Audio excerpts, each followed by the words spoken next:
Chapter 1121. Ruo Shuang. Looking at the young lady, the mysterious lady's face was full of doting. "Greetings, mother." The young lady of the Dragon Phoenix house bowed. If Qin Feiyang was here, he would be dumbfounded. This young lady was actually the daughter of the mysterious lady. The mysterious lady nodded and asked with a smile, "What's the matter?" The young lady nodded and said, "Qin Feiyang has succeeded." The mysterious lady's spirit was lifted. The young lady said with melancholy, "But now, we are all in trouble." "What trouble?" The mysterious lady's face sank slightly. The young lady said, "Teacher's identity has been exposed, and his life and death are unknown. Qin Feiyang is also trapped in Black Cloud Valley by the Mu family." "What?" The mysterious lady's body trembled and said in surprise, "How did he expose his identity?" "Because of the Chief Tower Master. This person's shrewdness is too terrifying. All these years, he has been disguising himself as Pang Su and lurking around me to monitor me." The young lady said with hatred, "What about Pang Su himself?" The mysterious lady said, "He was killed by them long ago." The young lady said. The mysterious lady was shocked and hurriedly said, "Then all these years, have you?" "No. Although the staff of the Dragon Phoenix Pavilion are all my confidants, I have always been very cautious. I have never mentioned our matter to them, let alone your identity." The young lady said. The mysterious lady heaved a sigh of relief and asked, "Qin Feiyang is trapped in Black Cloud Valley by the Mu family. So, the Mu family is also after the divine crystal?" The young lady nodded. "They actually want to get their hands on the divine crystal." The mysterious lady's face was full of disgust and then said, "Don't be impulsive, I will think of a way to save Qin Feiyang." The young lady said, "You have to be fast, after all, the Mu family has more than one fake god, Yigleo." The mysterious lady nodded, and then the shadow quickly dissipated. Black Cloud Valley. Swish. About half an hour passed. 3 figures silently descended in the sky above the valley. One of them was the Mu family's great ancestor. The other 2. The person on the left was wearing a pitch-black robe and a hat that covered his entire body. On his face, there was also a mask that covered his entire face. Only his eyes were exposed.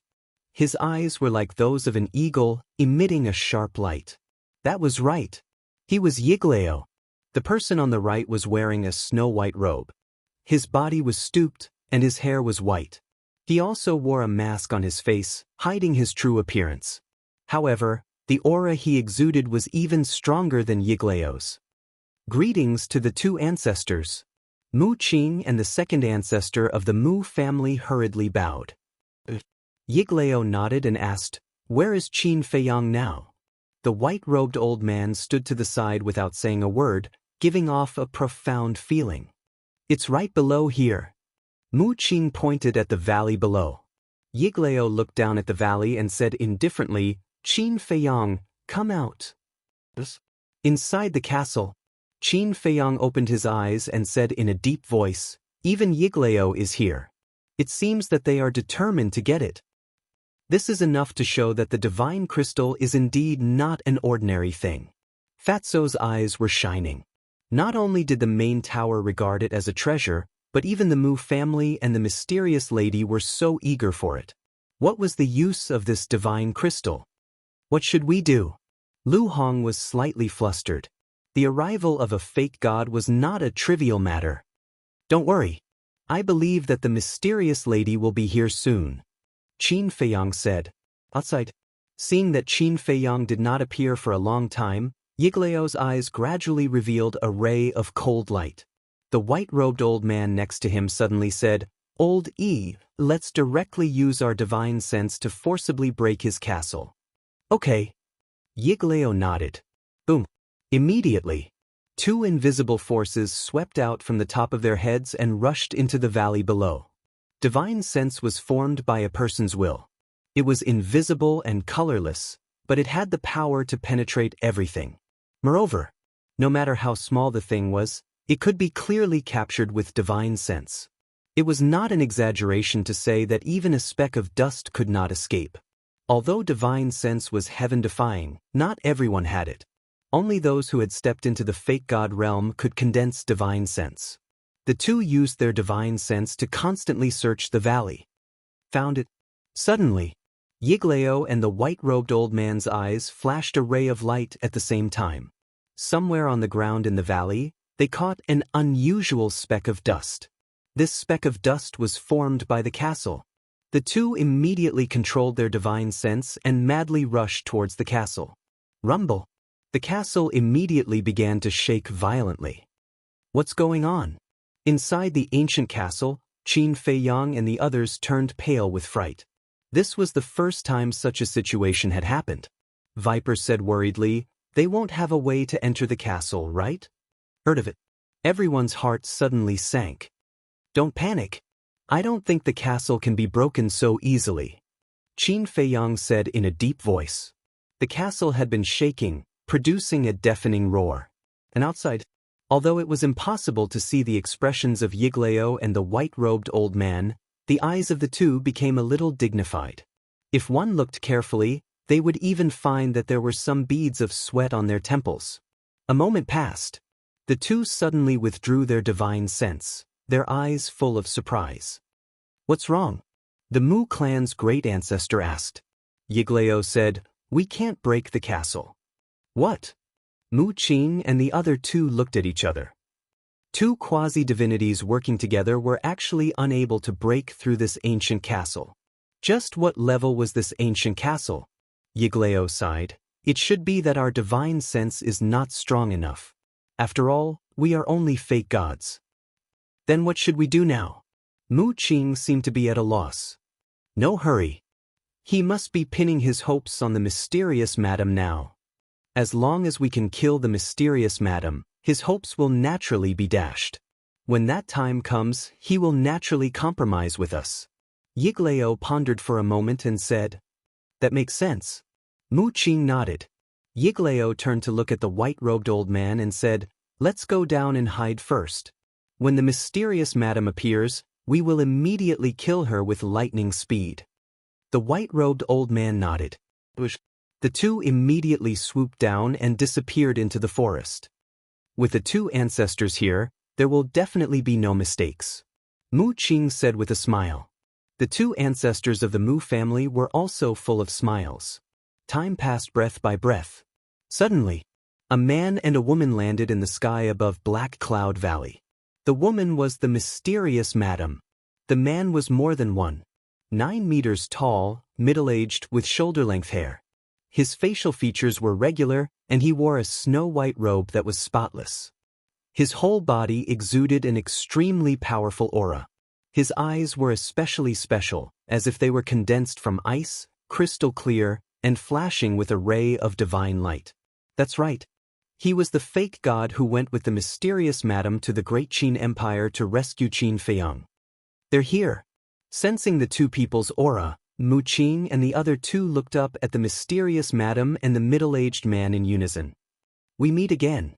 The mysterious madam glanced at the three people, and a piercing cold light flashed in her eyes. Mu Qing said, "Yes, enemies are bound to meet on a narrow road." The mysterious madam raised her eyebrows and said, "Who are you to talk to me?" Out of nowhere, a powerful oppressive force rushed towards Mu Qing. "Then do we have the right to talk to you?" The two ancestors of the Mu family stepped in front of Mu Qing, blocking the pressure of the mysterious madam. Their eyes flashed with killing intent. The mysterious madam smiled coldly and looked around. She said in surprise, "Just the three of you? What? Do you still want to kill us?" "The Mu family will not be afraid of you," the second ancestor of the Mu family said. "I admit that the Mu family is very strong, but if it's just the three of you, then I can kill you now," the mysterious madam said coldly. As soon as her voice fell, the middle-aged man next to her immediately released his divine power and rushed toward Mu Qing and the other two. Mu Qing and the other two sneered. The mysterious madam raised her eyebrows. Facing the divine power of a fake god, they dared to be so fearless? Could it be all of a sudden? A thought crawled up in her mind, and she quickly lowered her head and scanned the surrounding mountains and rivers. I've been waiting for you for a long time. At the same time, accompanied by a cold shout, Yigleo and the middle-aged man rushed into the sky like lightning. Yigleo went straight to the mysterious madam. The white-robed old man also used thunderous methods to kill the middle-aged man. There's an ambush. The mysterious madam's face darkened. Looking at the white-robed old man, she sneered, I didn't expect even you to come out of seclusion. It seems that the Mu family cares a lot about divine crystals. The white-robed old man glanced at her, but did not speak. His eyes were as cold as a blade, and he slapped the middle-aged man. His palm was shining with divine light. That was not battle chi. It was divine power. To be exact, it was the power of a fake god. Battle chi and the power of a fake god were not on the same level at all. It was like an ant and an elephant. Just as the white-robed old man's power of a fake god emerged, in an instant, the mountains collapsed and the earth cracked.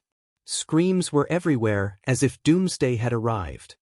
So strong. Mu Qing's pupils contracted. In front of a fake god, a battle sage like them could kill them countless times with just a breath. Humph! At the same time, the middle-aged man snorted from his nose and did not retreat. He raised his arm and punched out. Seeing this, the two ancestors of the Mu family quickly took Mu Qing and retreated. Although they were only one step away from becoming a fake god, this step was like a natural moat that could not be crossed. It was not an exaggeration to say that a fake god could kill a 9-star battle emperor in a snap of his fingers, so they did not dare to get too close. In an instant, a fist and a palm collided. A destructive divine power storm rose out of the ground, with the middle-aged man and the white-robed old man as the center, roaring in all directions. Wherever it went, the earth cracked crazily and the void distorted violently, as if it had reached the critical point of shattering. In just the blink of an eye, the land within a radius of dozens of miles was completely razed to the ground. The cracks were so deep that they could not see the bottom. Chapter 11:22. Although the mysterious lady was not a false god, she was not afraid of Yigleo at all. She stared at Yigleo with a cold luster in her eyes and a divine light surged in her palm. You're not dodging? Seeing this, Yigleo was rather surprised. He could see through the mysterious lady's cultivation at a glance. 9-star War Emperor. 9-star War Emperor was already considered to be at the top of the pyramid in the Forgotten Continent, but in front of a false god like him, it was nothing. She was actually prepared to fight him head-on. Could it be that she was hiding some tricks? But then, he shook his head. Even if this woman had some tricks up her sleeve, facing the absolute suppression of cultivation, she wouldn't be able to cause any big waves. You're courting death. Yigleo's gaze turned cold, his 5 fingers clenched into a fist, and punched towards the mysterious lady's face. The power of the false god roared, emitting the power to destroy the world. This punch, it contained his peak power and was about to shatter the void. But the mysterious lady just chuckled, her seemingly delicate arms suddenly raised, and slapped Yigleo's fist. Boom! Accompanied by an earth-shattering sound, the two of them were sent flying at the same time, and a trace of blood flowed out from the corner of their mouths. How is this possible? Yigleo's expression changed drastically. A mere 9-star War Emperor could actually hurt him? Boom! Just as he was in shock, the mysterious lady stabilized herself in the air, and her entire body erupted with a monstrous aura. This aura had already surpassed that of a 9-star War Emperor. Yigleo was dumbfounded. The white-robed old man also immediately stopped and looked at the mysterious lady in disbelief. This woman was also a false god. The mysterious lady looked at the two of them and smiled. I'm sorry, I just recovered my cultivation a while ago. Recovered your cultivation? The two of them were surprised. Shouldn't it be a breakthrough in cultivation? How could it be a recovery? Breaking through and recovering were two completely different things. Breaking through one's cultivation base was breaking through from one realm to a completely new realm. But recovering one's cultivation was recovering one's previous cultivation. In other words, this woman used to be a false god? Yigleo shouted, Who the hell are you? If you were really a fake god in the past, Then we should know you. But why don't we have any impression of you? Puma. Hee hee, haha, I'm someone you never want to see. The mysterious madam laughed hysterically, but her eyes were filled with hatred. Stop pretending, Yigleo said sternly. The mysterious madam stopped laughing and looked at Yigleo and the young man. She smiled sinisterly and said, Come on then. Let's see who will emerge victorious today. Boom! The four of them attacked at almost the same time. For the sake of the divine crystals, none of them were willing to back down.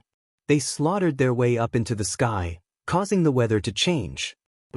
Suddenly, Qin Feiyang and Wolf King appeared out of thin air. They stood on the broken ground and raised their heads to look at the four people. That bitch is actually a false god.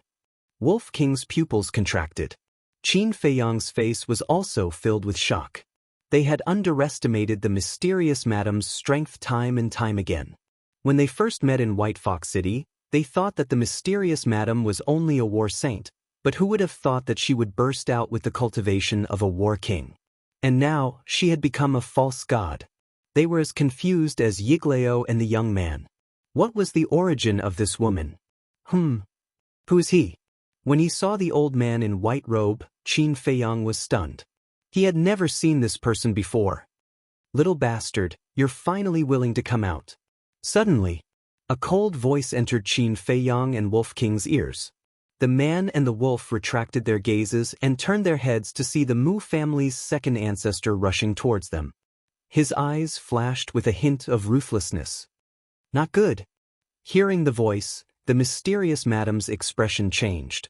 She lowered her head to look at Qin Feiyang and shouted, Go to the castle immediately, wait for us to deal with them, then come out.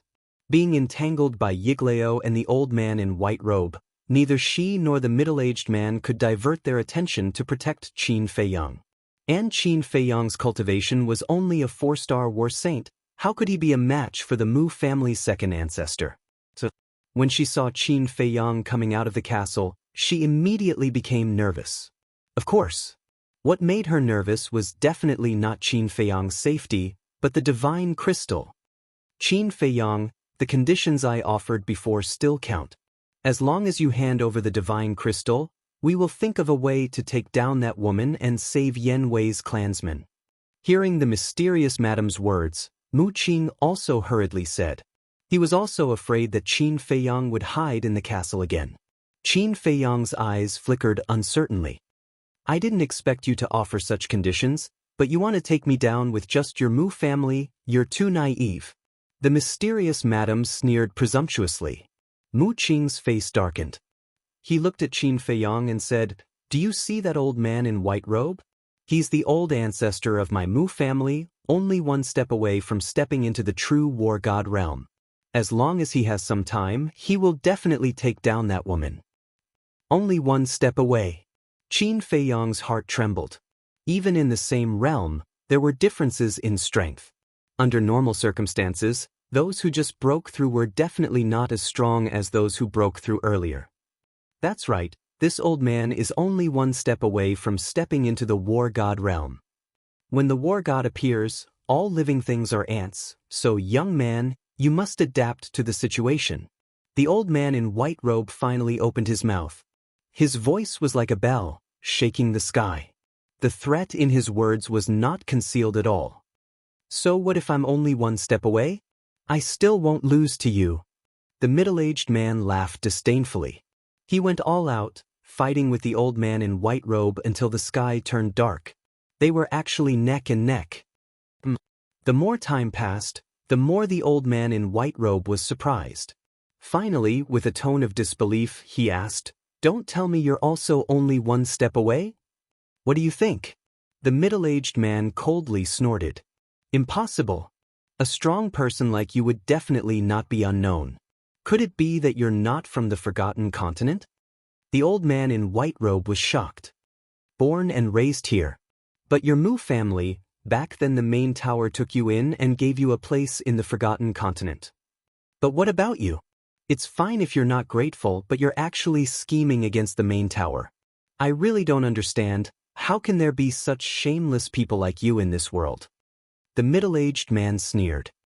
The winner is the king, the loser is the bandit. This is a truth that has never changed. And my Mu family, with the blood of a king flowing in our veins, we are born with pride.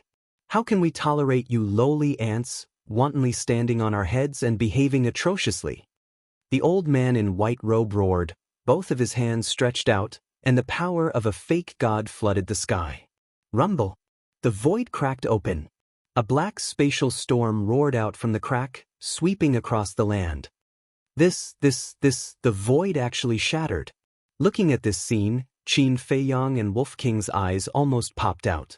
Shattering the void was a very vague legend. In the past, they also never believed that there was anyone in this world who could shatter the void. But at this moment, all of this happened in front of their eyes. Too shocking. Too terrifying. To be able to shatter the void, was the strength of a fake god so terrifying? Now, it's not up to you whether you want to hand over the divinity crystal or not. At the same time, the Mu family's second ancestor rushed over, the emperor's aura like a waterfall, shrouding Qin Feiyang and Wolf King. Oh no! The mysterious lady's face changed. Mu family, are you bullying us because we don't have enough people? But at this time, a violent roar sounded, and another old man in black clothes wearing a black mask descended in the sky above Black Cloud Valley. Boom! The old man in black's aura soared into the sky, and as soon as he appeared, he swooped down in front of the Mu family's second ancestor like lightning and slammed down with his palm. Accompanied by a shrill scream, the Mu family's second ancestor's blood splattered across the sky, leaving no bones behind. A dignified 9-star combat emperor was killed in seconds just like that. Second brother. Second ancestor. In the distance, the Mu family's great ancestor and Mu Qing suddenly cried out in grief. Above the sky, Yiglao and the white-robed old man also changed color, and hurriedly looked at the old man in black, their eyes full of horror. It was actually another fake god. Come to my forgotten continent, not obediently stay, all day long doing evil. Let me tell you, I've tolerated you for a long time. The old man in black glanced at Yiglao and Mu Qing, his eyes full of coldness. As soon as his voice fell, he suddenly raised his arm and pointed his index finger in the air. Immediately, a bright fake god's power cut through the sky and charged towards Mu Qing and the Mu family's great ancestor. Damn it! Yiglao's face changed, and hurriedly pushed back the mysterious lady with a palm. He swooped down like lightning and landed in front of Mu Qing and the great ancestor, then raised his hand and waved. A fake god's power burst out and collided with the divine power of the old man in black. The moment the divine power met, the two took a few steps back at the same time, their faces faintly pale. Yiglao looked at the old man in black, then looked at the mysterious lady and the middle-aged man, and shouted unwillingly, "Let's go!" After saying that, he waved his big sleeve, rolled up Mu Qing and the great ancestor, turned around and left without looking back. We won't let this matter go. And you, Qin Feiyang. The white-robed old man pushed the middle-aged man away with a palm, looked gloomily at Qin Feiyang below, and also turned around and disappeared like lightning. Phew! Seeing them leave, the middle-aged man and the mysterious lady also let out a long breath. The Mu family has suffered a big loss this time, Wolf King said with a sneaky smile. Not only did they not get the divine crystal, but they also lost the second ancestor of the Mu family. It could be said that they suffered a double loss. They deserve it, Qin Feiyang whispered, without the slightest sympathy. Oh no! But at this time, the old man in black suddenly exclaimed, looked up at the mysterious lady and the middle-aged man, and said, "Madam, the fluctuations of the battle here have been sensed by the people of the main tower. I guess they have found us. Quickly leave." After saying that, he opened a portal. What? The two's eyes trembled, and they quickly flew down. The mysterious lady looked at the middle-aged man and said in a deep voice, "Quickly erase the aura here." The middle-aged man nodded and waved his hand. An invisible force suddenly surged out in all directions. Wherever it went, the fluctuations of the battle immediately calmed down, and the residual aura disappeared without a trace. Let's go! The mysterious lady waved her hand, rolled up Qin Feiyang and Wolf King, and turned around and entered the portal. Chapter 1123. Not long after the portal dissipated, 4 figures cut through the sky and landed in the sky above Black Cloud Valley. It was the Chief Tower Master, Wang Su, and the 2 old men from the Land of Inheritance. The battle fluctuations we sensed before should have come from here. Looking at the shattered ground, Wang Su's face sank. One of the old men said, "It's a pity that the aura here has been deliberately erased. We don't know who is fighting, but judging from the degree of destruction, the person who fought is not weaker than this old man." Wang Su and the Chief Tower Master were shocked. The old man clenched his hand and said, "Investigate immediately, start with the Mu family. Because in the Forgotten Continent, except for our Chief Tower and the mysterious force behind Qin Feiyang, only the Mu family has false gods." The Chief Tower Master nodded. Then the old man opened the portal and was ready to leave. Everyone wait. But at this moment, a gloomy voice sounded. The Chief Tower Master and the other 3 were shocked. There were people hiding nearby, and they didn't notice?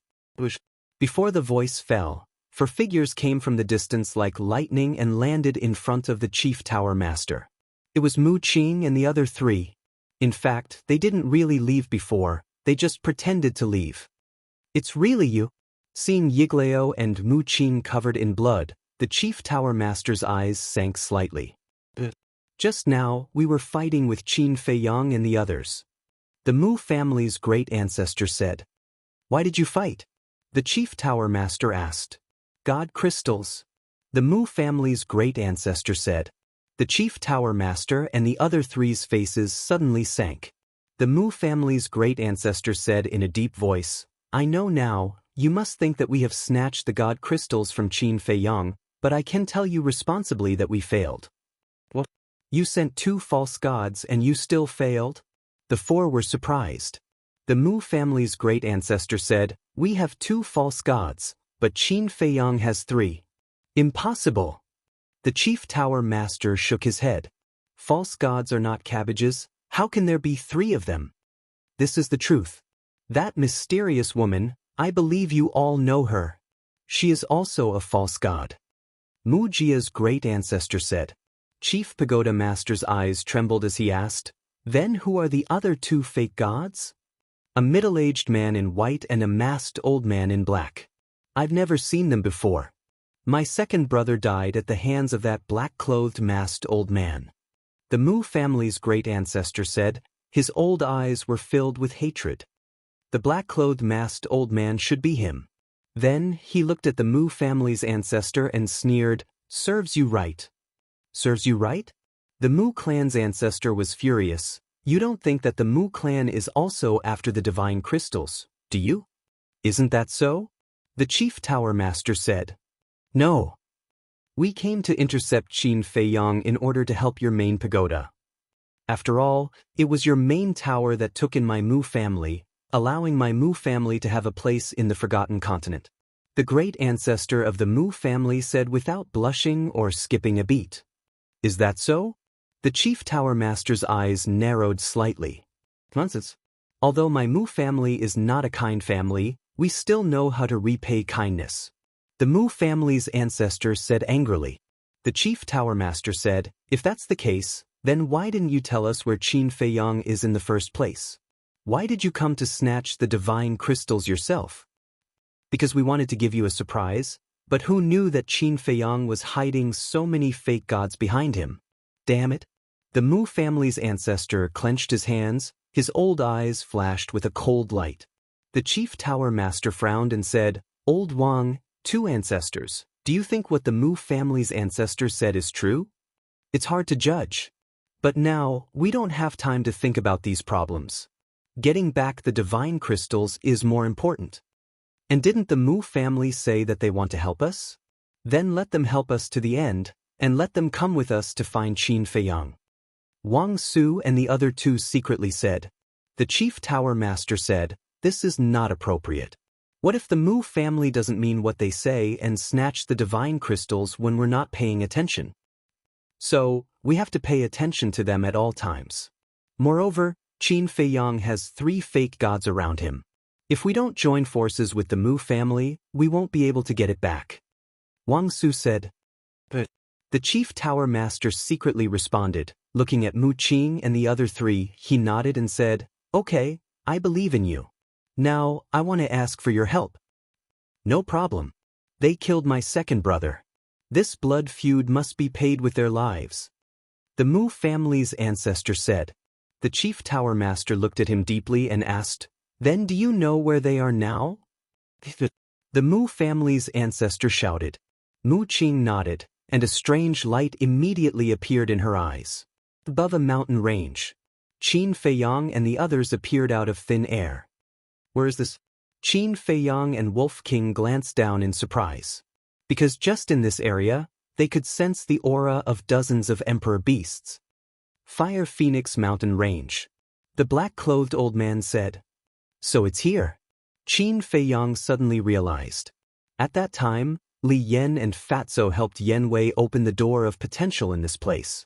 The mysterious lady looked at the black-clothed old man and sighed, "Fortunately, you came in time. Otherwise, we would be in big trouble this time." If it was just Yigleo and the white-robed old man, she and the middle-aged man could still deal with them. However, if the people of the chief tower were to join forces, they would definitely be in trouble. "As long as you're fine." The black-clothed old man smiled. "How did you escape? How did you find us?" The mysterious lady asked. "If I want to leave, they can't stop me." The black-clothed old man smiled confidently and then said, "As for your whereabouts, Rushuang told me." The mysterious lady said, "Then where is Rushuang now?" "She's safe now. Don't worry. When we get the divine crystals, we'll rush over to meet her. But now, my identity has been exposed. I can no longer grasp the whereabouts of the people of the chief tower." The black-clothed old man sighed. "It doesn't matter as long as we get the divine crystals." The mysterious lady smiled and turned to Qin Feiyang, saying, "Can you give me the divine crystals now?" "Where are Yen Wei's clansmen?" Qin Feiyang took a few steps back and looked at the mysterious lady warily. The mysterious lady said, "Don't be so nervous. I won't hurt you. Yen Wei's clansmen are also very safe." Qin Feiyang sneered, "I won't believe your nonsense. When I see Yen Wei's clansmen, I'll give you the divine crystals." "You brat." The mysterious lady shook her head helplessly. Seeing that the mysterious lady had no intention of hurting him and Wolf King, Qin Feiyang was secretly relieved. He looked at the black-clothed old man and asked, "Who are you?" "We've met before." The black-clothed old man smiled. "Met before?" Qin Feiyang was stunned. The black-clothed old man took off his mask, revealing an old face. There was a scar above his left eye. "It's you." Qin Feiyang was greatly surprised. He would never forget this familiar face in front of him for the rest of his life. Because this was the old man who secretly helped him in the land of inheritance. "Very surprised, right?" The old man smiled. Qin Feiyang nodded. He never would have thought that this old man was also on the mysterious lady's side. No wonder he secretly helped him back then. At this time, the mysterious lady looked at the old man and said, "Send a message to Rushuang and ask her to come and meet us. Then we'll take Qin Feiyang to see Yen Wei's clansmen." The old man nodded and took out the image crystal. Boom! However, at this time, several terrifying auras descended above them. The few of them were startled and hurriedly looked up. How is this possible? The black-clothed old man, the mysterious lady, and the middle-aged man suddenly changed their expressions. Because the people who suddenly appeared were Mu Qing's group of 4, as well as the Chief Pagoda Master's group of 4. Qin Feiyang sent a sound transmission. "I forgot to tell you, Mu Qing has activated a battle soul called Heavenly Eye. She can find our location anytime, anywhere." What? The 3 of them were dumbfounded. "Now that we have 4 false gods, let's see how you can escape this time?" The Mu clan's great ancestor sneered. Boom! 4 divine auras erupted. Yigleo and the other 3 false gods descended from the sky and charged towards Qin Feiyang's group. "Qin Feiyang, will hold them back. Hurry up and leave. Send a message to Rushuang and tell her to leave as well." The black-clothed old man roared. The three of them looked at each other and charged towards Yigleo's group of 4 with surging divine auras. Rushuang? Qin Feiyong was stunned and asked, "Who is Rushuang?" The black-clothed old man shouted without turning his head, "It's the young lady of the Dragon Phoenix Pavilion that you guys are talking about. Hurry up and leave." "So it's her," Qin Feiyong muttered and immediately opened the teleportation gate. "You want to leave?" "No way." Yigleo's eyes flashed with a cold light as he turned in the air and charged towards Qin Feiyong. "Your opponent is us." The mysterious lady's face was gloomy as she led the black-clothed old man and the middle-aged man in front of Yigleo. "Do you think we don't exist?" The white-robed old man snorted coldly as his figure flashed and quickly blocked in front of the middle-aged man. The 2 false gods of the chief pagoda also blocked the mysterious lady and the black-clothed old man. "It's not the same as before. Just now, you guys outnumbered us, so we had no choice but to retreat. And now, we have 4 false gods and you only have 3 false gods. How are you going to fight us?" Yigleo laughed disdainfully, bypassed the mysterious lady and the other 2, and continued to charge towards Qin Feiyong and Wolf King, his eyes filled with killing intent. Qin Feiyong's face darkened. Now, the mysterious lady and the other 2 were busy and could only rely on himself. With a wave of his hand, he sent Wolf King to the ancient castle and then entered the teleportation gate. Naive. Yigleo's face was full of ridicule as he raised his old hand and waved it in the air. An invisible divine power roared out like lightning and shattered the teleportation gate on the spot. Qin Feiyong, who had just entered the teleportation gate, staggered and fell out again. And under that divine power, his whole body was dripping with blood. What should I do? At the critical moment of life and death, Qin Feiyong not only did not panic, but was also unprecedentedly calm. In an instant, countless thoughts flashed through his mind. Suddenly. Chapter 11:24. What? In the sky. The chief pagoda master and Wang Su trembled. The 2 old men also immediately stopped and looked at Yigleo and the others. Good chance. Seeing the 2 of them stop, the eyes of the mysterious lady and the old man in black lit up and they immediately charged at Yigleo fiercely. Facing the sudden attack of 2 false gods, Yigleo did not dare to be careless. He had to stop and face the mysterious lady and the old man seriously.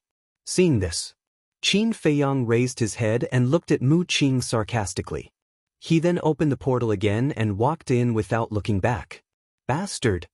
Looking on helplessly as Qin Feiyong slipped away from under her nose, Mu Qing was so angry that she was about to go crazy. She looked at the chief pagoda master and the other 3, and roared, "He's sowing dissension, you've all been tricked." Sow discord? The chief pagoda master and the others were slightly stunned and immediately looked down at Qin Feiyong. However, there was no trace of Qin Feiyong below. Even the portal was about to dissipate. Damn it. The 4 of them were annoyed. The Mu family's ancestor urged, "Quickly use your omniscient eye and see where he went. Kill him." The mysterious lady looked up at Mu Qing with murderous intent in her eyes. The old man in black nodded. As long as Mu Qing was there, no matter where Qin Feiyong escaped, he would be found in the end. So they had to find a way to get rid of this boy. The 2 of them turned into a stream of light and went straight to Mu Qing. Don't even think about it. Yigleo also instantly saw through their purpose. With a violent roar, he chased after the 2 of them.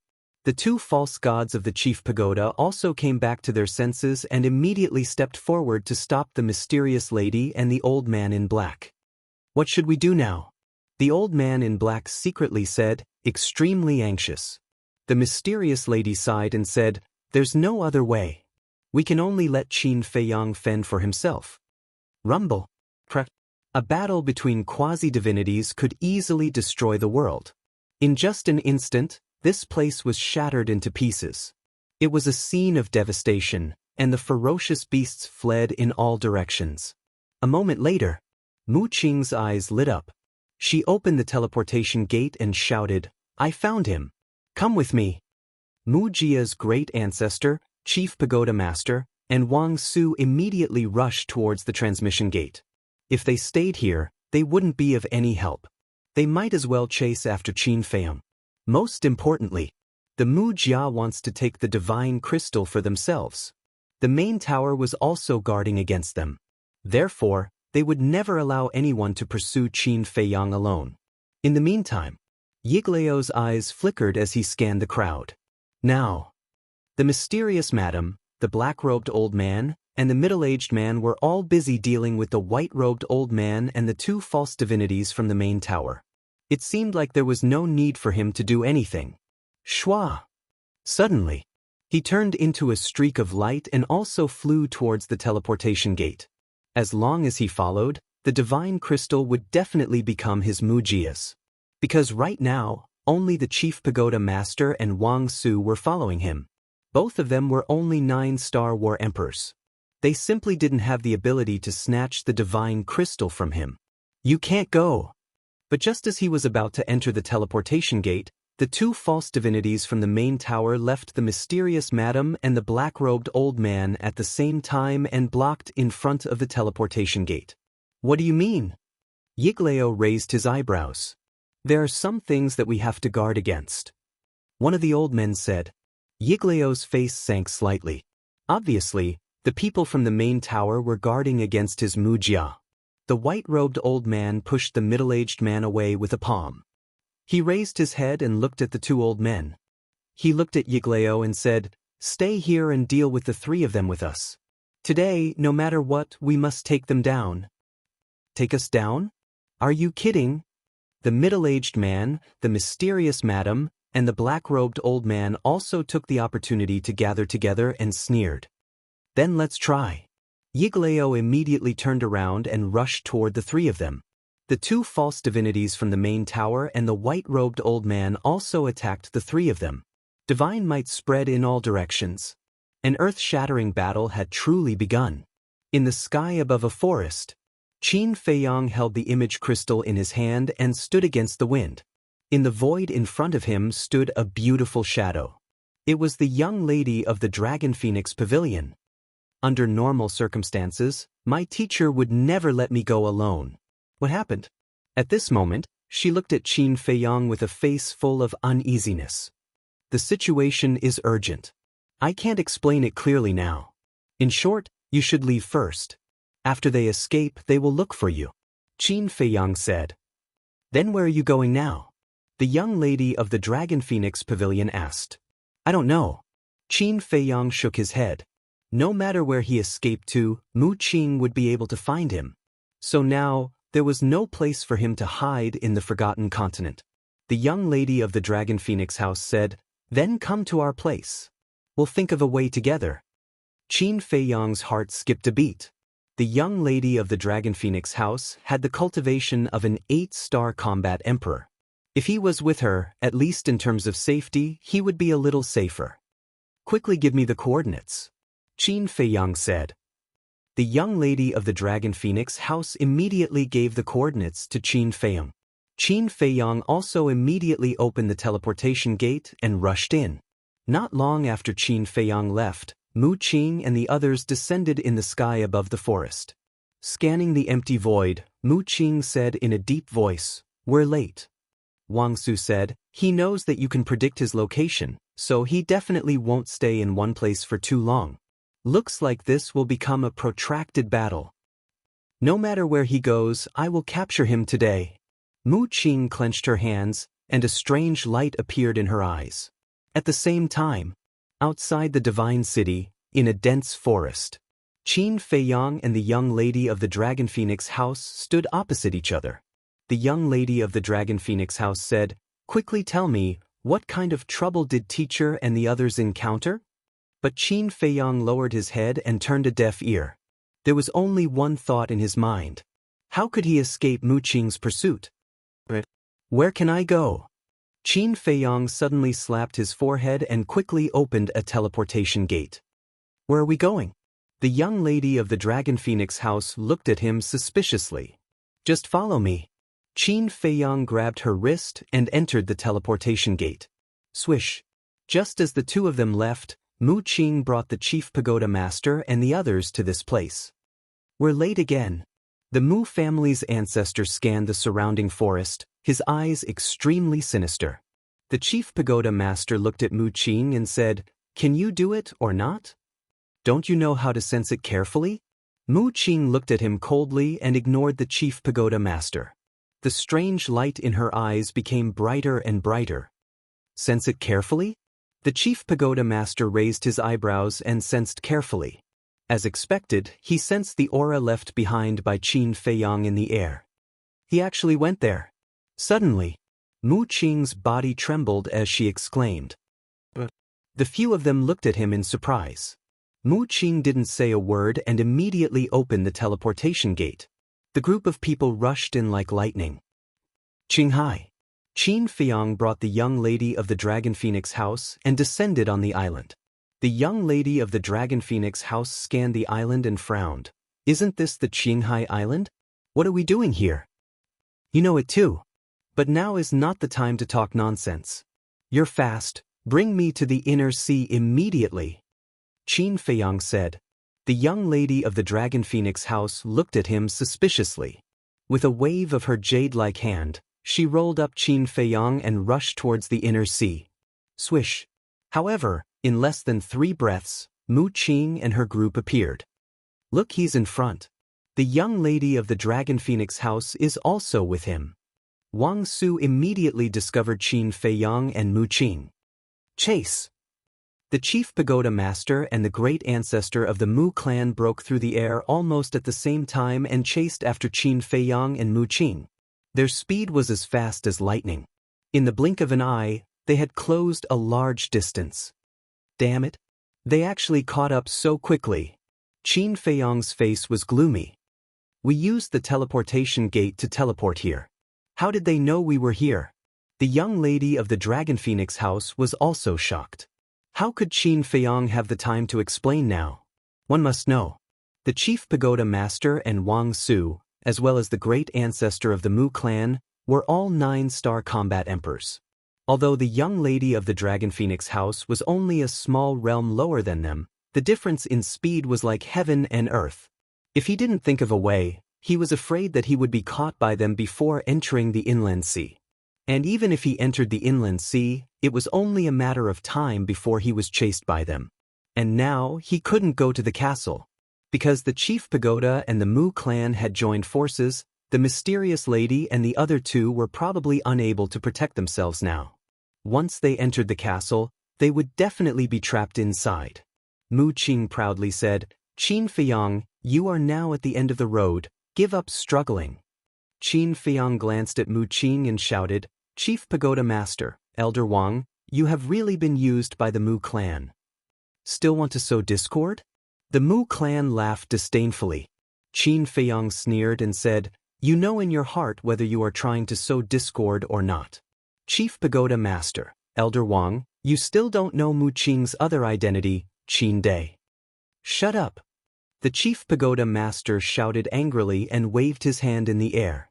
Battle chi surged out like a torrent and turned into a huge wave, drowning the sky and pouncing towards Qin Feiyang.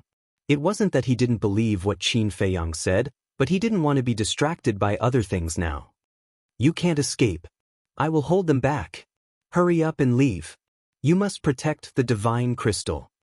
Feeling the billowing battle chi behind her, the young lady of the Dragon Phoenix Pavilion's eyes darkened.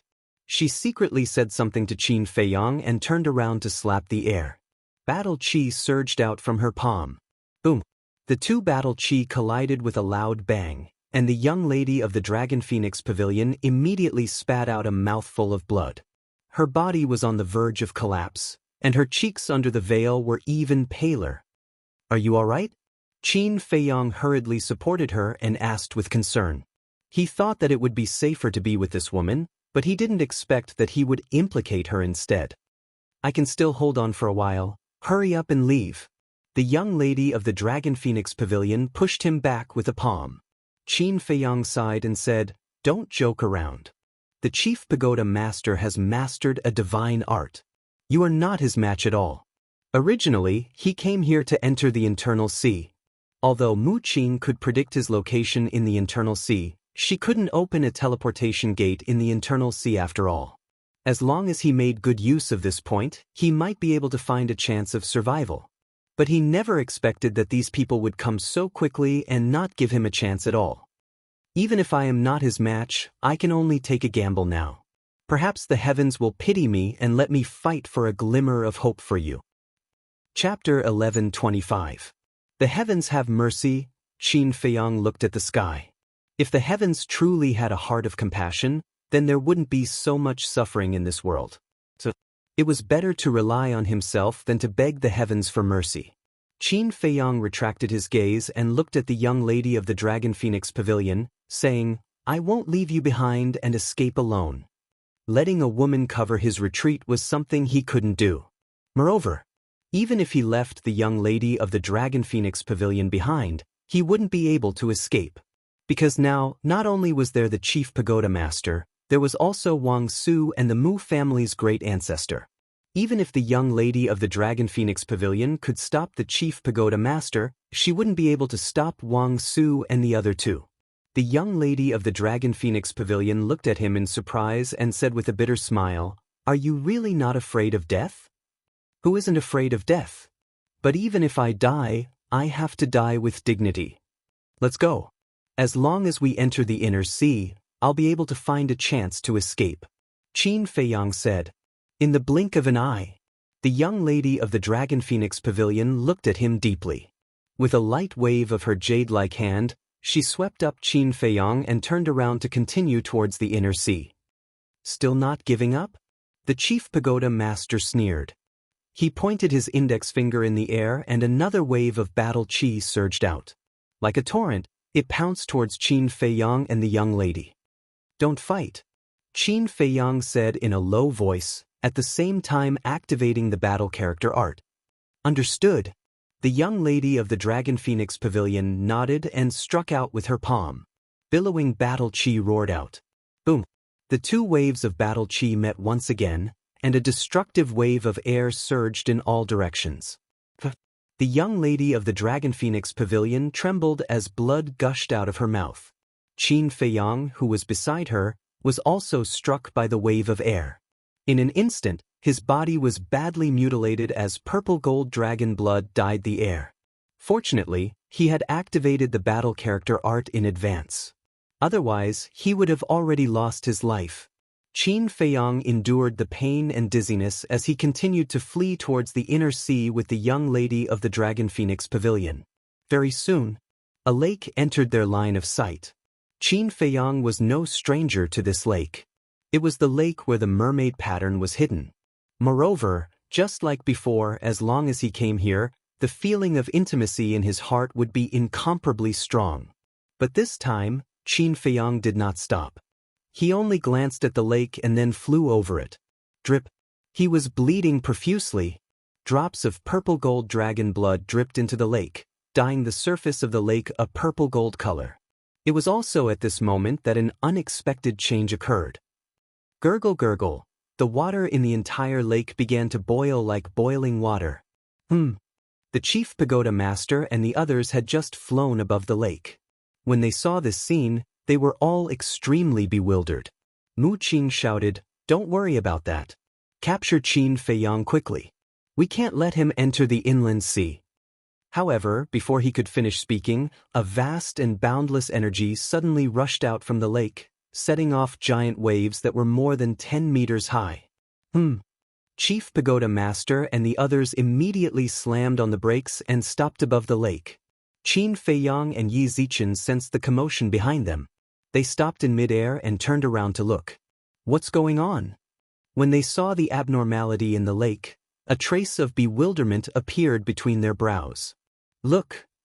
Golden light is emerging from the bottom of the lake.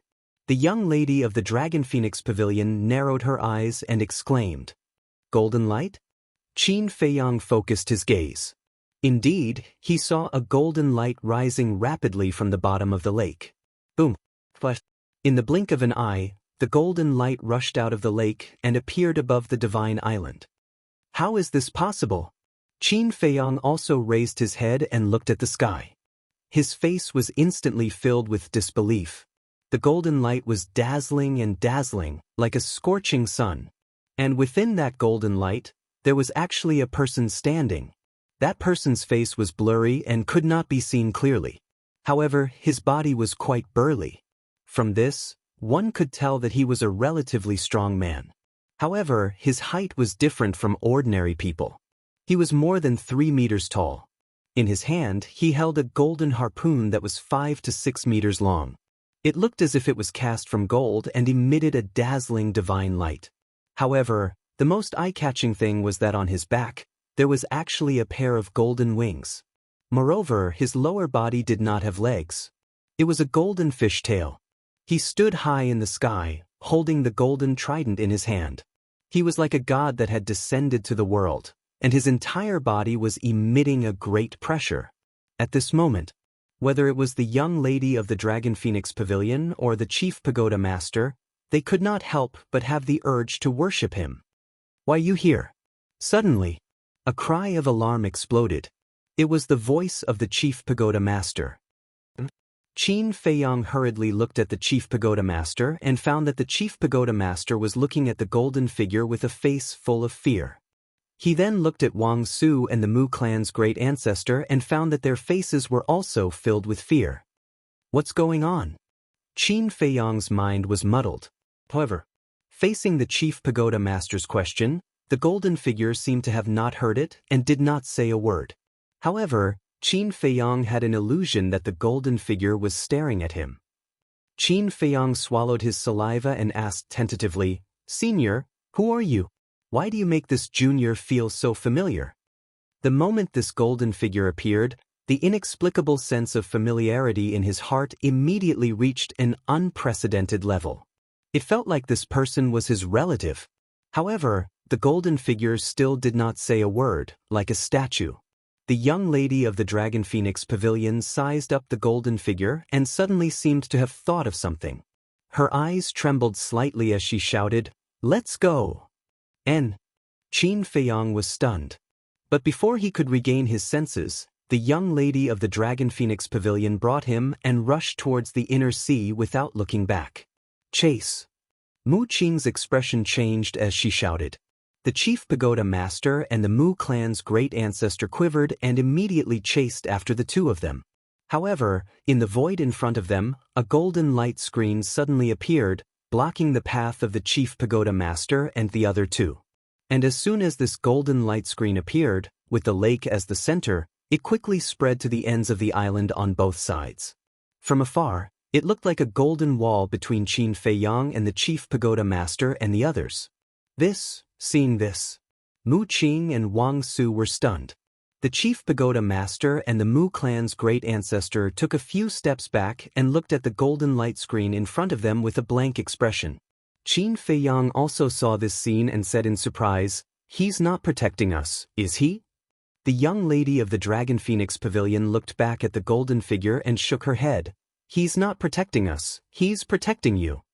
"Protecting me?" Qin Feiyang was stunned. "When we're out of danger, I'll explain it to you slowly." After the young lady of the Dragon Phoenix Pavilion finished speaking, she took Qin Feiyang and rushed straight into the inner sea, gradually disappearing into the violent winds and huge waves. On the island, damn it, Mu Qing was so angry that he stomped his feet. He was about to catch Qin Feiyang, but in the end he could only watch the two enter the inner sea. How could he not be angry? The chief pagoda master, the Mu clan's great ancestor, and Wang Su were also burning with anxiety. They all knew the situation in the inner sea. They couldn't open the portal. Once Qin Feiyang ran far away, with Qin Feiyang's cautious personality, even if Mu Qing could use the all-seeing eye to predict Qin Feiyang's location, it would be difficult to catch him. Mu Qing looked at the few of them and said in a deep voice, "In the inner sea, my all-seeing eye can't predict his exact location." The three of them suddenly changed color. "Can't predict, isn't this adding insult to injury?" Mu Qing said, "This is why I asked you to stop them from entering the inner sea." "Why can't you predict?" Wang Su asked. Mu Qing shook his head and said, "I don't know, but according to my guess, it should be related to the mysterious power that sealed the inner sea. Of course, it also has something to do with my cultivation. My current cultivation is too weak." Mysterious power. The three of them scanned the inner sea and couldn't help but frown. Suddenly, the chief pagoda master turned to look at Mu Qing and said, "Wait, just now you said that you can't predict Qin Feiyang's exact location. That is to say, you can still predict his approximate location?"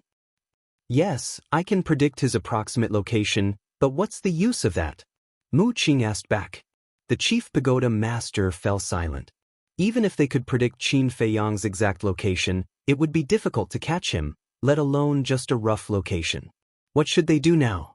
The chief pagoda master, the Mu clan's great ancestor, and Wang Su, these three giants of the Forgotten Continent, were at a loss at this moment. Looking at the three's performance, Mu Qing's heart was filled with anger. He pointed at the golden figure in the sky and roared, "What else can we do? Of course, we have to find a way to get rid of him quickly." The Mu clan's great ancestor's spirit was lifted. "Yes, as long as we get rid of him now, we still have a chance to catch up with Qin Feiyang." Get rid of him. The chief pagoda master and Wang Su looked up at the golden figure, and the fear on their faces couldn't dissipate. "Let's see if we can break that golden light curtain first." The Mu clan's great ancestor shouted. Boom. After that, he took a step forward, and his battle chi surged, and he punched the golden light curtain with all his strength. However, this punch felt like it hit a sponge, and it didn't have the slightest effect. He actually didn't fight back? At the same time, looking at the golden figure, the chief pagoda master and Wang Su's eyes flashed with a touch of surprise. Immediately, the two stepped forward and landed beside the Mu clan's great ancestor. The three looked at each other, and the emperor's aura erupted, evolving into a supreme battle art, and jointly bombarded the golden light curtain. But it still didn't help. The golden light curtain only trembled a few times, and then calmed down. Still not fighting back? Seeing that the golden figure above was still indifferent, the chief pagoda master looked stunned. Is he not a real person? The Mu clan's great ancestor carefully looked at the golden figure for a while, and his spirit was lifted. "I understand, this should be just a wisp of his divine sense." Formed by divine sense? The chief pagoda master and Wang Su were taken aback, and then they were also excited. "If he's not a real person, what are we afraid of? Smash him!" The chief pagoda master roared. Boom! The three frantically attacked. Battle arts, battle souls, divine weapons, they all came out. However, the result was that not only did they not smash the golden figure, but they were also exhausted and panting like oxen, sweating profusely. "I don't believe that I can't even deal with a wisp of your divine sense." The chief pagoda master roared, his hands constantly waved, and a surge of divine power rolled out. Obviously, he used a divine art, but even the divine art still couldn't cause the slightest damage to the golden figure. How can he be so strong, soon? Chapter 11:26. The young lady of the Dragon Phoenix house brought Qin Feiyang as fast as lightning above the sea. "I wonder if they have caught up." Qin Feiyang turned his head to look at the sea behind him and muttered to himself. His face was still full of worry. "I don't think so." The young lady of the Dragon Phoenix house shook her head. Qin Feiyang was stunned and asked in confusion, "Why do you think so?" "That golden figure is very powerful. With the ability of the Chief Tower Master and the others, they can't break through his seal." The young lady of the Dragon Phoenix house said. "Golden figure, why is he on the island?" Qin Feiyang muttered. Although he couldn't see the golden figure's face clearly, whether it was his figure or the harpoon in his hand, they were exactly the same as the Mermaid Emperor statue that was enshrined in the Holy Land of the Mermaid clan. It was because of this that he was so shocked when he saw the golden figure. Because he was sure that it should be the Mermaid Emperor who had left with his ancestor back then. The young lady of the Dragon Phoenix house said, "His existence is related to an ancient legend." "You know him too?" Qin Feiyang was surprised. "Of course I know. Not only do I know, the current rulers of the Forgotten Continent, such as the Chief Tower Master, Wang Su, the Mu clan's ancestor, the various fake gods, and the ancestors of the various super tribes also know. He is the emperor of the Mermaid clan, the strongest general under your ancestor," the young lady of the Dragon Phoenix house said. As expected, Qin Feiyang's heart trembled.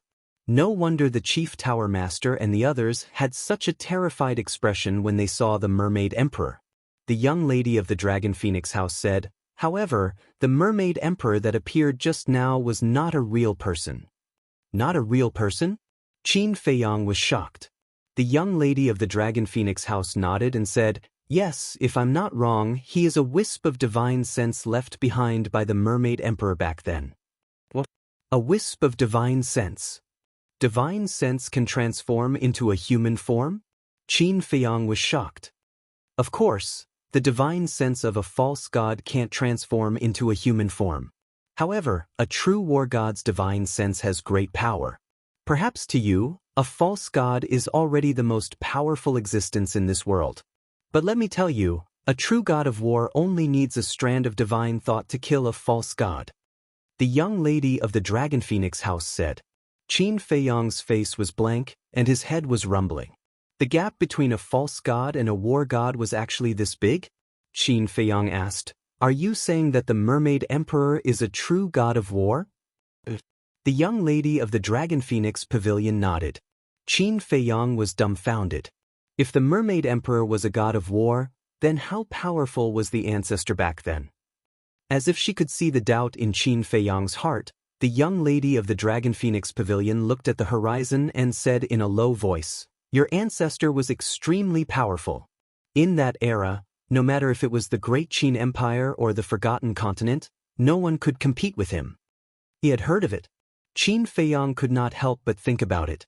Suddenly, he raised his head and looked into the eyes of the young lady of the Dragon Phoenix pavilion.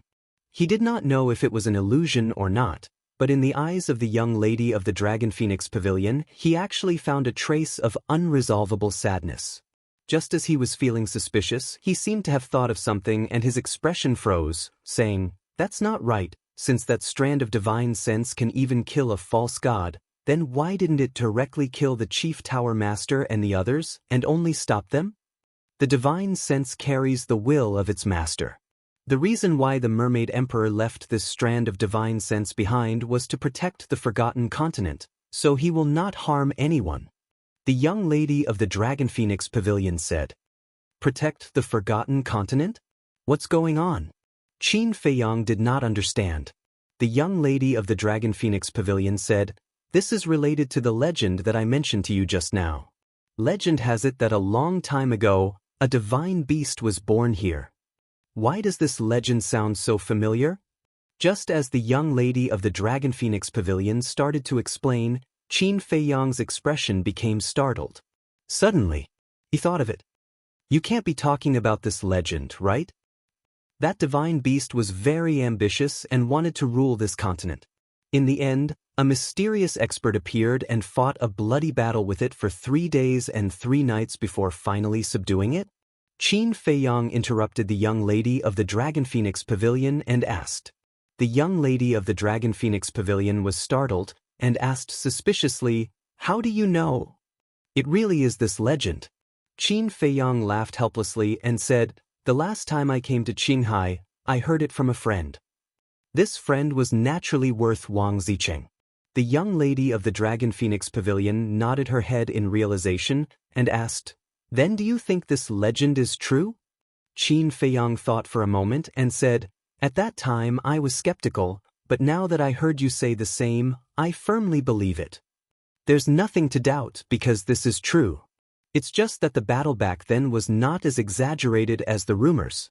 After all, there aren't many who truly know the truth. The rest of the people only heard rumors, and then the more they spread, the more exaggerated they became. The young lady of the Dragon Phoenix pavilion laughed. Then what's the situation? Qin Feiyang asked. That divine beast indeed wants to rule this continent, but there's no bloody battle for 3 days and 3 nights. That mysterious expert only used one move to defeat it, and he didn't subdue it either. The young lady of the Dragon Phoenix pavilion said. He didn't subdue it? You're saying that the mysterious expert directly killed it? Qin Feiyang said. He didn't kill it either. That mysterious expert is a very benevolent person. He only sealed that divine beast's cultivation, making it stay at the false god realm forever. The young lady of the Dragon Phoenix Pavilion said. Seal? Qin Feiyong was startled and said, Then what about now? Is that divine beast still in the inner sea? The young lady of the Dragon Phoenix Pavilion said, It's not in the inner sea, it's in the endless sea. Endless sea. I heard people talk about the endless sea, saying that there's a divine beast in the endless sea. Could it be him? Qin Feiyong was surprised. That's right, it's him. The young lady of the Dragon Phoenix Pavilion nodded. Qin Feiyong nodded in realization, then looked at her suspiciously. These should be secrets, but how do you know so clearly? The young lady of the Dragon Phoenix Pavilion laughed. Compared to this, don't you want to know who that mysterious expert is? Qin Feiyong was stunned. After thinking carefully about the cause and effect, he said in surprise, It can't be the Mermaid Emperor, right? Yes and no. Because the Mermaid Emperor was indeed present at that time, but he didn't make a move. The person who really made a move was your ancestor. The young lady of the Dragon Phoenix Pavilion said. What? Qin Feiyong's body trembled. That mysterious expert was actually his ancestor? The young lady of the Dragon Phoenix Pavilion said, Your ancestor saved the Forgotten Continent. In order to show his respect, the people of the main tower enshrined his statue in the land of inheritance. I see. Qin Feiyong muttered. The doubts in his heart were finally solved. And the great kindness that Gong Sun Bei mentioned at that time should be this matter. The young lady of the Dragon Phoenix Pavilion continued. But because of some reasons, the main tower master hates your ancestor very much. What reason? Qin Feiyong was surprised. The young lady of the Dragon Phoenix Pavilion shook her head and said, This matter, I have no comment for now. Qin Feiyong said, Then back to the previous topic, how do you know so much? Did your teacher and the mysterious madam tell you? No comment. The young lady of the Dragon Phoenix Pavilion shook her head. Qin Feiyong couldn't help but feel annoyed. The young lady of the Dragon Phoenix Pavilion glanced at him and said with a faint smile, Instead of thinking about these unimportant questions, why don't you think about how to deal with the Mu family's revenge? At the mention of the Mu family, Qin Feiyong couldn't help but feel irritated. Although you haven't personally killed anyone from the Mu family, whether it's the demon child and the butler, or Lu Xingfeng and the Mu family's second ancestor, they all died because of you. Especially this time, if you don't give them the divine crystals, you've completely angered them. I'm afraid they really won't let this go. The young lady of the Dragon Phoenix Pavilion said. Qin Feiyong coldly snorted, It doesn't matter, we'll deal with it when the time comes. The young lady of the Dragon Phoenix Pavilion shook her head. In the face of such a grim situation, this child could still act so relaxed. How did he train his state of mind? Following that, a trace of worry crept up in her eyes as she said, Now tell me, what kind of trouble did Mother and the others encounter? Qin Feiyong nodded, and immediately explained in detail what happened after they escaped from the Divine City. Time passed in a flash. The next day, early morning, the two of them stopped above an island. After traveling for a day and a night, even if the main tower master and the others have already entered the inner sea, they won't be able to catch up to us for a while. Let's stop and rest for a while. The young lady of the Dragon Phoenix Pavilion scanned the island and said, All right. Qin Feiyong nodded. The two of them entered the island and landed on a mountain peak.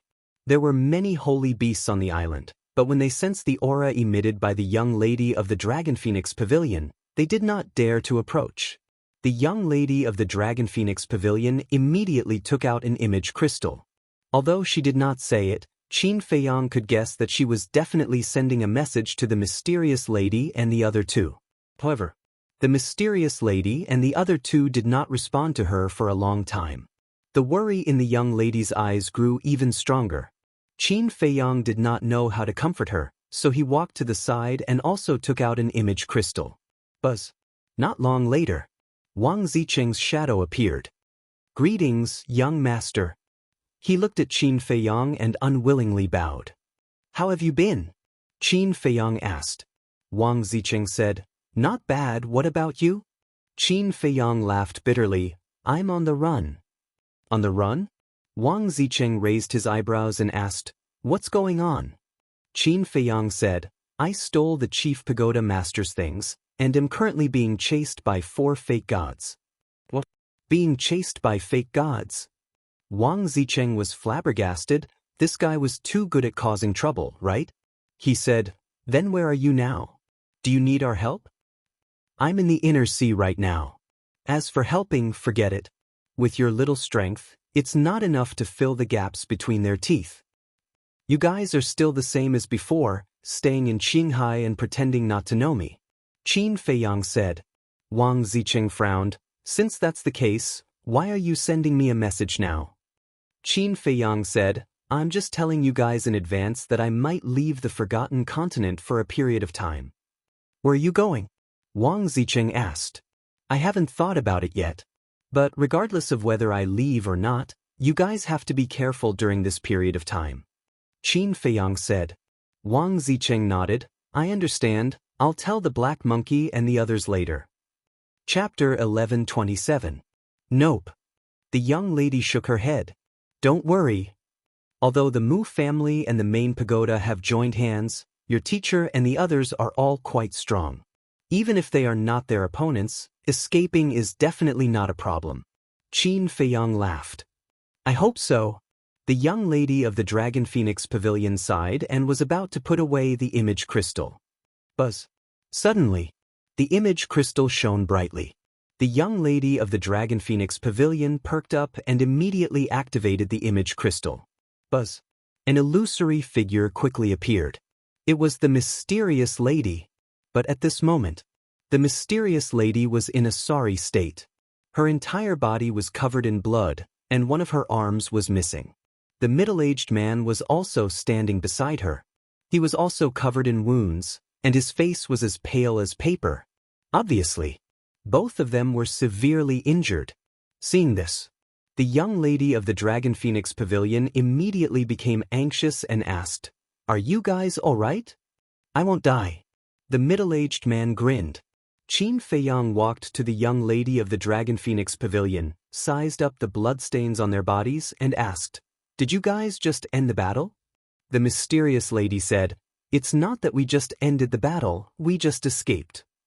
In that case, you guys fought for an entire day and night? Qin Feiyang said in shock. The mysterious lady nodded. Amazing. Qin Feiyang was secretly speechless. This was the first time he had heard of a bloody battle that lasted for an entire day and night. The young lady of the Dragon Phoenix Pavilion looked at the mysterious lady and the middle-aged man and asked, Where's teacher? Why don't I see him? The mysterious lady wanted to say something but hesitated, her face extremely gloomy. Seeing this, the young lady of the Dragon Phoenix Pavilion's eyelids twitched, and she asked nervously, Where exactly is teacher? The mysterious lady sighed.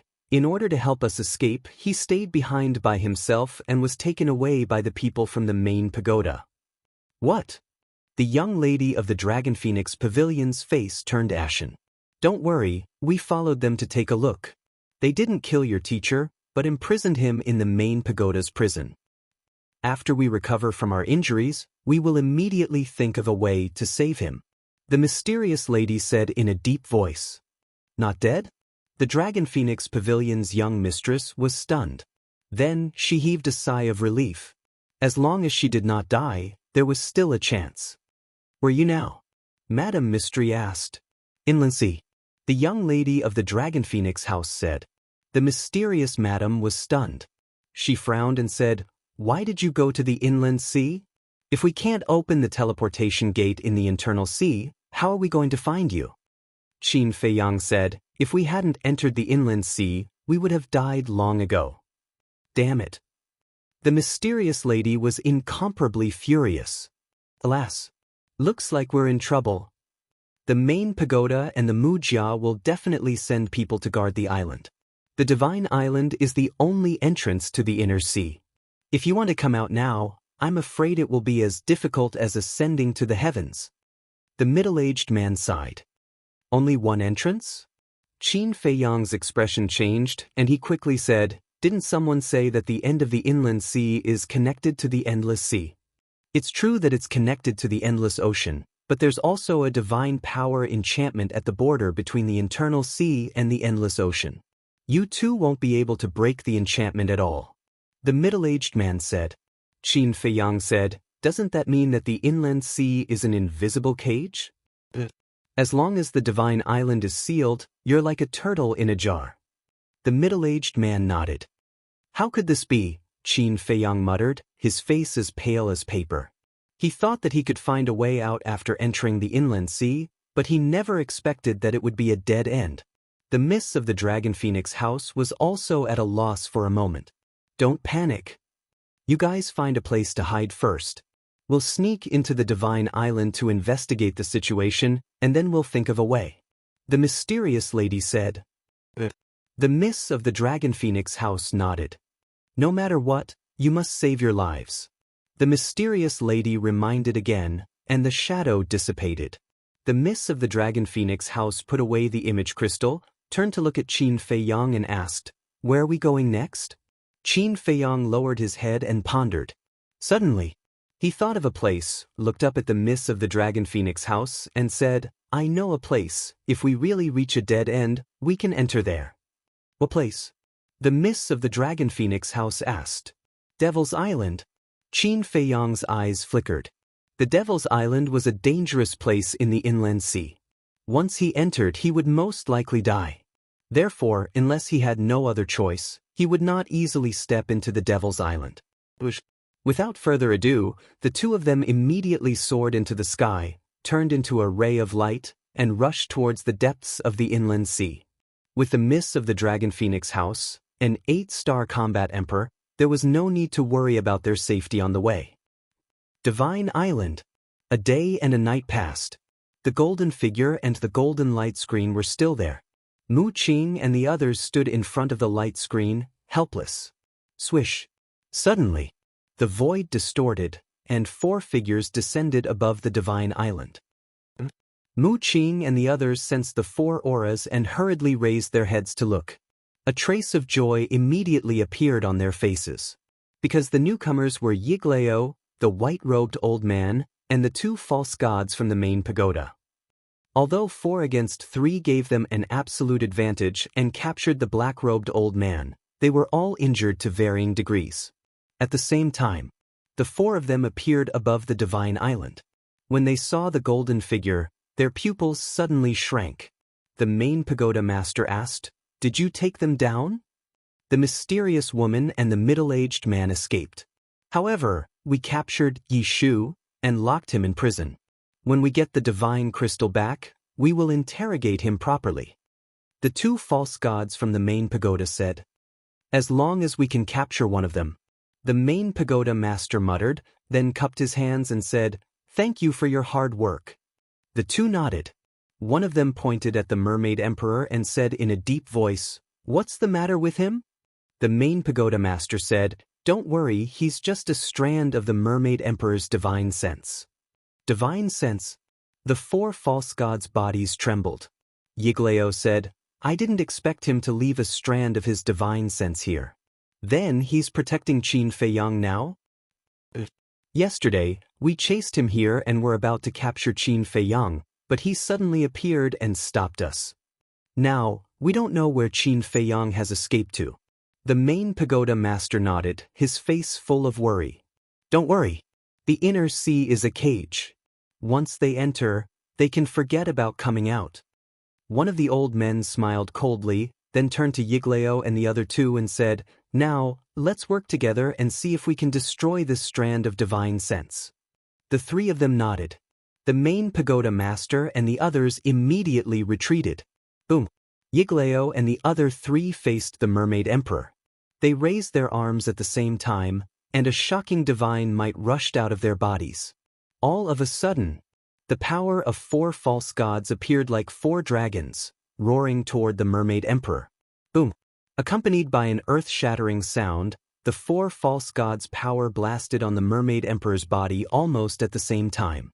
At this moment, the entire deity's island trembled as if it was about to collapse. Whether it was the outer sea or the inner sea, huge waves were set off. However, when the dust settled, the mermaid emperor formed by divine sense was still unscathed. It's just a strand of divine sense, but it's so strong. Yiglao and the other three were stunned. In their hearts, they couldn't help but feel a sense of fear. The old man in white sighed. It seems that it's impossible to break it by force. We can only wait for it to disappear. Then let's wait, Yiglao said in a deep voice, then turned to the Mu clan's great ancestor and said, I don't know when this will disappear. Let Qing or stay here. You go back first. The Mu clan's great ancestor replied respectfully, then opened the portal and left.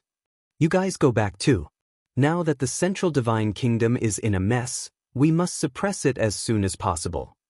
The two false gods of the main pagoda also looked at the main pagoda master and Wang Modeo. The two nodded, opened the portal, and left. In this way, only the four false gods and Mu Qing were left. At the same time, at the edge of the deity's island, the mysterious lady and the middle-aged man stood on top of a mountain, restrained their aura, and looked at Mu Qing and the others from afar. A moment later, the mysterious lady retracted her gaze and said, It seems that Qin Feiyang and Rishuang's lives won't be in danger for the time being. The middle-aged man nodded and said, Why don't we take the opportunity to enter the deity's city and rescue Yi Shu? Those two things are here, and the strongest person in the main pagoda is a 9-star combat emperor. It's indeed a good opportunity. But we can't get in. Because the cell where Yi Shu is imprisoned is not an ordinary cell. It can only be opened with a key. And there's only one key to open that cell, and it's with those two old things.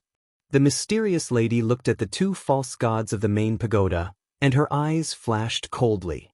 The middle-aged man raised his eyebrows and said helplessly, Fine. Anyway, you're more familiar with the main pagoda than I am. We'll do whatever you say. Let's recuperate first. We'll wait for an opportunity to act when we're better. The mysterious lady said. The middle-aged man nodded. Then, the two of them sat cross-legged on the ground and took out healing pills. They healed their injuries while monitoring the movements of Mu Qing and the others. Time was like sand between fingers. 5 days passed in a flash. Early in the morning, buzz. The golden light curtain in front of Mu Qing and the others suddenly disappeared, and the golden figure turned into a golden light and rushed into the lake below like lightning. The 5 of them were meditating. When they sensed the movement, they opened their eyes one after another, and their faces were filled with ecstasy. 5 days. Including the day before, it had been 6 days. The golden light curtain finally dissipated. Yiglao and the others immediately got up and rushed toward the inland sea with Mu Qing. Mu Qing suddenly stretched out his hand. What's wrong? The 4 of them stopped and turned to look at him suspiciously. Mu Qing said, It's been 6 days, and the inland sea is bigger than I imagined. If we look for him like this, we won't be able to find him. Yiglao asked, Do you have any good ideas? Although I can't find him right away, I can shorten the time. After Mu Qing finished speaking, a strange light appeared in her eyes. A vast ocean was faintly reflected in her pupils, and there were islands of various sizes on the surface of the ocean. Soon, the light in his eyes disappeared, and he sneered. I know where he is. Where? Chapter 11:28. Mu Qing said, It's in the northwest of the inland sea. It should take more than 2 months to get there from here. So far? Yiglao and the other 3 frowned. I'm guessing based on my cultivation. If it were you guys, it wouldn't take so long. Mu Qing said. So that's how it is. It'll take you 2 months to get there. If it were us, it would take at most 2 or 3 days. Yiglao said. For us now, 2 or 3 days is too long. Let's just teleport there directly. Mu Qing said. Teleport? The 2 false gods were stunned. Wasn't it impossible to open a portal in the inland sea? Mu Qing looked at the 2 of them and waved his hand. An ancient stone gate appeared. Looking at the stone gate, Yiglao's eyes lit up and said, Yes, we can use the gate of time and space. The gate of time and space. The 2 false gods stared at the stone gate with a fiery light in their eyes. Obviously, they also knew the magical use of the gate of time and space. Suddenly, one of them frowned and said, No, this is not the Real Gate of Time and Space. Mu Qing didn't explain. He directly handed the Gate of Time and Space to Yiglao and gave Yiglao a coordinate. Yiglao waved his hand and the power of the false god surged. With a clang, the Gate of Time and Space was instantly awakened. The old man in the white robe said, "Let's go. No matter what, we have to catch him today." "I know Qin Feiyang. He's very good at hide and seek. So, we must leave someone to guard the island. Also, the mysterious lady won't sit back and do nothing. Someone guarding this place can stop her from entering the inland sea and rescuing Qin Feiyang." Mu Qing said. As soon as these words came out, Yiglao, the old man in the white robe, and the two false gods of the main tower all fell silent. Mu Qing's eyes flashed slightly. He looked at the two old men and said, "I know what you're thinking. Don't worry, the Mu family really doesn't covet the divine crystals." The two of them frowned. One of them said, "How about this? To avoid unnecessary suspicion, each of us will leave one person to guard this place." "Sure." Mu Qing nodded. He turned to the white-robed old man and said, "Ancestor, the middle-aged man beside the mysterious madam is very strong.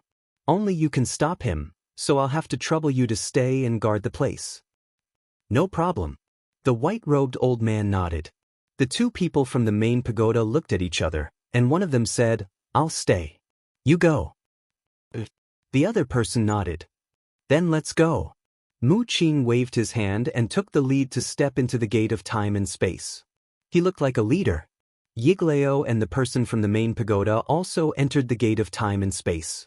The next moment, Mu Qing and the other two arrived in the sky above a sea. This place was most likely over 10,000 kilometers away from the demonic island. To ordinary people, a distance of over 10,000 miles was an unreachable distance. But to false gods, it was just a matter of hours. Mu Qing glanced at the vast sea and looked at the person from the main pagoda. He said, "Senior, let's split up. You go to the northwest and we'll go to the southwest. Once we find him, we'll send a signal immediately." The old man nodded and turned to the northwest. Yiglao frowned and said, "Qing, didn't you just say that Qin Feiyang is in the northwest? Why did you let him go?" Mu Qing smiled and said, "Ancestor, I lied to them. In fact, Qin Feiyang is in the southwest." Yiglao was stunned, then he shook his head and smiled. "I didn't expect you to have a trick up your sleeve. Not bad, we didn't misjudge you. You will definitely be the pillar of the Mu family in the future." Mu Qing rubbed his head and smiled. "Let's go. Don't waste time." "Okay." Old E nodded. Then he brought Mu Qing along as they headed towards the southwest direction. At the same time, he used his divine perception to search the sea region. He didn't even let go of the deep sea. And the Devil's Island was in the southwest. At the same time, in the sky above a sea, a man and a woman stood side by side, scanning the island in front of them with solemn expressions. On the island, there were piles of bones. It was like hell. This man and woman were Qin Feiyang and the young lady of the Dragon Phoenix Pavilion. Back then, Wang Yu drove the Sage King ship. Whether it was from the God's Island to the Devil's Island or from the Devil's Island to the God's Island, it took an entire month. But now, under the lead of the young lady of the Dragon Phoenix Pavilion, Qin Feiyang only took 5 days to arrive at the Devil's Island. This speed could be said to be heaven and earth.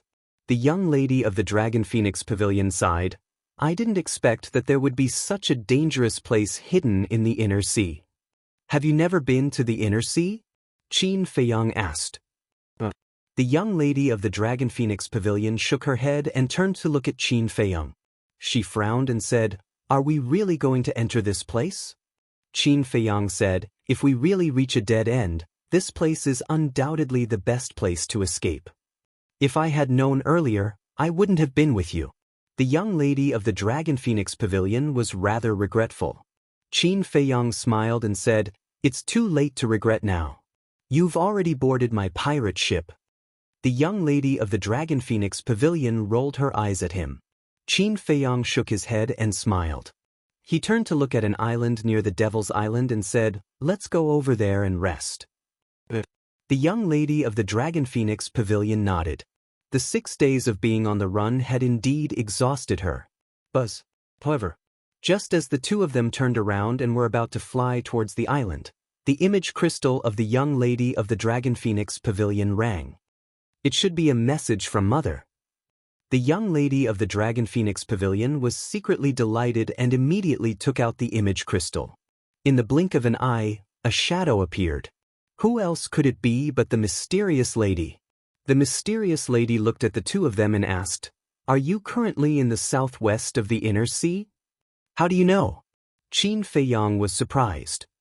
"Looks like that kid from the Mu family didn't make a mistake." The mysterious lady's eyes darkened slightly. "Mu Qing?" Qin Feiyang said. "In the inner sea, his heavenly eye can't predict your exact location, but he can predict your approximate location. Now they have already entered the inner sea, and they used the space-time gate to directly teleport in." The mysterious lady said. "What?" Qin Feiyang's expression changed and said, "Then, the Mermaid Emperor's divine sense has disappeared." The mysterious lady nodded. The young lady of the Dragon Phoenix Pavilion said, "Then hurry up and come in to save us." The white-robed old man and the other fake god of the main tower are guarding the island. With the white-robed old man here, we can't enter at all. The mysterious lady said solemnly. "The white-robed old man is guarding?" Qin Feiyang raised his eyebrows and said, "This should be Mu Qing's idea, right? He has already predicted that we will come to save you, so he specifically asked the white-robed old man to stay on the island. To be honest, I really have to look at that kid from the Mu family in a different light now. No matter what he does it flawlessly, almost as good as you. I really regret that I didn't kill him earlier." The mysterious lady sighed. Qin Feiyang sighed deeply and said helplessly, "It's too late to say anything now, we can only think of a way ourselves." "Then it's up to you, you must bring my daughter out alive." The mysterious lady said. Qin Feiyang nodded, but suddenly frowned and said, "Your daughter?" The mysterious lady was also stunned, looked at the young lady of the Dragon Phoenix Pavilion, and asked, "Ru Shuang, haven't you told him yet?" "No." The young lady of the Dragon Phoenix Pavilion shook her head. Listening to the conversation between the two, Qin Feiyang was dumbstruck, unable to come back to his senses for a long time. The young lady of the Dragon Phoenix Pavilion was actually the daughter of the mysterious lady? The young lady of the Dragon Phoenix Pavilion looked at Qin Feiyang and said unhappily, "What kind of expression is that? I am her daughter, is it that unbelievable?" "It's not unbelievable, it's just that I can't accept it." Qin Feiyang muttered. Like mother, like daughter. It seemed that he had to be careful of this woman in the future. Suddenly, the middle-aged man next to the mysterious lady asked, "Where are you guys now?" "Devil's Island," Qin Feiyang said. "What? You guys aren't planning to enter the Devil's Island, are you?" The middle-aged man's expression changed. "Do we have any other choice now?" Qin Feiyang laughed bitterly. The middle-aged man said, "You can't act recklessly, even I don't dare to rashly step into the Devil's Island. With your cultivation, once you enter, you will definitely die." "Will we definitely die?" "Not necessarily." Qin Feiyang turned his head to look at the Devil's Island and muttered to himself. After the conversation ended, Qin Feiyang looked at the young lady of the Dragon Phoenix Pavilion and asked curiously, "If your mother is her, then who is your father? I say, do you know how dangerous our current situation is? You still have the mood to ask these questions?" The young lady of the Dragon Phoenix Pavilion was furious. Qin Feiyang said, "I was thinking, since you and your mother are so strong, then your father must be even stronger. If we go find him, then wouldn't we be saved?" "My father?" The young lady of the Dragon Phoenix Pavilion raised her eyebrows and said expressionlessly, "He is already dead." Qin Feiyang was startled and laughed embarrassedly. "Sorry, I mentioned something that hurts you." "It's fine." The young lady of the Dragon Phoenix Pavilion shook her head. Qin Feiyang said again, "Then can you let me see your true appearance?" "You're not finished, are you?" The young lady of the Dragon Phoenix Pavilion immediately gnashed her teeth. "I won't say any more." Qin Feiyang hurriedly waved his hand, then turned his head to look at the Devil's Island again. Were they really going to enter this place? But other than this, where else could help them escape this calamity? The greatest pain in the world was knowing that one was going to die, but one could only wait helplessly for death. Qin Feiyang was in such a mood right now. Torture, torment, and unceasing destruction of his spirit. He had thought of the concealment technique and the ancient castle, but none of them worked. As expected, one still needed to be strong. No matter how powerful external objects were, they could only solve the urgent situation for a while. Time passed breath by breath. After an unknown period of time, a terrifying divine sense suddenly enveloped them. It's here! Qin Feiyang and the young lady of the Dragon Phoenix Pavilion immediately had gloomy expressions. At the same time, in the sky above the distant sea, Yigleo's face revealed a trace of joy, and said, "Qing, we found them." "Where is it?" Mu Qing's spirit was lifted. "Next to an island in front. But I also know that island. It's called the Devil's Island, and it's not a good place." Yigleo said. "Devil's Island?" Mu Qing frowned, and suddenly seemed to think of something, and said in surprise, "It can't be that Devil's Island that deprives one's vitality and lifespan, right?" "That's it." Yigleo nodded. Mu Qing smiled coldly and urged, "Hurry up and get there." Yigleo immediately sped up, streaking across the sky like lightning, setting off huge waves. Chapter 1129. Accompanied by two air-piercing sounds, Mu Qing and Yigleo landed in front of Qin Feiyang. Qin Feiyang said, "You guys came really fast." It seemed like a compliment, but it was actually a mockery. And at this moment, he and the young lady of the Dragon Phoenix house were standing at the edge of the Devil's Island. As long as they turned around and took a step, they would be able to enter the Devil's Island. Standing here was to prevent Yigleo from using his pressure to imprison them.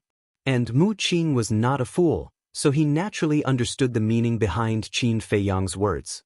He snorted coldly, "If it wasn't for the Mermaid Emperor's divine sense blocking the way, you would have already become a prisoner. What's there to be proud of?" Qin Feiyang laughed. "This means that I have good relations with people. No matter where I go, there are people to get along with me." "You have good relations with people?" Mu Qing's expression was extremely strange. Whether it was his Mu family or the main tower, they were all chasing after this person. There was no place for this person on the Forgotten Continent. And in the Great Qin Empire, he was also the enemy of the entire world. What kind of good relations was this? Was this a joke? Cut the crap. Now that you have nowhere to go, give me the divine crystal, I promise to give you a way out. Not only that, my Mu family will also do our best to protect you. It's a once-in-a-lifetime opportunity. Think about it carefully." Mu Qing said. Qin Feiyang laughed. "Good suggestion, but I'm afraid you don't have the qualifications to make me lower my head to you." Mu Qing said angrily, "Do you have a choice now? Unless you want to enter the Devil's Island behind you." "Sorry, I really do plan to do so." Qin Feiyang grabbed the young lady of the Dragon Phoenix house and turned around to step into the Devil's Island. Immediately, a mysterious force enveloped them. This force was all-pervasive, drilling into their bodies. The two of them immediately felt that the qi and blood in their bodies began to flow crazily. "What a madman! Ancestor, quickly see if you can take them out?" Mu Qing hurriedly shouted. Yigleo's body shook, and a mighty divine aura surged out, pouncing towards Qin Feiyang and Huang Xiaolong. However, when the divine might reached the edge of the demonic island, it was repelled by an invisible force. Yigleo shook his head and transmitted, "What should we do now? We still need him. If he dies here then, Qin Feiyang, we can discuss this slowly. Don't do anything stupid. Get out of here." Before Yigleo could finish, Mu Qing shouted anxiously. Qin Feiyang ignored him. He looked at the Dragon Phoenix Pavilion's young miss and said, "This place is too dangerous. Go hide in the castle first." In just a short while, the eyes of the Dragon Phoenix Pavilion's young miss turned turbid and weak. One could imagine that the face under the veil was definitely aging. "What about you?" The young lady of the Dragon Phoenix house was worried. I'll think of a way, Qin Feiyang said in a low voice, and then sent the young miss of the Dragon Phoenix Pavilion to the castle. He tentatively took a step back and immediately felt an invisible force blocking his back. This was enough to show that the Devil Island could only be entered and not exited. Mu Qing stared fixedly at Qin Feiyang's back and roared, "Did you hear me? Come out." "I can't get out," Qin Feiyang said without turning his head, looking at the center of the island, his eyes flickering.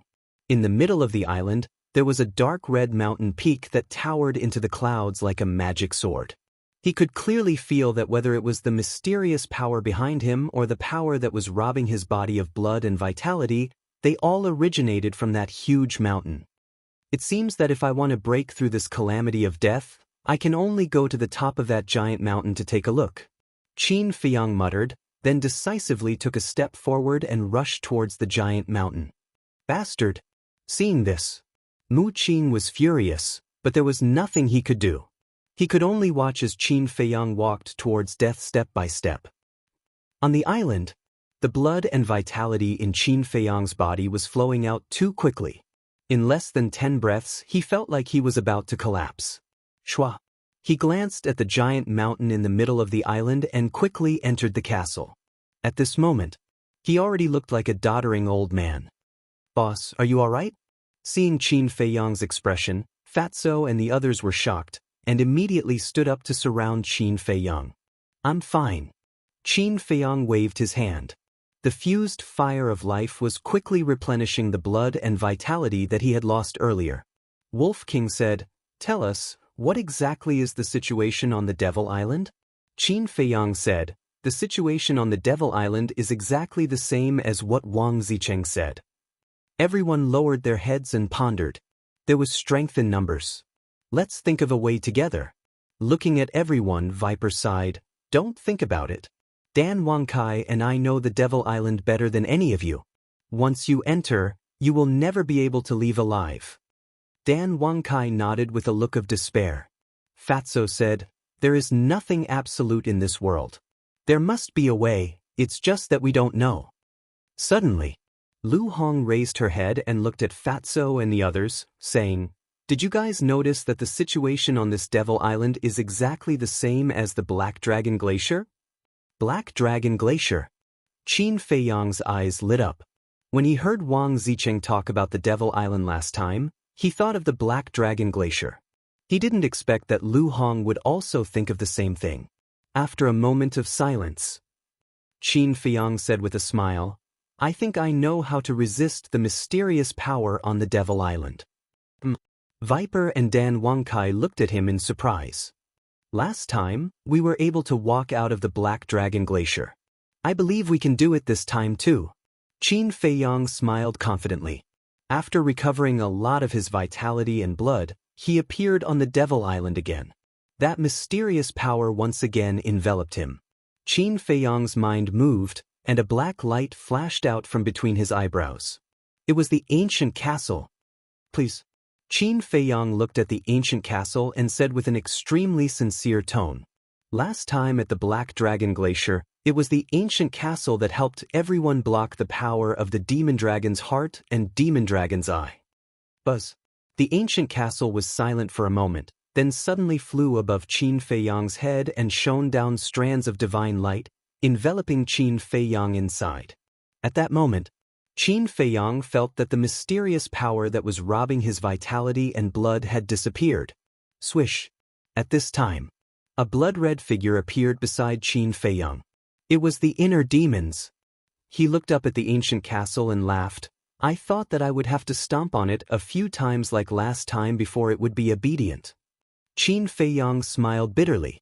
The last time the inner demons stepped on the ancient castle at the Black Dragon Glacier, it was still fresh in his memory. The inner demons turned around and looked at Mu Qing and Yigleo in the sky above the sea. The expressions on their faces were extremely interesting. They thought that Qin Feiyang would definitely die if he entered the Devil Island, but they didn't expect the ancient castle to be able to block that power. The inner demons raised the corner of his mouth and looked at Yigleo provocatively, saying, "Old man, your ancestor and ancestor are both standing here. If you have the ability to come and kill us?" Ancestor? Ancestor? Yigleo was suspicious. You can't even understand this, aren't you too stupid? Look, I used to be called Ancestor Mu, so doesn't that mean I'm the ancestor of your Mu family? And I'm called Ancestor Mu, so I'm naturally the ancestor of your Mu family. The inner demons joked. Yigleo's face darkened, his hands clenched tightly, and his eyes were extremely scary. How dare you treat your ancestor and ancestor like this? Aren't you afraid of being struck by lightning? Sigh, forget it. We don't want unfilial descendants like you. The inner demons shook his head with a look of disappointment. Yigleo roared, Little beast, come out if you have the ability, see if this old man doesn't destroy you. The inner demons looked at him triumphantly and said lightly, Come in if you have the ability, see if this young master doesn't destroy you. Bastard! Is this how the descendants of your Qin family are raised? Elder Yi was so angry that his hair stood on end.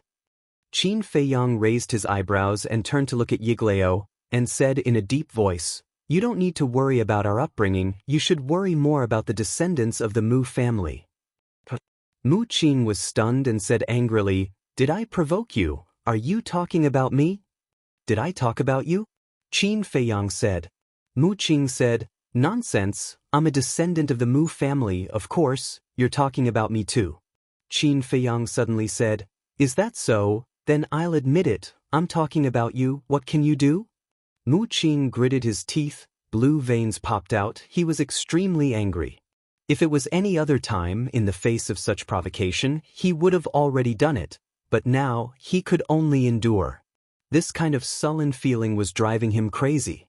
Qin Feiyang and the inner demons were very happy. A dignified fake god couldn't do anything to them, what could be more satisfying than this? I don't have time to talk nonsense with you, get out of here, you don't dare to come in anyway. Qin Feiyang looked at the two disdainfully, then turned to look at the inner demons and said, I have to go to the top of the mountain to take a look, you go back to the inner world. I don't want to go back now. Because I'm also very interested in that giant mountain.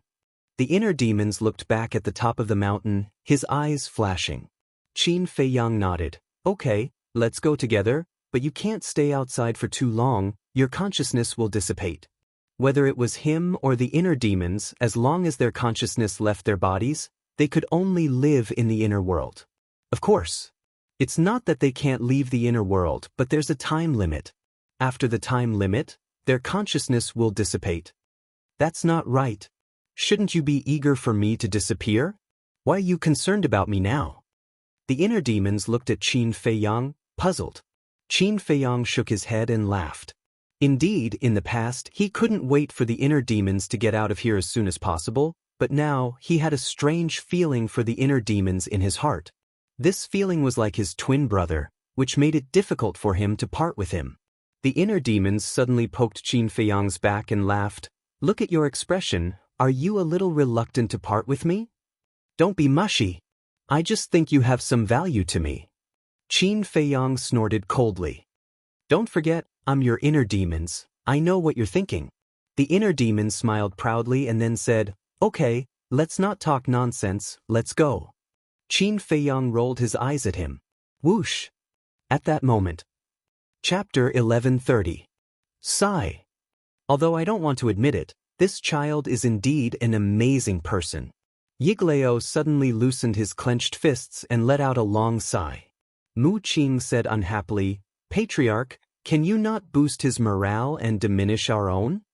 I'm not boosting his morale. Look at that inner demons. If it were anyone else, they would have been replaced by the inner demons long ago. But he has a way to get along with the inner demons peacefully. Yigleo said.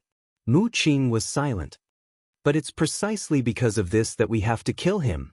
The mysterious ancient castle, the powerful six-word divine art, and that indestructible dagger. If this child is not eliminated, he will definitely become the biggest stumbling block for our Mu family in the future. Yigleo paused after every word, his eyes filled with killing intent.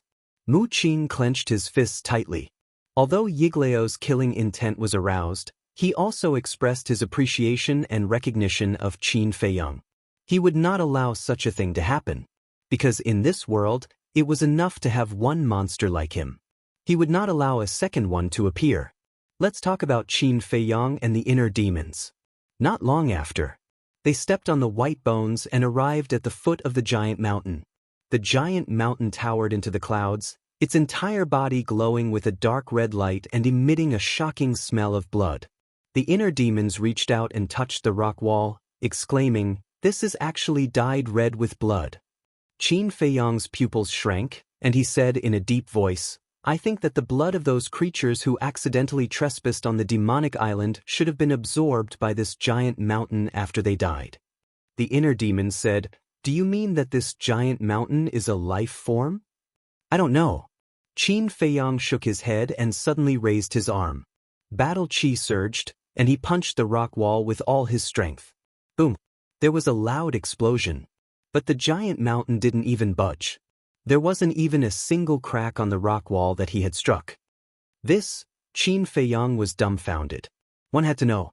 Now that he was a 4-star battle saint, it was no exaggeration to say that this punch was enough to destroy mountains and rivers. However, at this moment, it was actually unable to do anything to a giant mountain. Something was off. Qin Feiyang and the inner demons looked at each other and jumped up at the same time toward the peak of the mountain. Along the way, they carefully observed the cliff, but they didn't find anything. A dozen breaths later, the two of them finally reached the peak of the mountain. They stood at the edge of the cliff and looked ahead. The peak of the mountain was the same as the other places. It was completely devoid of life, like a land of death. Moreover, other than pieces of large and small protruding rocks, there was nothing else to be seen. Filled with suspicion, the two of them carefully searched the mountain peak. When they reached the center of the mountain peak, they were surprised to find that there was a tunnel entrance on the ground. The entrance was not big, only enough for 2 or 3 people to walk side by side. The two of them walked to the entrance and looked inside, only to see that it was pitch black inside, like a bottomless pit. "Should we go down and take a look?" the inner demons asked. "Nonsense, of course we should," Qin Feiyang said. "Then let's go." The two of them were like newborn calves who weren't afraid of tigers. They directly jumped into the entrance and walked down the tunnel side by side.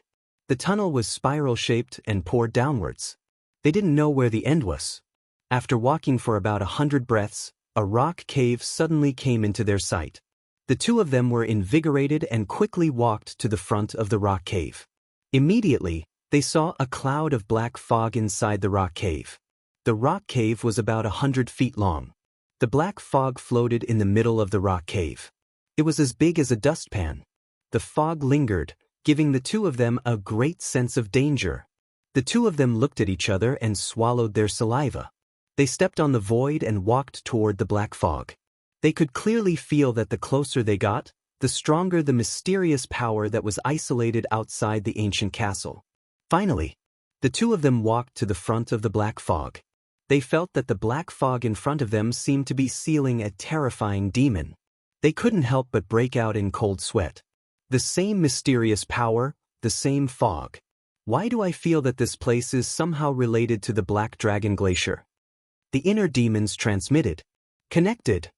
Qin Feiyang was stunned and said in surprise, "You mean, there might be a strange heart and eye in this black fog?" The inner demons nodded.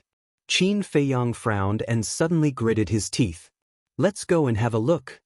The two of them took a deep breath and stepped into the black fog. Immediately, the two of them stared at each other, full of surprise. In the black fog, there was no heart and eye as they thought.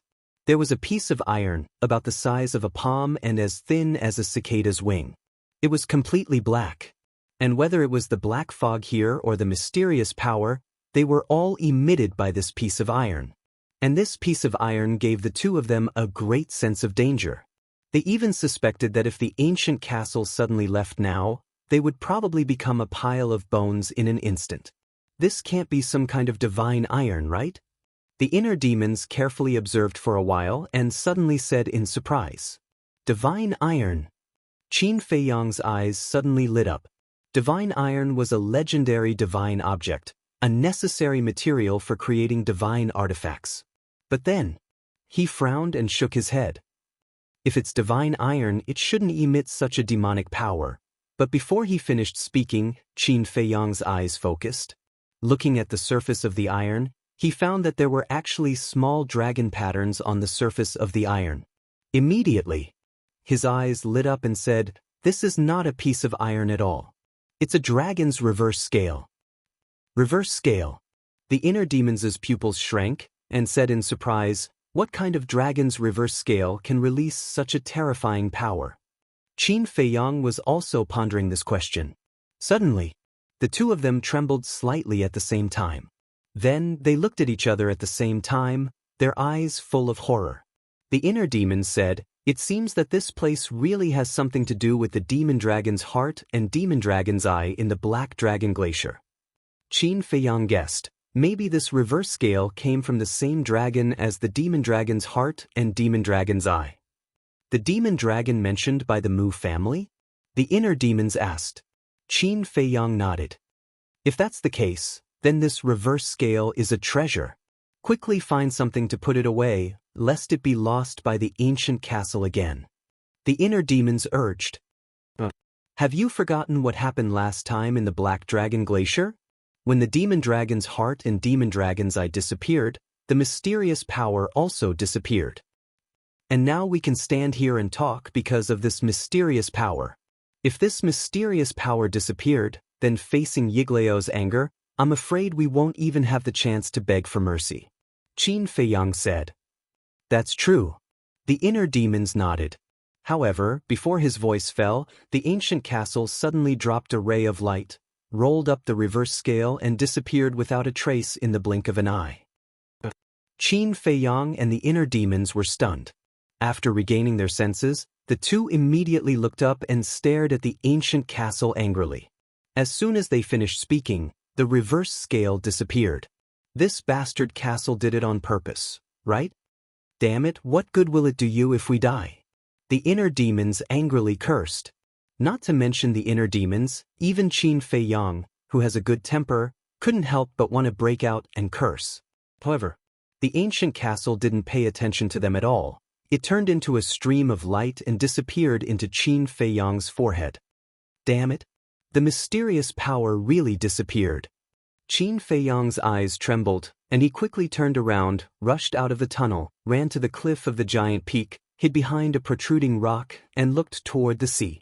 It was very far away, but he could vaguely see that Mu Qing and Yigleo were still standing in the sky above the sea, without the slightest intention of leaving. The inner demons ran up and urged, "What are you looking at? Go to the ancient castle, or it will be too late." Wait. Qin Feiyang stretched out his hand, observed Mu Qing and the inner demons for a moment, and said, "They don't seem to have noticed that the mysterious power has disappeared." The inner demons was stunned and also turned his head to look, only to find that Mu Qing and the inner demons had indeed not entered the Devil's Island. The inner demon's eyes flashed, and he chuckled. Then this is a good opportunity to escape. Yes. Let's leave quietly from the other side of the Devil's Island. Let them think that we are still on the island. Qin Feiyang also smiled, and without any delay, he immediately ran to the other side of the giant peak and then jumped down. The inner demons also entered the inner world. When they landed on the ground below the giant peak, Qin Feiyang waved his hand, and the mist of the Dragon Phoenix Pavilion appeared out of thin air. It really disappeared. She looked at the void in surprise. The mysterious power is invisible and colorless. Mu Qing and Yigleo should not be able to discover it for a while. Let's go quickly. Qin Feiyang urged.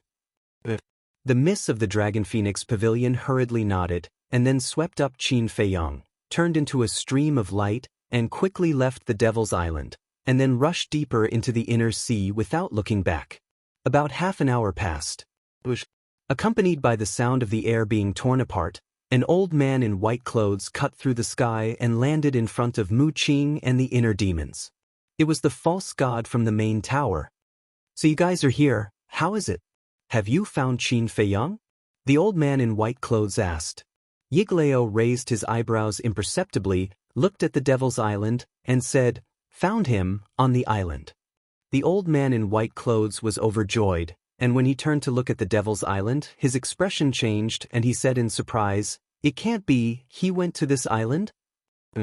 Yigleo nodded. "This is the Devil's Island, isn't he afraid of death?" The old man in white clothes was surprised. "Of course he is afraid of death, but unfortunately he is not dead," Yigleo said in a low voice. At the same time, in the deepest part of the inner sea, two figures swept across the sky above an island, stirring up huge waves. It was Qin Feiyang and the inner demons. More than an hour had passed, and they had already gone far, and the sea beasts they encountered now were almost all the archbeasts. "We finally got rid of them." The young lady of the Dragon Phoenix house looked at the sea behind her, and seeing that Mu Qing and Yigleo did not chase after them, she heaved a long sigh of relief. It's still too early to be happy. As long as we don't leave the inner sea, the danger will always be there. It can only be said that it's safe for now. Qin Feiyang said. Whether it was the real space-time gate or the fake one, it could only be opened once a day. As for the real space-time gate, Mu Qing and Yigleo would definitely not carry it with them. Therefore, he concluded that the space-time gate opened on the island must be the fake one in Mu Qing's hands. With only one space-time gate, even if Mu Qing discovered that they had left, even if Mu Qing could predict their general direction, it would still take some time to catch up with them. However, don't forget that Yigleo was a false god, and his speed was not something they could compare to. That was why Qin Feiyang said that it was safe for now. Why don't we take the opportunity to go back now? Although there are two false gods on the island, my mother and the others are also there. With them holding back the two false gods, it shouldn't be a problem for us to escape. Chapter 1131. No. We need 6 days to go back. 6 days is too long. With Mu Qing's cautious personality, I think it won't take more than a day for him to discover that we have already left. At that time, when he predicts our location and sees through our purpose, he will definitely make detailed arrangements immediately. In short, I don't agree with the suggestion of returning to the island. Qin Feiyang shook his head. Rather than saying that this was a great escape, it was better to say that this was a game. A game between him and Mu Qing. If he lost, he would die and turn into dust. If he won, he would leap over the dragon gate and soar into the sky. Then if we can't return to the island, how can we leave? The young lady of the Dragon Phoenix house asked. It was undeniable that what Qin Feiyang said made sense. However, the island was the only entrance to the inner sea. If they wanted to leave, they had to pass through the island. In other words, this was something that they would have to face sooner or later. Qin Feiyang said, "Don't panic, let me think about it." The young lady of the Dragon Phoenix house fell silent. She brought Qin Feiyang and continued to fly deeper into the inner sea. So, after a while, Qin Feiyang suddenly spoke. "I've thought of a way." The young lady of the Dragon Phoenix house slammed on the brakes and stopped in the air. She looked at Qin Feiyang excitedly. "You said that it was my ancestor who defeated the divine beast here and sealed its cultivation. In that case, was the sealing formation here also set up by him?" Qin Feiyang asked instead of answering. The young lady of the Dragon Phoenix house nodded. Qin Feiyang's eyes flashed as he said in a deep voice, "I think we can make a bet." The young lady of the Dragon Phoenix house was surprised. "I am the descendant of my ancestor and have received his inheritance.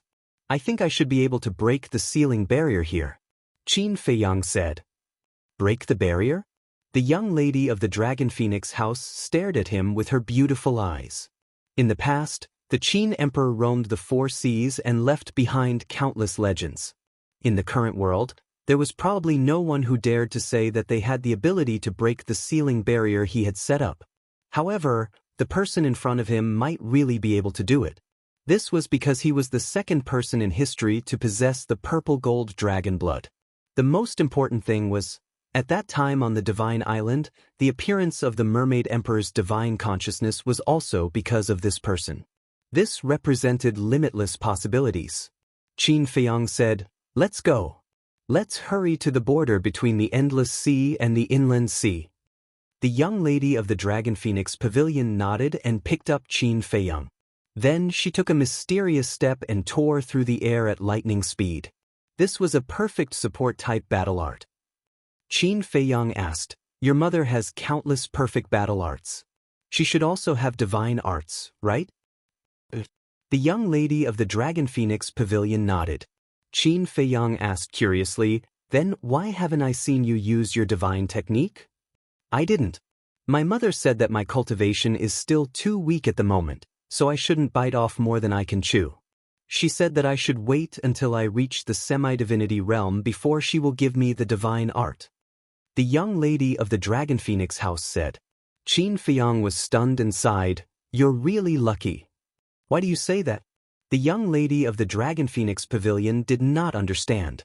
Qin Feiyang said with melancholy, "I also have a mother who loves me dearly, but all these years, I have only seen her a few times." The young lady of the Dragon Phoenix Pavilion looked at him with a complicated expression and comforted him. "Mother has also told me about your matter. Don't be depressed because sooner or later, you two will truly be reunited." "Thank you." Qin Feiyang smiled and said, "Oh right, after being together for so many days, I still don't know your full name. Is it convenient for you to reveal it?" The young lady of the Dragon Phoenix Pavilion was silent for a moment, then laughed. "You can just call me Ruo Shuang." Qin Feiyang smiled helplessly. This woman was obviously hiding her surname. However, he was puzzled. What was there to hide? Time flew. Night fell. Devil's Island. That little bastard still hasn't appeared. Is he really planning to waste time with us? Yiglao looked at the giant peak in the middle of the Devil's Island, his brows tightly knitted together. Mu Qing and the old man from the main pagoda also had frustrated looks on their faces. Time passed breath by breath. Suddenly, on the left side of the Devil's Island, a sea beast with a low cultivation suddenly jumped out of the sea and barged into the Devil's Island. Mu Qing and the other two only casually glanced at the sea beast before looking away.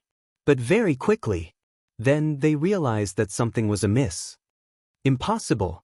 Suddenly, the three of them exclaimed in unison and turned to look at the sea beast again. They saw that the sea beast was actually alive and kicking on the island, without any signs of life. How could this be? The three of them hurriedly flew over, but they did not dare to approach the Devil's Island. They stood above the sea and observed the sea beast at a close distance. The appearance of the three of them also frightened the sea beast, and it hurriedly fled towards the center of the Devil's Island. Even when it disappeared from their sight, the sea beast did not fall to the ground and die. "It's actually fine?" The three of them were dumbstruck. Suddenly, Mu Qing gritted her teeth and said in a deep voice, "I'll go and try." "Don't I'll go." Yiglao hurriedly grabbed Mu Qing and shook his head. Mu Qing said, "Then be careful." After all, Yiglao was a pseudo-god.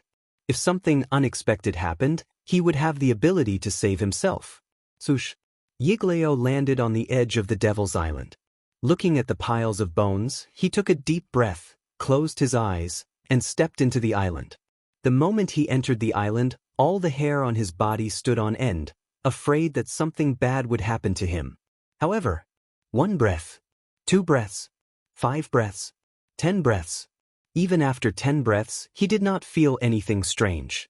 Then he suddenly opened his eyes, which were full of surprise. Swoosh! Mu Qing and the old man looked at each other and also landed beside Yiglao. "He's really fine?" The old man was shocked. Other than the countless bones under his feet, there was nothing strange. "That's not right." When Qin Feiyang and the young lady of the Dragon Phoenix house entered the Devil's Island, we saw them with our own eyes. Not long after, they showed signs of aging. "But why are we completely fine now?" Mu Qing looked around, her eyes full of suspicion. Yiglao shuddered and said, "We can't care so much. Let's go to the top of the mountain and take a look." Mu Qing raised her head and looked at the top of the mountain. Her eyes flickered with a cold light as she muttered, "This time, I definitely won't let you escape." The three of them soared into the sky and landed on the top of the mountain like lightning. Yiglao stood at a commanding point and looked down at the top of the mountain. He shook his head and said, "There's no one, but there's a tunnel entrance in the middle." The three of them rushed into the tunnel without stopping. When they entered the cave, they still did not see any trace of Qin Feiyang. Their hearts immediately sank. Yigleo said, "He can't be in the castle, right?" Mu Qing shook her head and said, "It can't be that simple. I must have overlooked something." Buzz. All of a sudden, he activated his omniscient eye and spied on Qin Feiyang's whereabouts. Damn it! Soon, he roared in exasperation. "What's wrong?" Yigleo and Mu Qing looked at him in surprise. "He's already gone. I should have known. With the castle protecting him, he won't stay here and wait for death. And I was so arrogant. I thought he would continue to waste time with us here. Ha, I'm so stupid." Mu Qing threw her head back and laughed hysterically. "He's gone." Yigleo and Mu Qing looked at each other and suddenly burned with anger. He had actually escaped? Didn't that mean they had waited for nothing all this time? However, when he noticed Mu Qing's expression, Yigleo suppressed his anger and sighed deeply. It seemed that this matter had a big impact on Mu Qing. He stepped forward and patted Mu Qing's shoulder, comforting her. "Don't blame yourself. This has nothing to do with you. He's too cunning. Don't comfort me. In fact, I've long realized that I can't beat him at all. It's just that I've been running away and unwilling to admit it." Mu Qing shook her head. Her face was full of self-mockery. Yigleo said with a smile, "Who doesn't make mistakes? Don't give up. The most important thing now is to find him." "That's right. We can't let them leave the inland sea. Immediately inform the people guarding the mythical island to take precautions. Don't let Qin Feiyang take the opportunity to slip away." The old man in the main tower said. "No, they didn't go to the mythical island." Mu Qing said. With Yigleo's comfort, he regained his confidence. "They didn't go to the mythical island? Then where did they go? Is there another entrance to the inland sea?" Yigleo was surprised. Mu Qing said, "They went deeper into the inland sea, but I can't guess why they did that." "Then what are we waiting for? Go after them," the old man in the main tower urged. Then, he rushed out of the tunnel and rushed toward the depths of the inland sea at his maximum speed. "If we go after them now, can we still catch up?" Yigleo muttered to himself as he followed behind the old man with Mu Qing. Mu Qing said, "It doesn't matter if we can't catch up now. It will be dawn in a few hours, and we can open the space-time door again." Yigleo's eyes lit up. He laughed and said, "That's right. As long as we have the space-time door, no matter how far they run, we can catch up with them." Time flew by. Midnight. The inland sea was shrouded in darkness. However, whether it was Mu Qing's group or Qin Feiyang's group, they could see everything around them clearly. Because at their cultivation level, there was no difference between day and night. In the sky above the sea, huge waves surged and strong winds howled. The auras of emperors filled every corner of the deep sea. The young lady of the Dragon Phoenix pavilion flew with Qin Feiyang while pointing at the sea ahead. She smiled and said, "We're here." Qin Feiyang raised his head and looked over. He saw an island several kilometers away on the surface of the sea. That island was very strange. It was only about half a mile wide and more than 10,000 feet tall. However, its length could not be measured with numbers. It was like a huge dragon that extended to the ends of both sides. That island is called Dragon Island. It is the boundary between the endless sea and the inland sea. It runs through the entire inland sea. And Dragon Island is the same as the Island of Gods. It has been tempered by your ancestor with divine power. The young lady of the Dragon Phoenix pavilion said. "Tempered by divine power?" Qin Feiyang was stunned. "Yes. After being tempered by divine power, even if you bombard it, you won't be able to destroy it. Unless your cultivation level surpasses your ancestors." The young lady of the Dragon Phoenix pavilion said. "I see." Qin Feiyang mumbled. More than 10 breaths later, the two of them descended above Dragon Island. The young lady of the Dragon Phoenix pavilion waved her hand. A wave of battle aura appeared and pounced toward the void ahead. Buzz. When the battle aura reached the center of Dragon Island, a purple gold light curtain suddenly appeared in the void and blocked the battle aura. When the battle aura dissipated, the purple gold light curtain also disappeared. That's the sealing barrier. Chapter 1132. Qin Feiyang walked forward and extended his hand into the air. The purple gold light screen appeared again.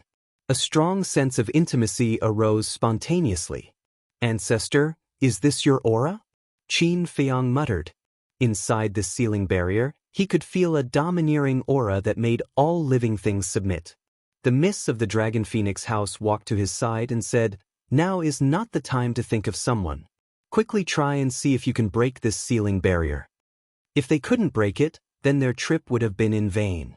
Qin Feiyang restrained his thoughts. The power in his body roared out from his palm, rushing towards the sealing barrier. However, the barrier did not move at all. Seeing this, the miss of the Dragon Phoenix house's face immediately paled. "Don't worry. I believe it can be done," Qin Feiyang whispered. The purple gold dragon chi gushed out and rushed towards the barrier. A scene that surprised the two of them appeared. The sealing barrier actually absorbed all of the purple gold dragon chi. Could it be effective? The miss of the Dragon Phoenix house trembled, her eyes burning with a strong flame of hope. Qin Feiyang could not help but feel refreshed. The purple gold dragon chi in his energy reserve poured out, continuously flowing into the sealing barrier. However, although the purple gold dragon chi was completely absorbed by the barrier, there were no signs of the barrier cracking. Suddenly, the miss of the Dragon Phoenix house seemed to have thought of something. Her expression changed drastically, and she hurriedly said, "Stop." Qin Feiyang quickly retracted his arm and turned to look at her suspiciously. The miss of the Dragon Phoenix house said in a deep voice, "In my opinion, by doing this, not only will you not be able to break the barrier, it will instead make the sealing barrier even stronger." Stronger? Qin Feiyang raised his eyebrows. This sealing barrier is also formed by the purple gold dragon chi, which is why it absorbed your purple gold dragon chi. In short, you are strengthening the sealing barrier by injecting the purple gold dragon chi. The miss of the Dragon Phoenix house nodded. Qin Feiyang was stunned. There was such a thing? The miss of the Dragon Phoenix house said, "Why don't you try again with the purple gold dragon soul and the divine dragon method?" Qin Feiyang nodded. With a thought, the purple gold dragon's soul roared and rushed toward the enchantment with surging dragon might. With a loud boom, the purple gold dragon's soul crashed into the sealing enchantment. But in the end, not only did the sealing enchantment not break, but the purple gold dragon's soul also collapsed, turning into purple gold divine light that was completely absorbed by the enchantment. Even that won't do? Qin Feiyang was furious. The first move, second move, and third move of the divine dragon incantation were all unleashed, bombarding the sealing barrier. Rumble! One after another, loud noises exploded above the dragon island, shaking the heavens and the earth. But the result was the same as before. The sealing barrier did not react at all. The miss of the Longfeng house sighed and said, "It seems that you are thinking too much." Qin Feiyang couldn't help but smile bitterly. "Don't waste time, let's go.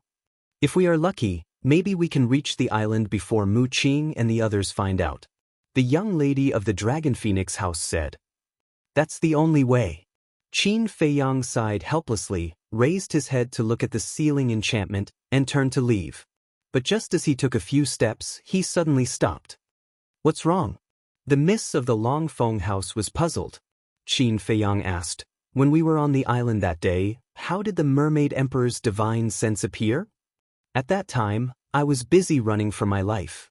How could I remember this?" "Maybe he sensed your aura and appeared on his own." The miss of the Longfeng house shook her head. "If that's the case, he should have appeared the last time I came to Qinghai. Because last time, I even went to the bottom of the lake to take a look. So, there must be another reason." After Qin Feiyang finished speaking, he fell into deep thought. He remembered that when he was running for his life on the island, he was seriously injured by the chief pagoda master, and his body was badly mutilated. And when he and the miss of the Longfeng house flew over the lake changed. This was definitely not a coincidence. Badly mutilated, the lake changed, divine sense. Suddenly, his eyes shone brightly as he said, "I know, it must be because of my blood." Blood? The miss of the Longfeng house was suspicious. "That's right. When I passed over the lake, it must have been my blood that dripped into the lake and awakened the Mermaid Emperor's divine sense. Since my blood can awaken the Mermaid Emperor's divine sense, then it should be able to break this sealing enchantment. After Qin Feiyang finished speaking, he quickly cut the tip of his index finger, and a drop of purple gold dragon blood flowed out from the wound. Buzz. As soon as the purple gold dragon blood appeared, the purple gold light screen that had disappeared suddenly appeared on its own, emitting a dazzling divine light. This is... The miss of the Longfeng house was stunned. This is the reaction of the bloodline power. It has sensed the purple gold dragon blood. Qin Feiyang's spirits were lifted. Previously, he had ignored the purple gold dragon blood. But in fact, the purple gold dragon blood was the real bond between him and his ancestor. Because blood was thicker than water. Under the nervous, perturbed and expectant gaze of the miss of the Longfeng house, Qin Feiyang raised his arm and pointed his index finger at the sealing enchantment. Buzz! When the drop of purple gold dragon blood touched the sealing enchantment, a crack immediately appeared on the enchantment, and then it turned into a light door that led to the endless sea. It's broken! The miss of the Longfeng house was extremely excited. Even when she received the news that Qin Feiyang had snatched the divine crystal, she had not been so excited. Because this was a desperate situation. For the past few days, she had been in despair. Now that she suddenly saw a way out, how could she not be excited? Let's go! She couldn't wait to rush through the light door and appear on the other side of the sealing enchantment. Qin Feiyang shook his head and laughed. He also stepped out, crossed the light door, and landed beside the miss of the Longfeng house. The light door closed. The purple gold light screen also quickly disappeared into the void, as if it had never appeared. I've finally escaped. He looked at the inner sea, his face full of hope. That's right. The miss of the Longfeng house nodded and took out the image crystal. Qin Feiyang knew that she must have informed the mysterious lady. As expected, not long after, the mysterious lady's shadow appeared and immediately asked, "How are you guys? Did the people from the main tower and the Mu family catch up to you?" The miss of the Longfeng house smiled and said, "We have already left the inner sea." Left? The mysterious lady was stunned and frowned. "We have been hiding on the island. Why didn't we see you guys?" The middle-aged man also had a suspicious look on his face. The miss of the Longfeng house said, "We didn't return to the island. We left from the Dragon Island." Dragon Island? What's going on? Why didn't we know that there was an entrance to the Dragon Island? The two of them were bewildered. It's Qin Feiyang. His purple gold dragon blood can break the seal enchantment. The miss of the Longfeng house explained the previous situation in a simple and clear manner. I see. Only then did the two of them come to a realization. The mysterious lady looked at Qin Feiyang in disbelief and said, "Give us the coordinates, we will go there immediately." The miss of the Longfeng house nodded. After giving the mysterious lady the coordinates, she turned off the image crystal and looked at Qin Feiyang. She smiled and said, "After we meet up with Mother and the others, we will be completely safe." Qin Feiyang smiled, looked up at the night sky, and said, "It should be early in the morning now." "Yeah, what's wrong?" The miss of the Longfeng house was puzzled. "After being chased for so long, I definitely have to watch a good show." The corner of Qin Feiyang's mouth lifted as he took out the image crystal. Buzz. The next moment, Mu Qing's shadow appeared in the air.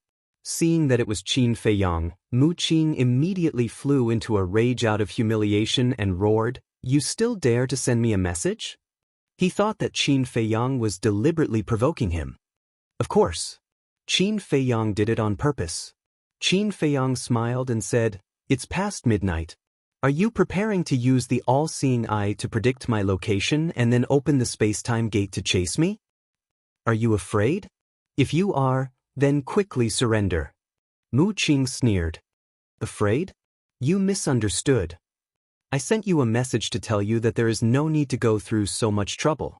I will directly give you my current coordinates," Qin Feiyang said. After he finished speaking, he gave Mu Qing the coordinates. "What do you mean?" Mu Qing raised his eyebrows. "Nothing. I just want to help you save some time seeing how hard you are chasing me." Hurry up, I will wait for you here. Qin Feiyang chuckled and turned off the image crystal. You really gave him the coordinates? Have you forgotten that the space-time gate can directly teleport them out of the inland sea? You just escaped and you are already like this. Are you arrogant? The young lady of the Dragon Phoenix house glared at him angrily.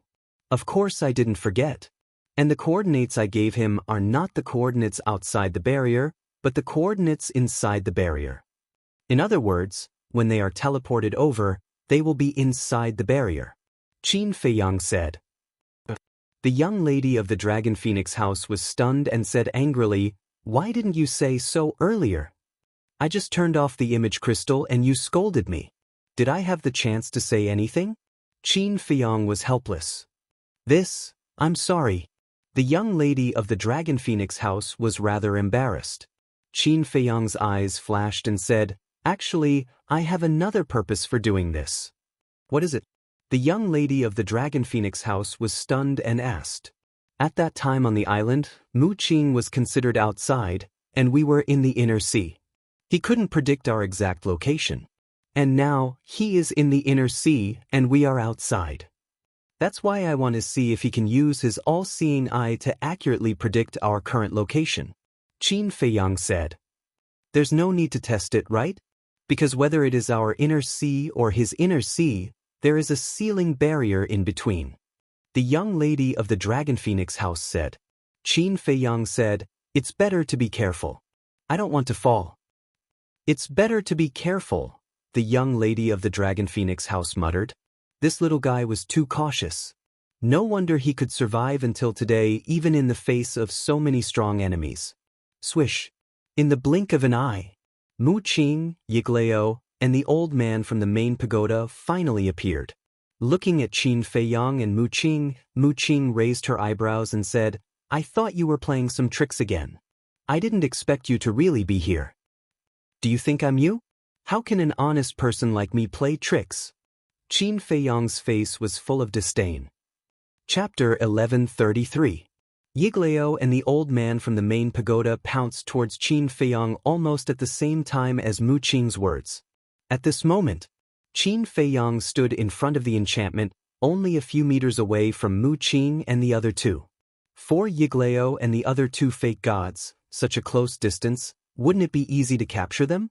Yigleo and Mu Qing had full confidence that as long as Qin Feiyang didn't enter the ancient castle, they would definitely not be able to escape today. However, Mu Qing felt a sense of unease in her heart, because Qin Feiyang's current behavior was too strange. Facing two fake gods, not only was he not nervous at all, he even crossed his arms in front of his chest with a playful expression. What exactly is wrong? Mu Qing muttered to himself and suddenly looked down at Dragon Island. Qin Feiyang was so calm, there must be a reason. Could it be that there was an ambush below? But no. At such a close distance, even if there was an ambush on the island, it would be too late to rescue Qin Feiyang. All of this was said to be slow, but the whole process only happened in an instant. Little bastard, let's see how you can run. Yigleo and Mu Qing had already rushed to the front of Qin Feiyang and the miss of Longfeng House, within reach. They laughed. Now, even if Qin Feiyang wanted to enter the ancient castle, it was already too late. However, just when the two of them thought that they would definitely be able to catch Qin Feiyang, they suddenly bumped into the void and fell down like a dog eating feces, looking extremely embarrassed. The purple gold light screen appeared. Mu Qing looked at the purple gold light screen in surprise. What was this thing? It could actually block two fake gods? Yigleo and Mu Qing got up, their faces were also full of disbelief. Suddenly, the two of them seemed to have realized something as they lowered their heads and scanned the Dragon Island below. It was fine if they didn't look, but when they looked, their old faces suddenly became gloomy. What's wrong? Mu Qing looked at the two of them in surprise. Yigleo said, I didn't notice it earlier, but now I realize that this is actually the Dragon Island, and that purplish golden radiance is the sealing enchantment that seals the inner sea. What? Mu Qing was stunned. Didn't that mean that Qin Feiyang and the young lady of the Dragon Phoenix Pavilion had already escaped from the inland sea and entered the endless sea? Brilliant, brilliant. At this moment, Qin Feiyang clapped his hands and smiled brightly. How did you get out? Mu Qing suddenly raised his head and stared at Qin Feiyang. Qin Feiyang joked, "This must be a secret." "How can I tell you a secret?" "Impossible. Even we can't break the seal of the inner sea, let alone you." Yiglao and the old man from the main pagoda also looked at Qin Feiyang in disbelief. Qin Feiyang said, "Then I want to ask you, who set up this enchantment?" "Your ancestor, the Qin Emperor." The old man from the main pagoda blurted out. But after he said that, he was stunned. That's right. This sealing enchantment was set up by the Qin Emperor. As the descendant of the Qin Emperor, it was not impossible for Qin Feiyang to break this enchantment. But how did he do it? That's right, I am the descendant of the Qin Emperor. Can his sealing enchantment trap me? Qin Feiyang smiled proudly and looked at Mu Qing. It's obviously right in front of you and within reach, but you can only look at it. How is it? Is it fun? Are you deliberately playing with me? Mu Qing clenched his hands. I am deliberately playing with you. You've been chasing me for so many days. If I don't get back some face, how can I establish myself in the future? Qin Feiyang laughed. Mu Qing said, whether it's the great Qin Empire or the forgotten continent, there's no place for you now. That's not necessarily true. Qin Feiyang smiled faintly and said, based on your cautious personality, after receiving my message, you should have used the all-seeing eye to predict my location, right? So what? Mu Qing said in a deep voice. Then I can rest assured. You're in the internal sea, so you can't accurately predict my location. And now, the space-time gate in your hand will only open tomorrow morning. In other words, I have 1 day to arrange my affairs. And 1 day is completely enough. Qin Feiyang said with a smile. Mu Qing was about to go crazy. He did not expect that all of this was part of Qin Feiyang's plan. This made him doubt his own ability again. Could it be that he really could not compare to this person? Suddenly, Yiglao sneered and said, don't forget, we still have the Real space-time gate. Then you'd better do it as soon as possible. Otherwise, when we leave, it will be difficult to find us again. Qin Feiyang joked. Don't be too happy too early. Old enunciated each and every word as his eyes were filled with rage. Qin Feiyang shrugged, looked at Mu Qing and said, actually, I've already seen through it. You've always wanted to compete with me, but obviously, I've won. Mu Qing was silent, only staring at Qin Feiyang. But don't worry, we'll definitely meet again. At that time, remember to work hard. Don't lose to me again, that would be embarrassing. Qin Feiyang laughed and ignored Mu Qing and the other two. He turned to look at the young lady of the Dragon Phoenix Pavilion and asked suspiciously, why isn't your mother here yet? I don't know either. The young lady of the Dragon Phoenix Pavilion shook her head and then said worriedly, did something happen again? Qin Feiyang could not help but frown. Time passed breath by breath. Mu Qing and the other two did not leave. Because returning from Dragon Island to God's Island, even with Yiglao and the other two false gods, would take 2 to 3 days. As for the space-time gate, it would open tomorrow morning, so there was no need to do so. About 100 breaths passed. The mysterious lady and the middle-aged man finally appeared. Why did you take so long? I thought something happened to you again. The young lady of the Dragon Phoenix Pavilion was immediately dissatisfied. How can there be so many accidents in the world? We just went to the Divine City to inquire about your teacher's situation. The mysterious lady transmitted her voice. How is teacher? The young lady of the Dragon Phoenix Pavilion asked.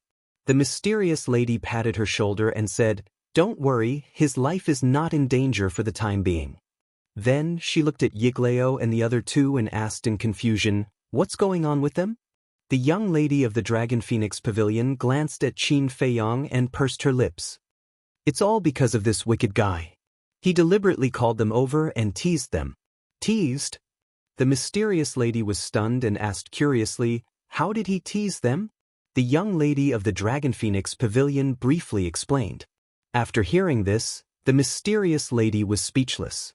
She turned to look at Qin Feiyang and shook her head. Brat, you're really wicked. Qin Feiyang smiled embarrassedly. The mysterious lady shook her head and smiled. She glanced at Mu Qing and the other two, then turned to look at a teleportation gate. She looked at Qin Feiyang and said, "All right, let's go." "Who exactly are you?" Yiglao asked. "Puma." The mysterious lady's eyes flashed coldly. "Don't worry, you'll know who I am soon." With that, she stepped into the teleportation gate. The young lady of the Dragon Phoenix Pavilion and the middle-aged man also walked in one after another. Qin Feiyang, next time, I definitely won't lose to you again. I'll bet everything I have. Mu Qing suddenly spoke, staring at Qin Feiyang's back, her eyes flashing with madness. "I'll be waiting." Qin Feiyang stopped and said without looking back. Then he entered the teleportation gate. The endless sea was vast and boundless. There were countless emperor beasts and saint beasts. And in the central sea area of the endless sea, there were more than 10 islands of various sizes. The largest island was thousands of miles long, like a continent floating on the sea. And on one of the islands, there were villages everywhere. It was hard to estimate how many there were. But there were no exceptions. Outside every village, there was a stone tablet with a giant golden tiger engraved on it. At this time, it was late at night. All the villages were closed, looking extremely deserted. At the same time, 2 men and 2 women stood side by side in the sky above the island, scanning the villages below. It was Qin Feiyang's group of 4.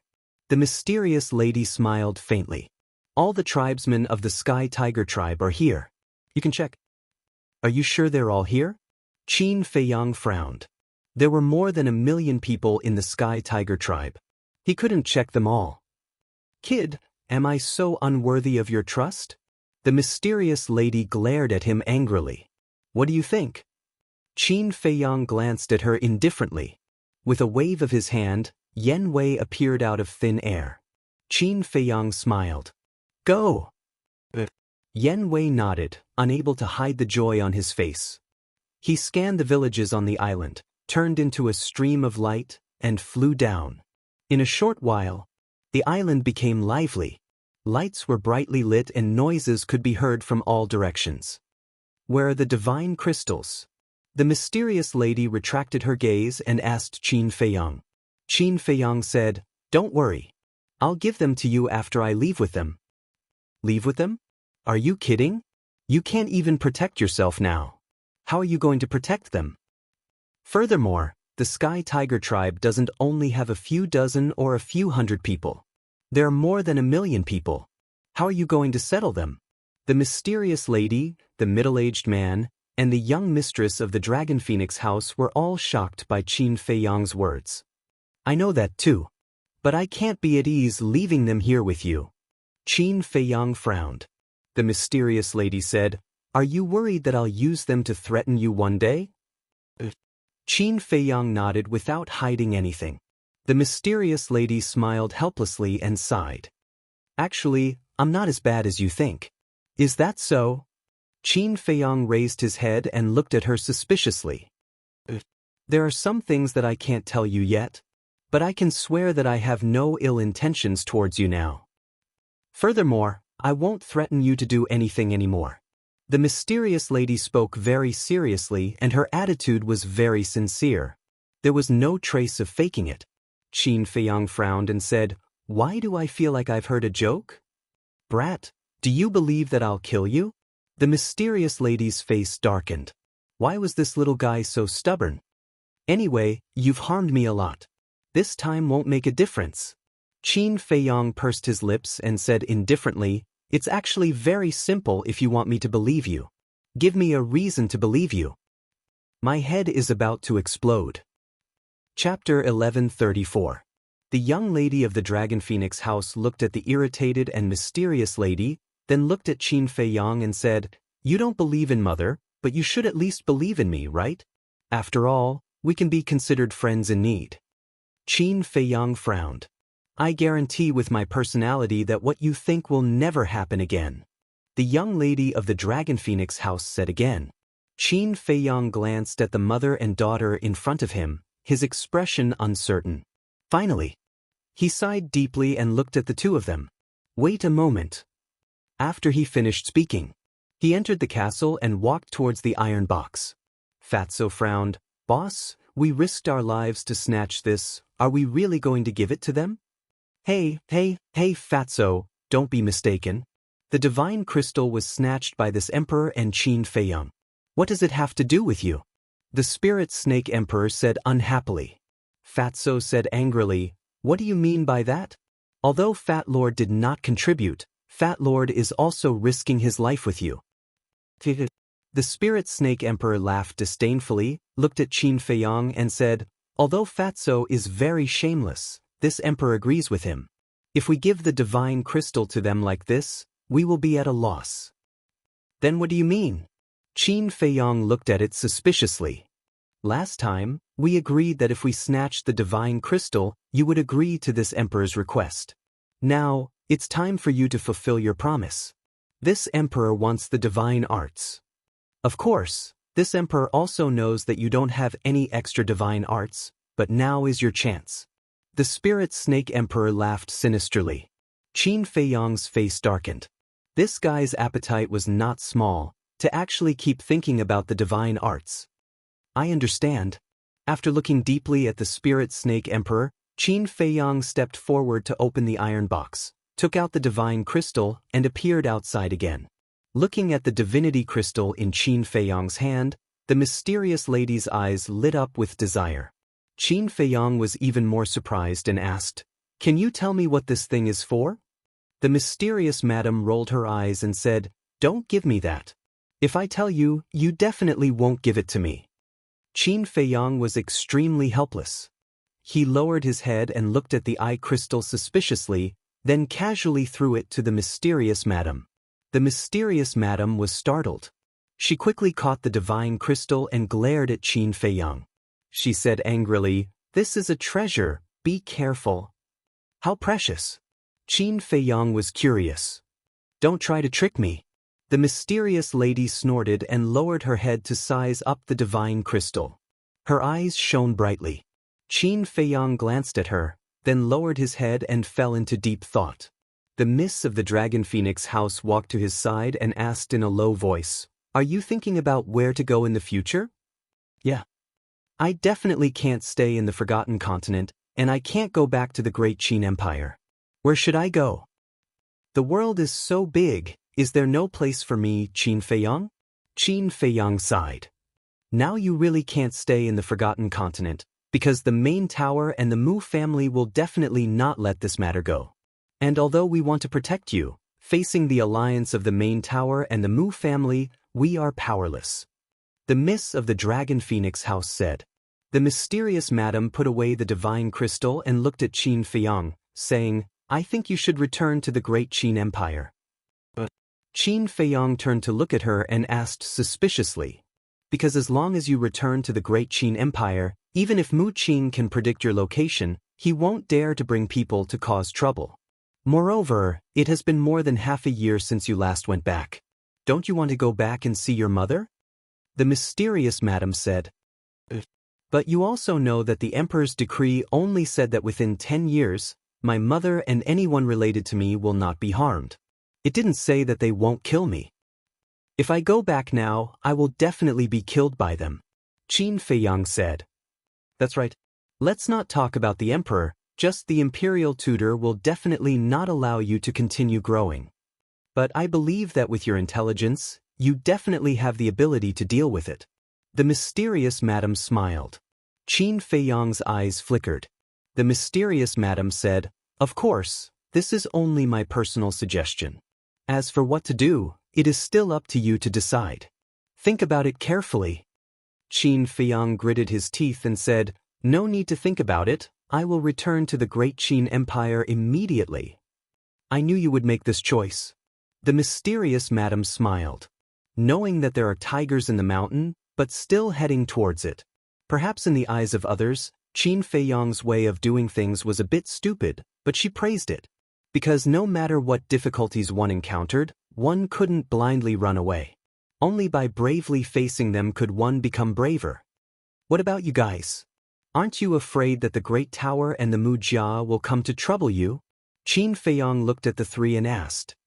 We are all fake gods, what is there to be afraid of? What's more, now that we have the divine crystal in hand, even if they find us here, they can't do anything to us. The mysterious madam sneered. Qin Feiyang's eyes flashed with a strange light.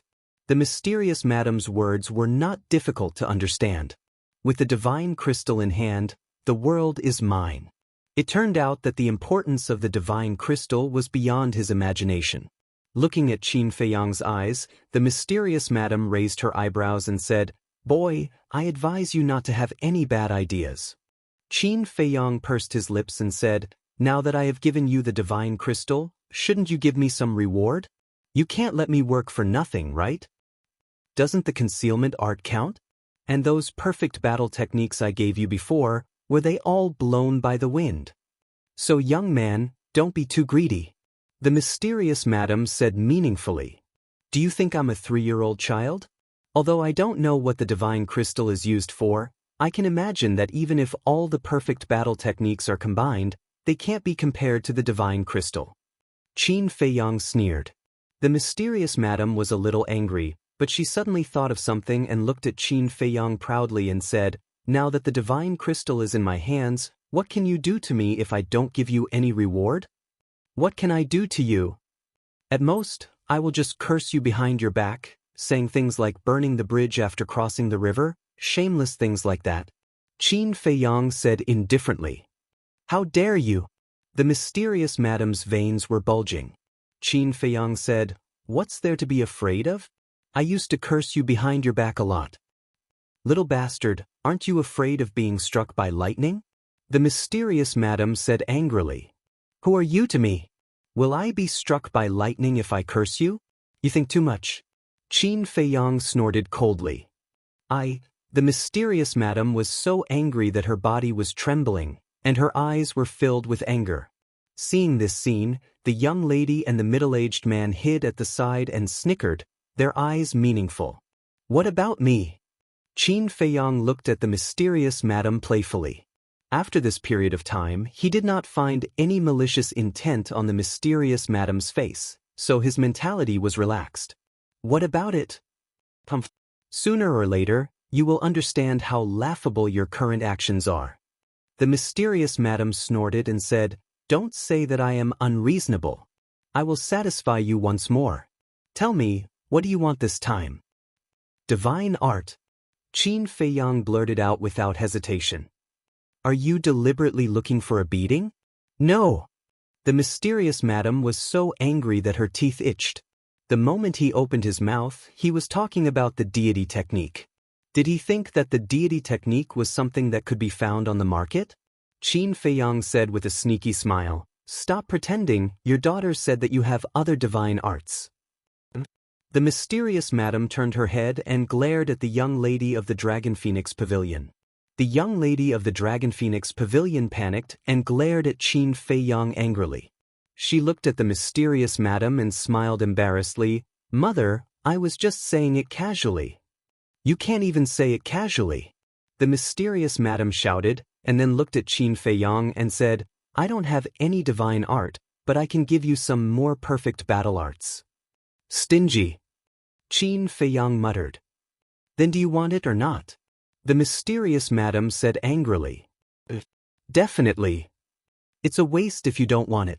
Qin Feiyang hurriedly nodded and brought Lu Hong and the others, as well as Wolf King and the other beasts, out of the castle. After coming out, everyone stared at the mysterious madam with burning eyes, like a group of bandits. "What are you doing?" Seeing this, the mysterious madam was extremely vigilant. She felt that in the eyes of these guys, she was like a delicious cake. "Didn't you say? Give us some perfect battle arts?" And this time, everyone has contributed to snatching the divine crystal, so naturally, everyone has to have a share. Qin Feiyang said with a smile. "You," the mysterious madam gnashed her teeth. "Why was this brat such a bastard?" The young lady of the Dragon Phoenix Pavilion said, "Mother, just satisfy him, or else he might really scold you behind your back."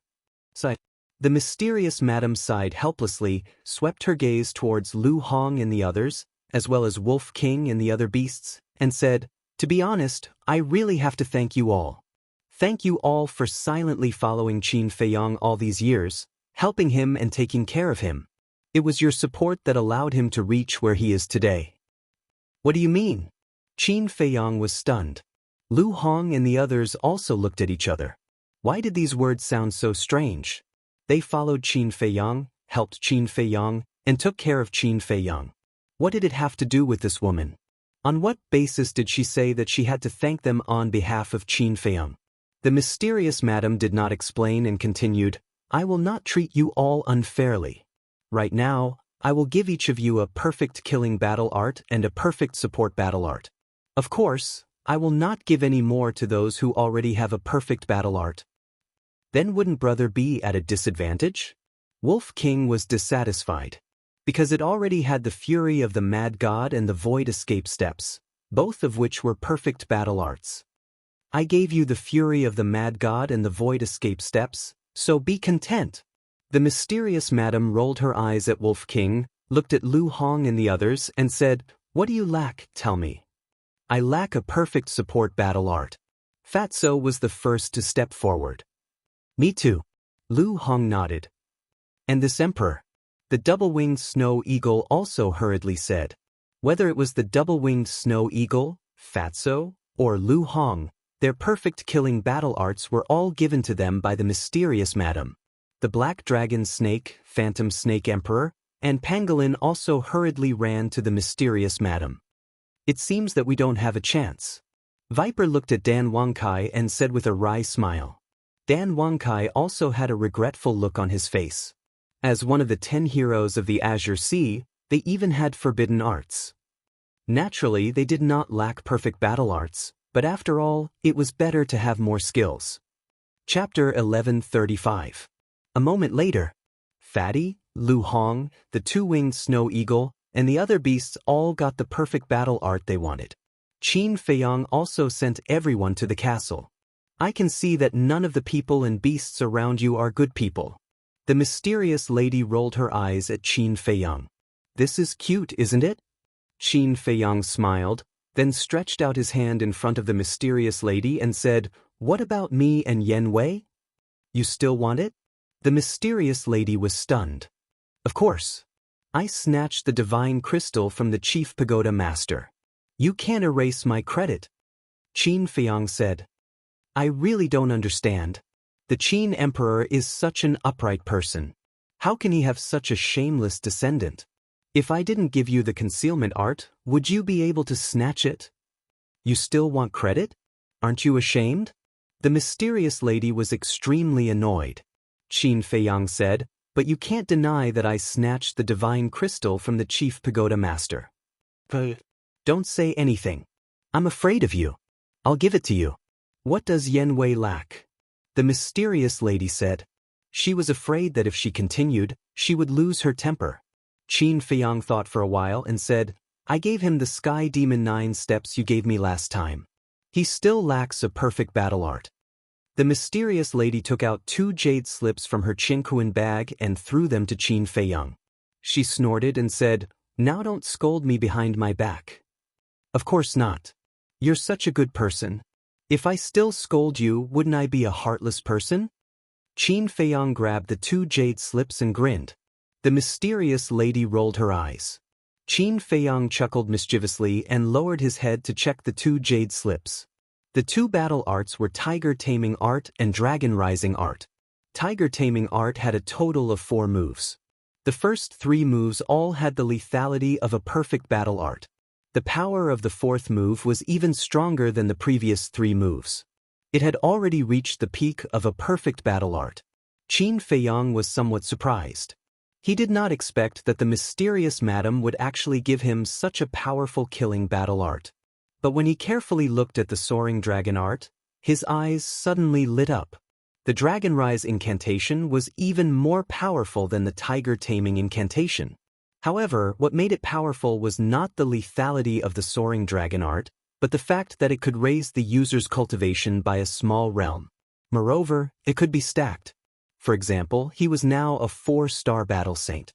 When he displayed the perfect battle art, he could display the battle prowess of an 8-star battle saint. However, if he activated the soaring dragon art, he could display the battle prowess of a 9-star battle saint. If it was combined with the kill character art, it would be even more terrifying. The kill character art could be superimposed by one major realm. In addition to the soaring dragon art's minor realm, when Qin Feiyang activated the kill character art, he would be able to become a 5-star combat emperor. With the cultivation of a 5-star combat emperor and all his trump cards, he could even fight against a 9-star combat emperor. Thank you. Qin Feiyang took a deep breath and raised his head to look at the mysterious madam gratefully. His greatest weakness was that his cultivation was weak. The mysterious madam gave him this soaring dragon art. It was undoubtedly a timely help, allowing his battle prowess to soar. The mysterious madam smiled faintly and said, "It's getting late. Let's hurry up and leave."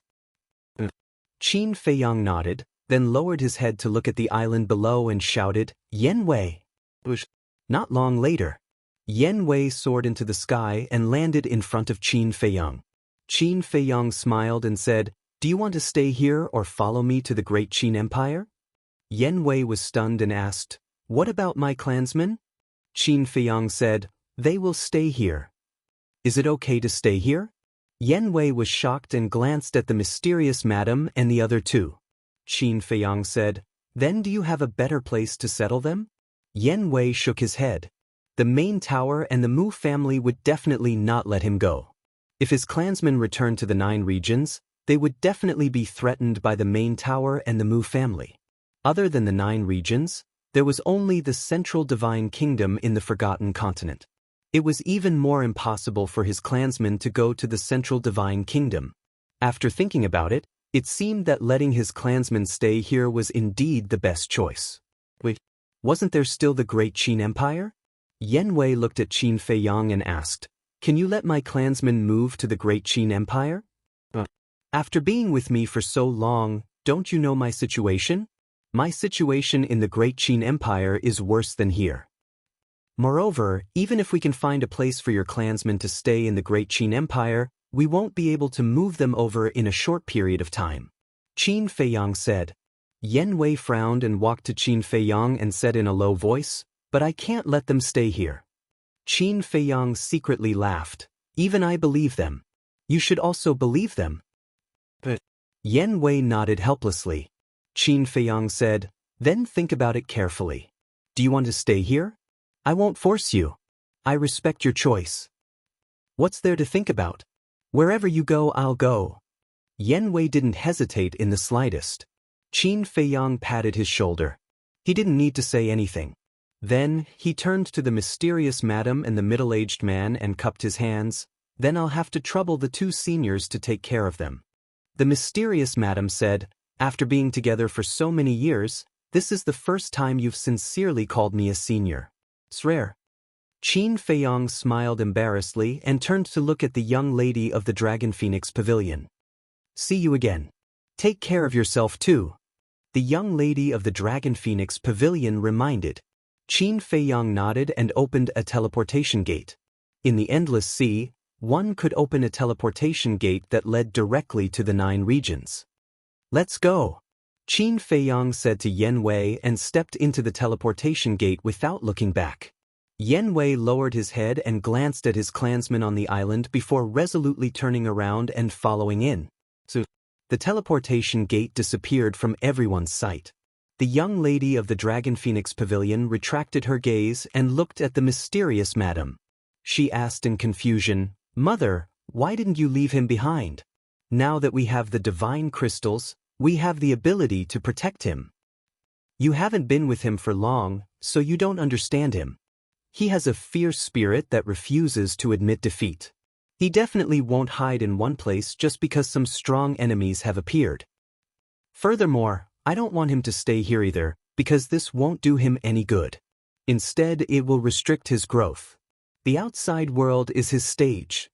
The mysterious madam laughed. The young lady of the Dragon Phoenix Pavilion nodded and said with a smile, "Back then, you tried every possible means to kill him, but now, you're thinking for him everywhere. It really is as the old saying goes, the world is unpredictable." That's right. Back then, Who would have thought that this little fellow was his descendant? The mysterious madam raised her head and looked at the pitch-black night sky. It was unknown what past events she had recalled, but her expression was extremely melancholic. The first area. Above a glacier. Qin Feiyang and Yen Wei appeared out of thin air. Yen Wei looked around and asked suspiciously, "Where is this?" "Look below." Qin Feiyang scanned the area below. Yen Wei looked down and a lake entered his line of sight. The lake wasn't very big, and there was a thick layer of ice on the surface of the lake. White mist rose, and the cold air was oppressive. Qin Feiyang said, "Right now, we are in the first area, and the teleportation altar that leads to the Great Qin Empire is under this ice lake." Yen Wei's eyes suddenly revealed a strange light. Suddenly, he seemed to have thought of something and turned to look at Qin Feiyang, asking, "Wasn't the Heavenly Spiral tribe also sent here? Why don't we go look for them?" Qin Feiyang was stunned, shook his head and smiled. "If you didn't remind me, I would have really forgotten about them." Shua. Finished. With a wave of his hand, Fatso appeared and said, "The fate of the Heavenly Spiral tribe is completely up to you. Do as you see fit." Back then, the leader of the Heavenly Spiral tribe almost killed you. We definitely can't let it go just like that. Fatso's eyes flashed with killing intent. "I understand. Yen Wei, accompany him.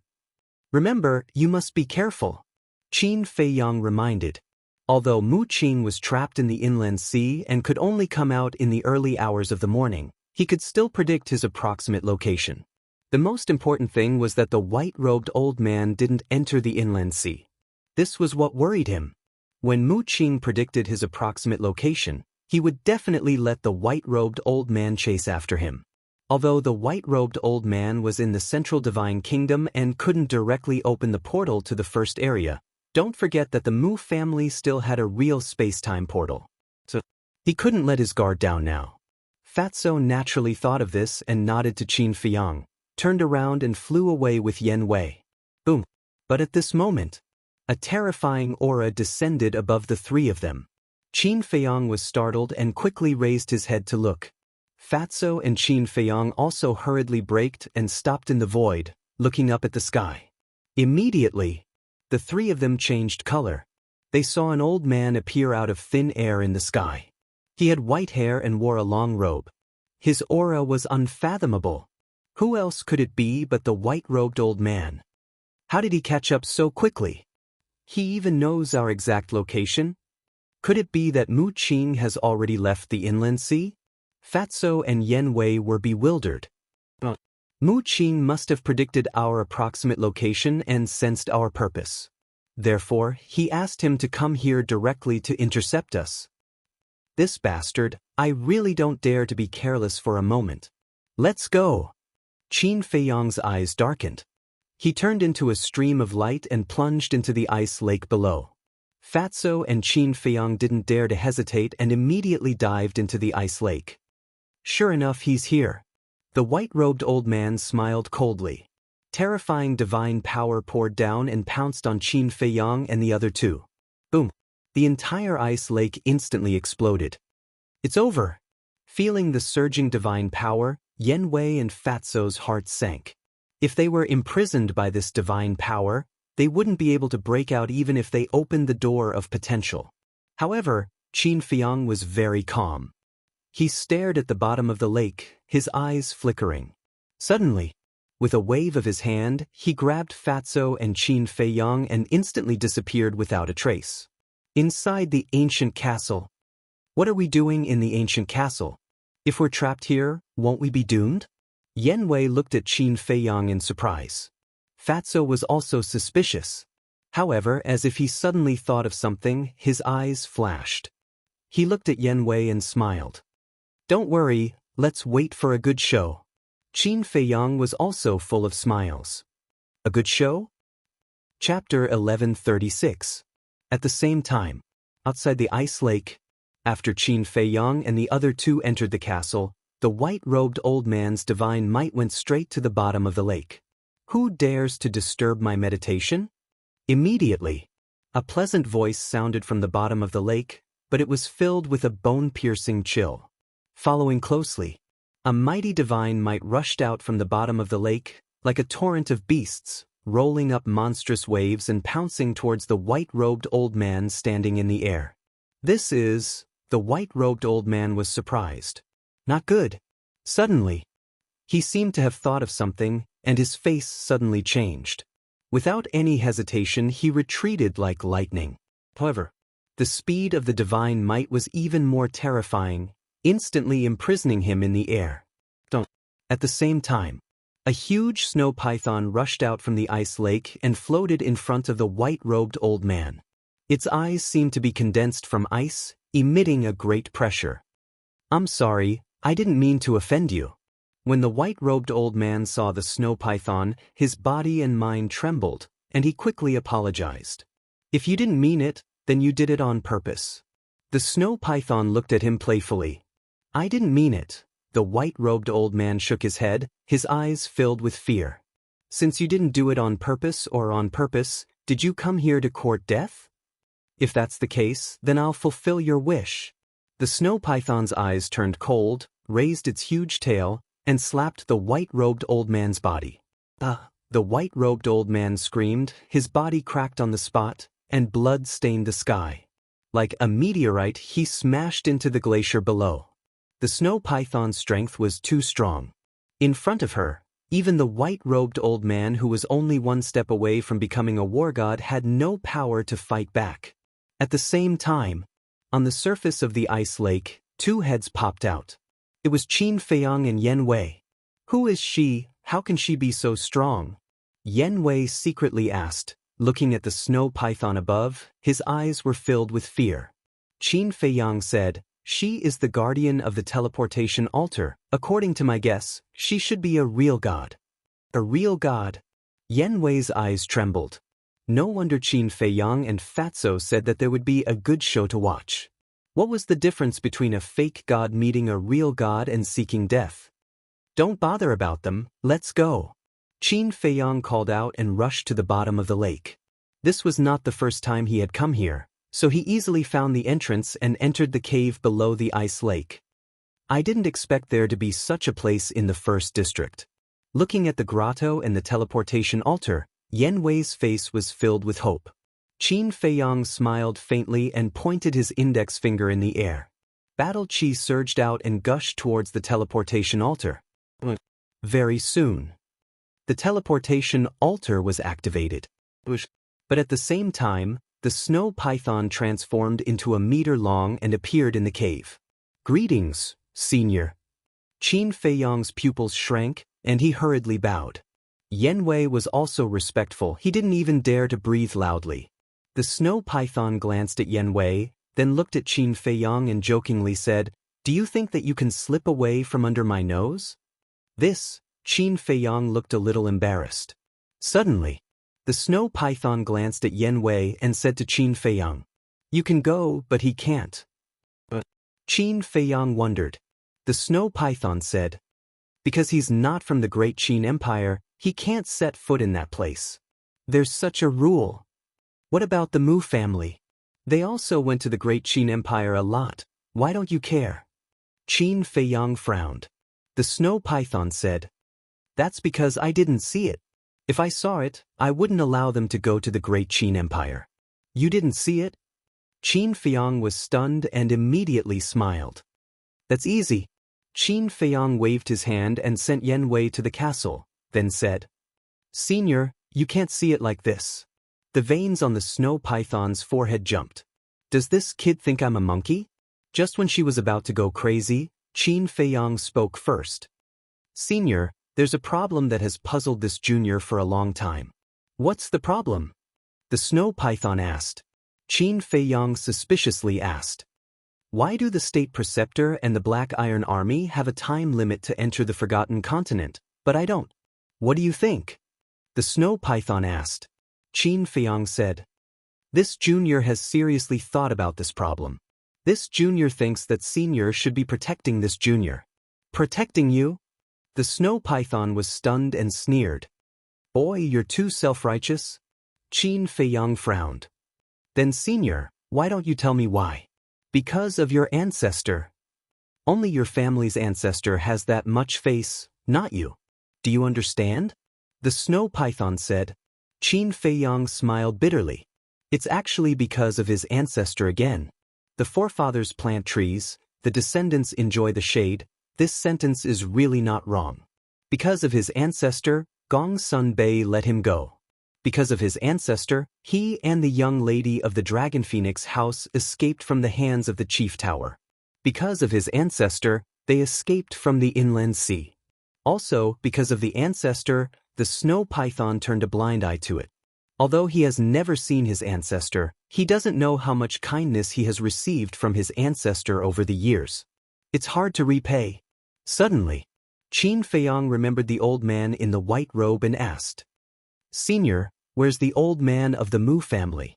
"He's kneeling outside," the snow python said lightly. Qin Feiyang was secretly speechless. Making a fake god kneel outside, I'm afraid that in the world, only this guy in front of him can do it. No matter what the reason is, I have to thank Senior for taking care of me all these years. If there's a chance in the future, Junior will definitely repay Senior. Qin Feiyang bowed and stepped on the teleportation altar, quickly disappearing. Repay, the snow python muttered to herself. But in the next moment, she couldn't help but be annoyed. Originally, she came to stop Yen Wei, but in the end, Qin Feiyang repeatedly changed the topic, and she forgot about this matter. "Little guy, you dare to play tricks with me, just you wait, next time you won't be able to finish your meal."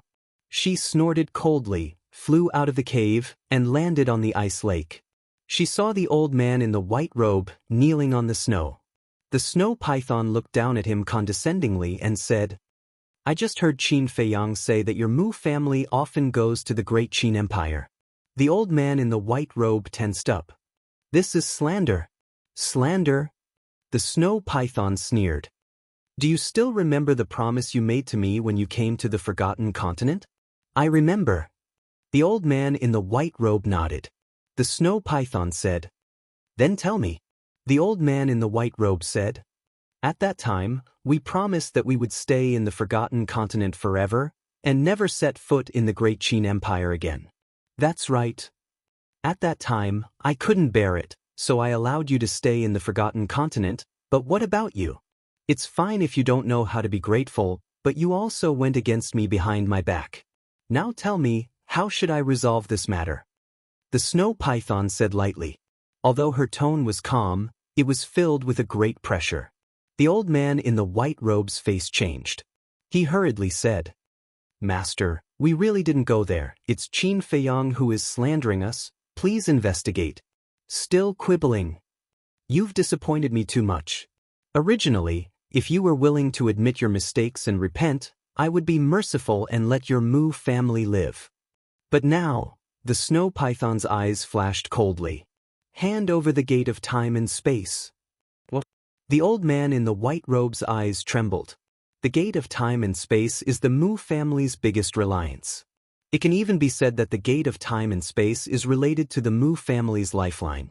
Now that they want him to hand over the gate of time and space, isn't this putting the Mu family to death? The snow python said, "You can choose not to hand it over, but your Mu family will be destroyed today."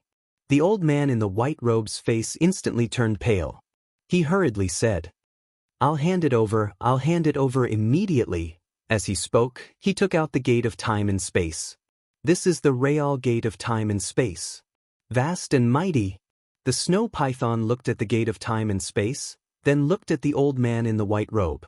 "This is your last chance. Take care of yourself."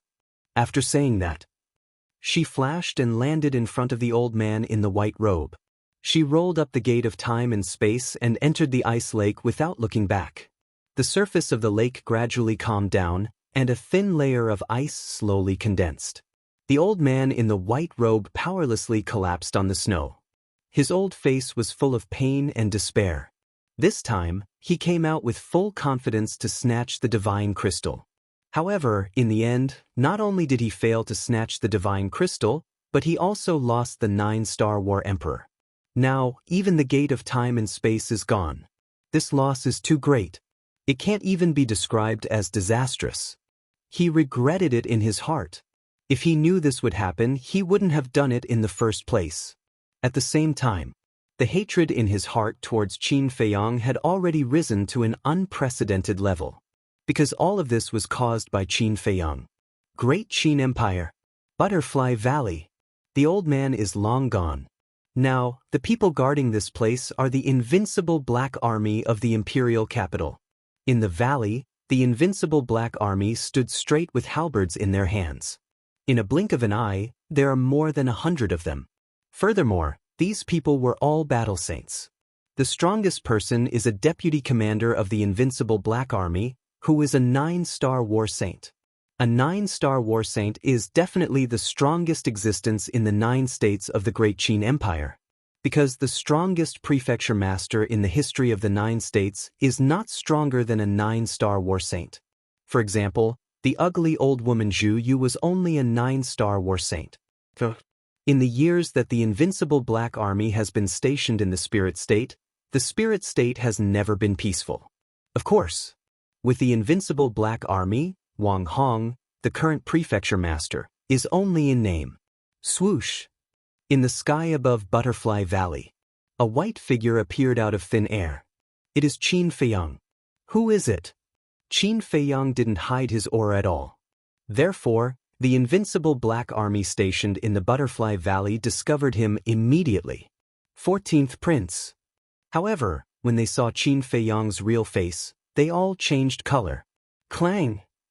Following that, one by one, they waved their halberds and rushed into the sky, surrounding Qin Feiyang.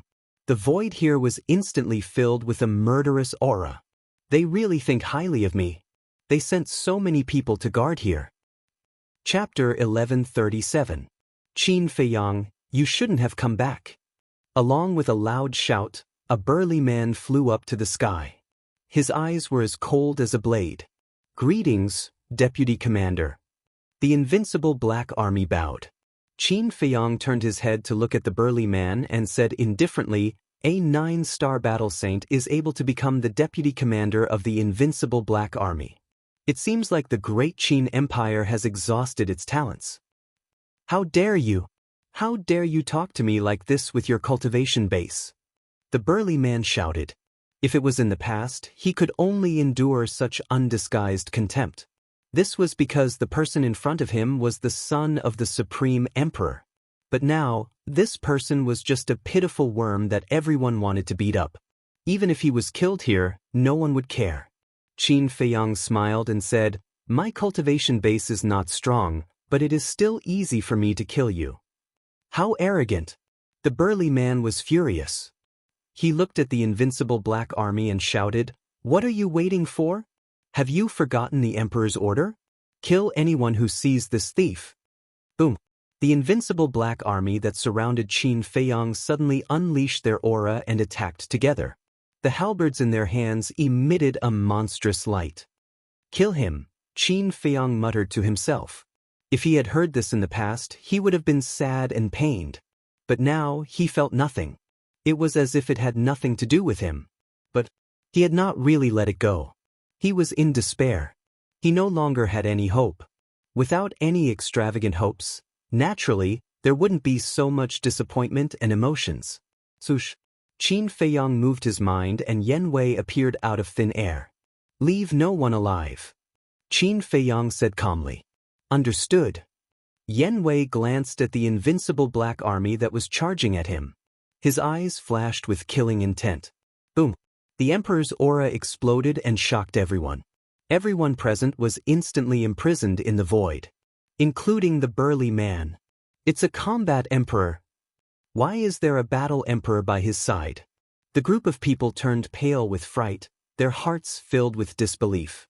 Qin Feiyang said indifferently, the last time I came back, I brought a group of fake gods with me.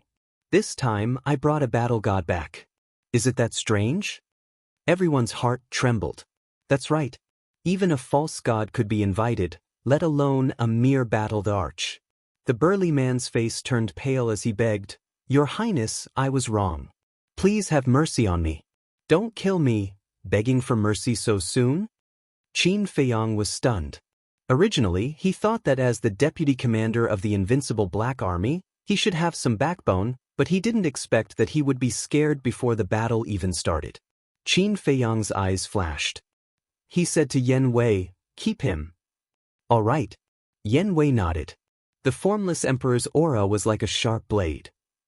In the blink of an eye, it sliced through the throats of more than 100 invincible black army soldiers. The void here suddenly bled like a waterfall. Except for the burly man, no one was spared. All of them died on the spot. Seeing this scene, the burly man panicked even more. He was so scared that he peed his pants. Qin Feiyang turned to look at him and said indifferently, "I can spare your life. You betrayed the emperor and joined me." "Yes, yes." The burly man didn't hesitate at all and nodded repeatedly. "Such a spineless person deserves to be killed." Yen Wei snorted coldly. "You're right, but he still has value." Qin Feiyang transmitted his voice. "What value?" Yen Wei frowned. Qin Feiyang said to himself, "I have to ask him to take me to the imperial capital and cripple his cultivation." "Understood." Yen Wei's eyes flashed. He pointed his index finger in the air and a stream of battle chi entered the burly man's lower abdomen like lightning. "Ah!" The burly man immediately held his lower abdomen and howled miserably. At the same time, Qin Feiyang formed a seal with both hands. A slave seal appeared and rushed into the burly man's head. "Why did you come back?" But at this moment, an angry voice sounded. A middle-aged man in white appeared in front of Qin Feiyang. He had a square face, a rough face, thick eyebrows, big eyes, and a black eye patch on his left eye. The aura he emitted was quite powerful. He was Wang Hong. Looking at Qin Feiyang, his eyes were filled with blame and worry. Qin Feiyang laughed. "Long time no see." Still smiling mischievously, Wang Hong slightly raised his eyebrows and said, "Do you know how dangerous your current situation is?" "Does it matter?" Qin Feiyang smiled faintly. "Of course it matters. You were fine in Forgotten Continent. Why did you come back to die?" Wang Hong said angrily. "That I never thought that I was sending myself to death." Qin Feiyang said. "You?" Looking at Qin Feiyang's innocent expression, Wang Hong was so angry that he glared. At this moment, the burly man shouted, "Wang Hong, I'm ordering you to take him down." Wang Hong glanced at the burly man, then looked at Qin Feiyang, his expression uncertain. Qin Feiyang sighed. "Actually, you shouldn't have come out." If he didn't come out, Wang Hong could pretend that he didn't see him. But since he came out as the Spirit State's mansion master, he couldn't sit idly by. "But I came out," Wang Hong said. Qin Feiyang said, "You and the old man are really alike, but you are both blindly loyal. Do you know that?" Wang Hong said, "Blindly loyal or stupid, I am a subject, so I must do my duty." So I really never thought that one day we would become enemies. Qin Feiyang sighed deeply. "I also never thought that there would be such a day." Wang Hong shook his head. "Then make your move, I will also do my best to show my respect for you." Qin Feiyang said. Boom. The aura of a 4-star battle saint exploded. "What? 4-star battle saint?" The burly man's gaze trembled. How long had it been since Qin Feiyang caused havoc in the imperial city? He had already stepped into the realm of a 4-star battle saint. Wang Hong was even more incredulous. Thinking back, when this kid first entered the state capital, he was only a battle king. In just a few years, he had climbed to such a height, leaving others in the dust. However, Yen Wei frowned and sent a sound transmission to Qin Feiyang. "I can see that the relationship between the two of you was very good in the past. Is it really okay for you to attack without holding back like this?" He could see through Wang Hong's cultivation at a glance. He was only a battle master. Facing the current Qin Feiyang, he was no match for him. "I know Wang Hong's character very well. Hiding one's strength and giving in to him is the greatest disrespect to him," Qin Feiyang said to himself.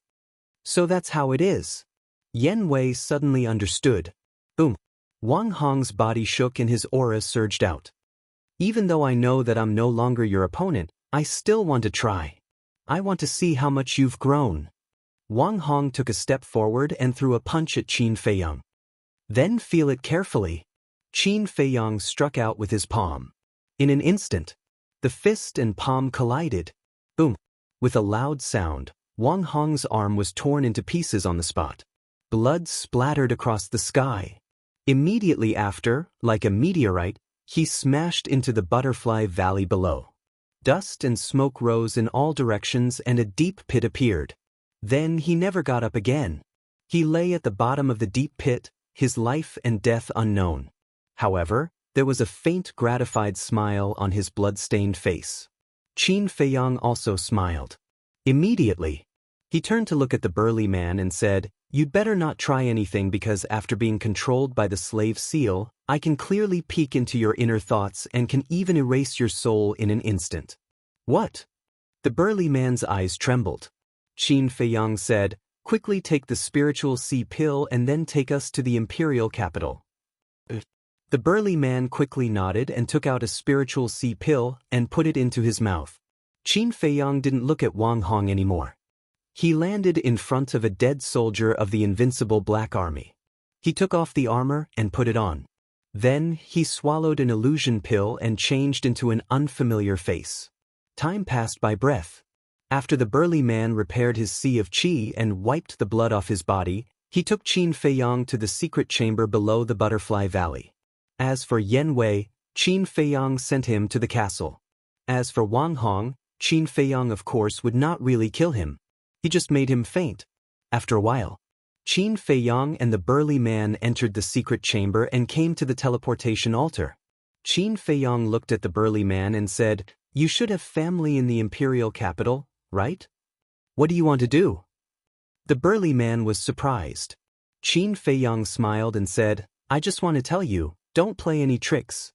Otherwise, not only will you die, but your family will also be implicated." He was worried that this person was not afraid of death and appeared in the pagoda, exposing his identity in front of Old Man Qin. One had to know. Old Man Qin was not only a false god, but the pagoda was also located in the back mountain of the imperial palace. If his identity was exposed, he would not be able to escape even if he had a pair of wings. That was why he threatened this person so that he would completely give up. "You're a demon," the burly man shouted. Qin Feiyang said lightly, "Since you know I'm a demon, why do you still want to provoke me?" The burly man held his breath and then sighed helplessly. Battle chi surged and the teleportation altar quickly recovered. Pagoda. 9 blood-red altars were neatly arranged on the ground, emitting an ancient and cold aura. Next to each altar, there was a stone tablet with different words engraved on it. Ling state, Yun state, He state, You state, Feng state, etc. The 9 altars were dim. Suddenly, the teleportation altar of Ling state suddenly shone with the resplendent blood light. 2 figures appeared on the altar out of thin air. It was Qin Feiyang and the burly man. At the same time as the altar recovered, the pagoda's door opened rapidly. Outside the door, an old man with white hair and a white beard stood. His white robes were spotless and his aura was otherworldly. He was the guardian of the pagoda, Old Man Qin. "Greetings, Old Man Qin." Qin Feiyang jumped down from the altar and followed behind the burly man. He walked quickly to Old Man Qin and bowed. Old Man Qin glanced at Qin Feiyang and then at the burly man, asking, "Do you have news of Qin Feiyang?" The burly man shook his head. Old Man Qin frowned and shouted, "Then why did you come back? Don't you know that leaving your post without permission will result in death?" "Spare me, Old Man Qin." The burly man knelt on the ground hurriedly and said, "I have something important to do and have to return home. Old Man Qin, please make an exception. I promise that it won't take more than 3 days." Old Man Qin frowned and said, 3 days is too long. 1 day at most. You have to return to Butterfly Valley tomorrow morning." "All right. Thank you, Old Man Qin." The burly man was grateful.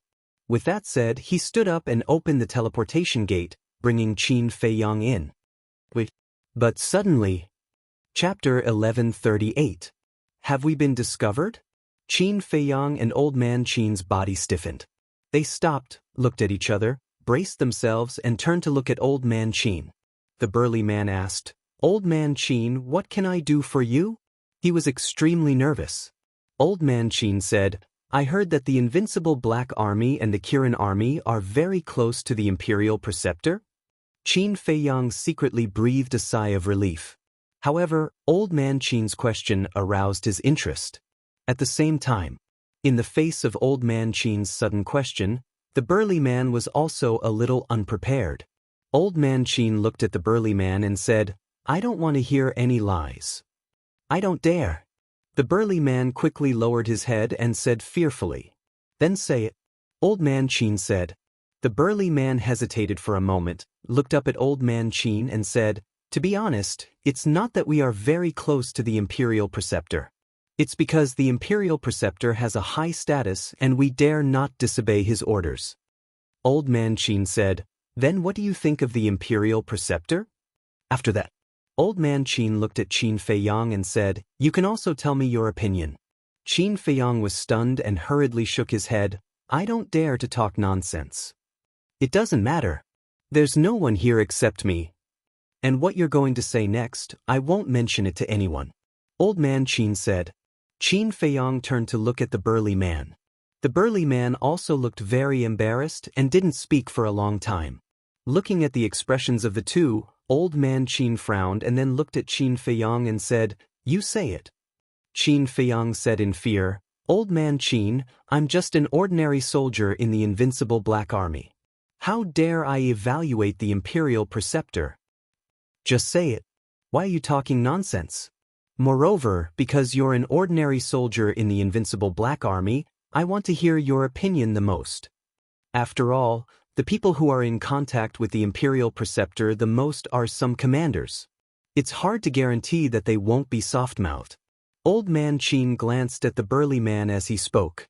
The burly man's eyes trembled. Old Qin's words could be said to have a profound meaning. Qin Feiyang's eyes flashed.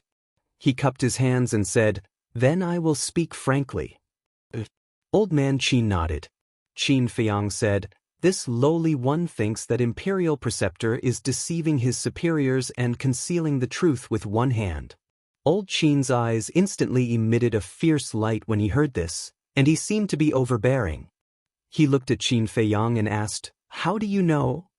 Although the Grand Preceptor always says that he is thinking for His Majesty, many people know that he has a hidden agenda. Qin Feiyang said. Continue. Old Qin said. I won't mention those trivial matters. Let's just talk about Qin Feiyang. Back then, the Imperial Tutor guessed that Qin Feiyang might be in the Forgotten Continent. Logically speaking, he should have reported such an important matter to His Majesty as soon as possible. But he didn't. He directly sent the Great Commander to the Forgotten Continent to kill Qin Feiyang. This is enough to show that his motive for killing Qin Feiyang is not simple. There is one more thing. This lowly one heard that the Imperial Preceptor once went to the Forgotten Continent alone. Qin Feiyang said. Old Qin's eyes flashed. He was silent. Qin Feiyang also did not say anything. Because he believed that with Old Qin's intelligence, he would definitely be able to hear something from his words. For him, this could be considered a piece of good news. Because Old Qin definitely did not ask this on a whim. He definitely already suspected the Imperial Preceptor. A moment later, Old Qin waved his hand and said, Okay, you can leave. This lowly one will take his leave. Qin Feiyang and the burly man bowed and saluted. Then, they opened another teleportation gate and walked in one after another. Inner City. In a luxurious mansion, in front of a hall, Qin Feiyang and the burly man appeared out of thin air. Sir? Outside the main hall, 4 guards were standing straight. Seeing the burly man suddenly appear, the 4 were stunned. Sir, aren't you in the spirit state? Why did you suddenly come back? Could it be that you already know Qin Feiyang's whereabouts? When they came back to their senses, the 4 hurriedly went up and asked. There is still no news of Qin Feiyang. This time, I came back to take care of something. You guys guard outside. Without my order, no one is allowed to come in. The burly man glanced at the 4 and ordered. Then he led Qin Feiyang straight into the hall. After closing the door, the burly man turned to Qin Feiyang and said, I have brought you into the imperial capital. Now, shouldn't you also remove the slave seal? Do you think I am stupid? If I remove the slave seal now, you will immediately inform the imperial preceptor and the emperor. Then, won't I become a turtle in a jar? Qin Feiyang sneered. The burly man's eyes darkened as he asked, Then, when will you be willing to remove the slave seal? Don't be hasty. When I am safe, I will naturally set you free. Qin Feiyang smiled faintly. The burly man said in a deep voice, This time, you came back to see the Empress. But now, the Empress is imprisoned in the Violet Light Palace and is guarded by the Kirin army. Without my help, you can't enter at all. Violet Light Palace. Qin Feiyang clenched his fists as a cold light flashed in his eyes. He glanced at the burly man and sneered, If you want to use this to threaten me, then you are gravely mistaken. With that, he took out the image crystal. Buzz. A moment later, a middle-aged man appeared in the void. He was thin but as straight as a pine tree. He wore a purple armor, and his hair was mottled with white hair. He exuded an aura of vicissitudes. And on his battle armor, there was an eye-catching Qilin pattern. That's right. He was the commander of the Kirin army. You are. Looking at Qin Feiyang, the commander of the Kirin army had a trace of suspicion on his face. Qin Feiyang smiled and said, We haven't seen each other for half a year. Have you already forgotten me? Haven't seen each other for half a year? The commander of the Kirin army was even more confused. Looks like I need to remind you. Qin Feiyang smiled. With a slight thought, he activated the slave seal. The commander of the Kirin army immediately held his head and cried out in pain. Qin Feiyang stopped activating the slave seal and smiled. Now, do you know who I am? It's you. You dare to come back. The commander of the Kirin army looked at Qin Feiyang in disbelief. Ever since he was controlled by Qin Feiyang, he had been trying to find a way to break the slave seal, but no matter what he did, he could not break it. So, when he felt the familiar pain, he immediately knew who the person in front of him was. Come to my place right now. I'm at the mansion of the deputy commander of the invincible Black Army. Qin Feiyang then gave the commander of the Kirin army a set of coordinates. In less than 3 breaths, the commander of the Kirin army landed in the Grand Hall and looked at Qin Feiyang with a trace of surprise in his eyes. He asked, You've reached the 4-star Battle Saint realm? Qin Feiyang nodded. Good job. The commander of the Kirin army gave him a thumbs up. Qin Feiyang smiled and asked, How's my mother? The commander of the Kirin army didn't answer. Instead, he glanced at the burly man. Qin Feiyang thought to himself, Don't worry. When this is over, I'll make him disappear from the spiritual state. The commander of the Kirin army narrowed his eyes and sighed. Can you stop messing around? This won't do you any good. Do you think there's any room for improvement in my relationship with the emperor? Qin Feiyang sneered. Why not? As long as you lower your head and apologize, I'm sure the emperor will forgive you. The commander of the Kirin army said. I didn't do anything wrong. Why should I lower my head and apologize to him? He's the one who should apologize. Qin Feiyang said. Alas. The commander of the Kirin army sighed deeply and said with a smile, Although Her Majesty was sent to the Violet Light Palace, she's been doing well since she saw you last time. Her complexion is much better than before. Qin Feiyang asked, Has he visited my mother? Of course, he was referring to the emperor. The commander of the Kirin army shook his head and said, Are you disappointed? I've never expected anything. Why would I be disappointed? Qin Feiyang sneered and said, I want to see my mother. The commander of the Kirin army looked troubled. You don't have a choice. Qin Feiyang said. Okay. The commander of the Kirin army nodded and took out a set of Kirin army armor and handed it to Qin Feiyang. Qin Feiyang took off the invincible Black Army's armor and quickly put it on.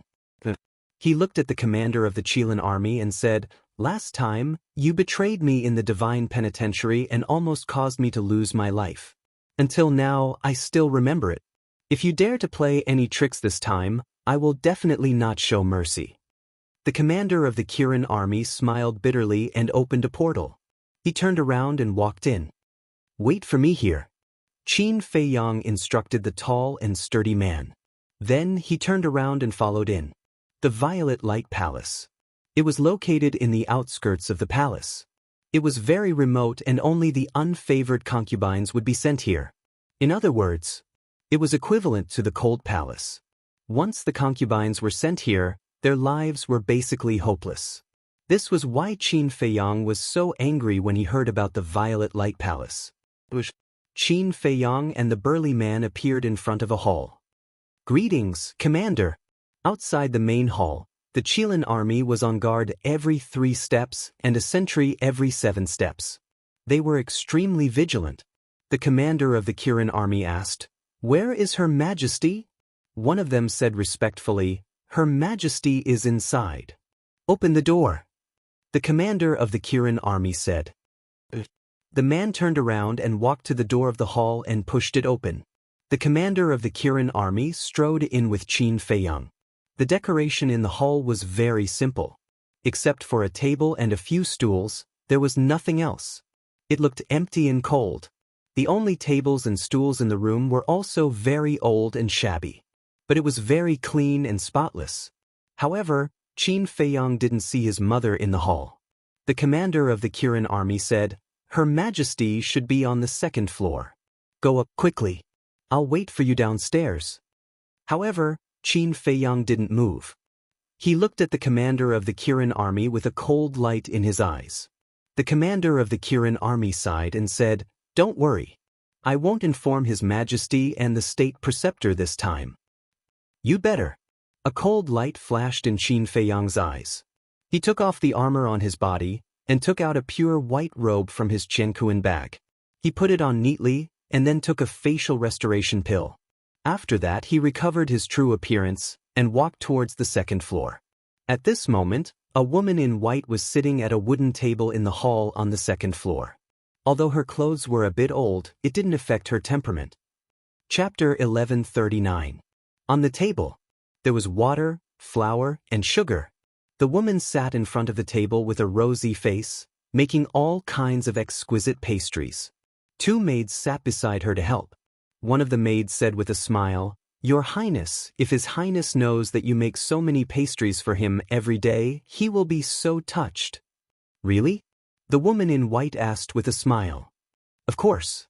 I just don't know when His Highness will come back." The 2 female attendants spoke, and there was a trace of disappointment on their faces. The woman in white looked up outside the window and said with a smile, "He will come back sooner or later." Tada! Before she finished speaking, there was a sound of footsteps. Someone is coming. Who would come here? It can't be His Majesty, can it?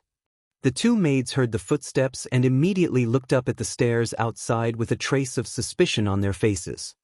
"Let's go and see." The woman in white smiled. The 2 maids put down what they were doing and got up to walk to the stairs. But after taking 2 steps, they were stunned. At the entrance of the staircase, a familiar figure slowly walked up. "Are my eyes playing tricks on me?" The 2 maids looked at each other for a long time. Their faces were full of disbelief. When they rubbed their eyes and looked again, they saw that the familiar figure was already standing outside the hall. That's right. This person was Qin Feiyang. He stood outside the door and looked at his mother's back. His eyes couldn't help but warm up. At the same time, the woman in white also noticed the reaction of the 2 maids. She looked at the 2 of them in confusion and asked with a smile, "Who is it that made you so surprised?" "It's..." The 2 maids pointed at Qin Feiyang outside the door and stammered, unable to say a complete sentence for a long time. The more the woman in white looked, the more curious she became, so she turned to look outside the door. Immediately, the smile on her face froze. "Mother," Qin Feiyang called softly, tears flowing down uncontrollably. Hearing this familiar call, the woman in white trembled and slowly got up. She looked at Qin Feiyang in a daze, feeling as if she was dreaming. "Mother, I'm back." Qin Feiyang muttered softly as he walked towards his mother. Even when Qin Feiyang walked in front of her, the white-clothed woman still hadn't come back to her senses. Wait.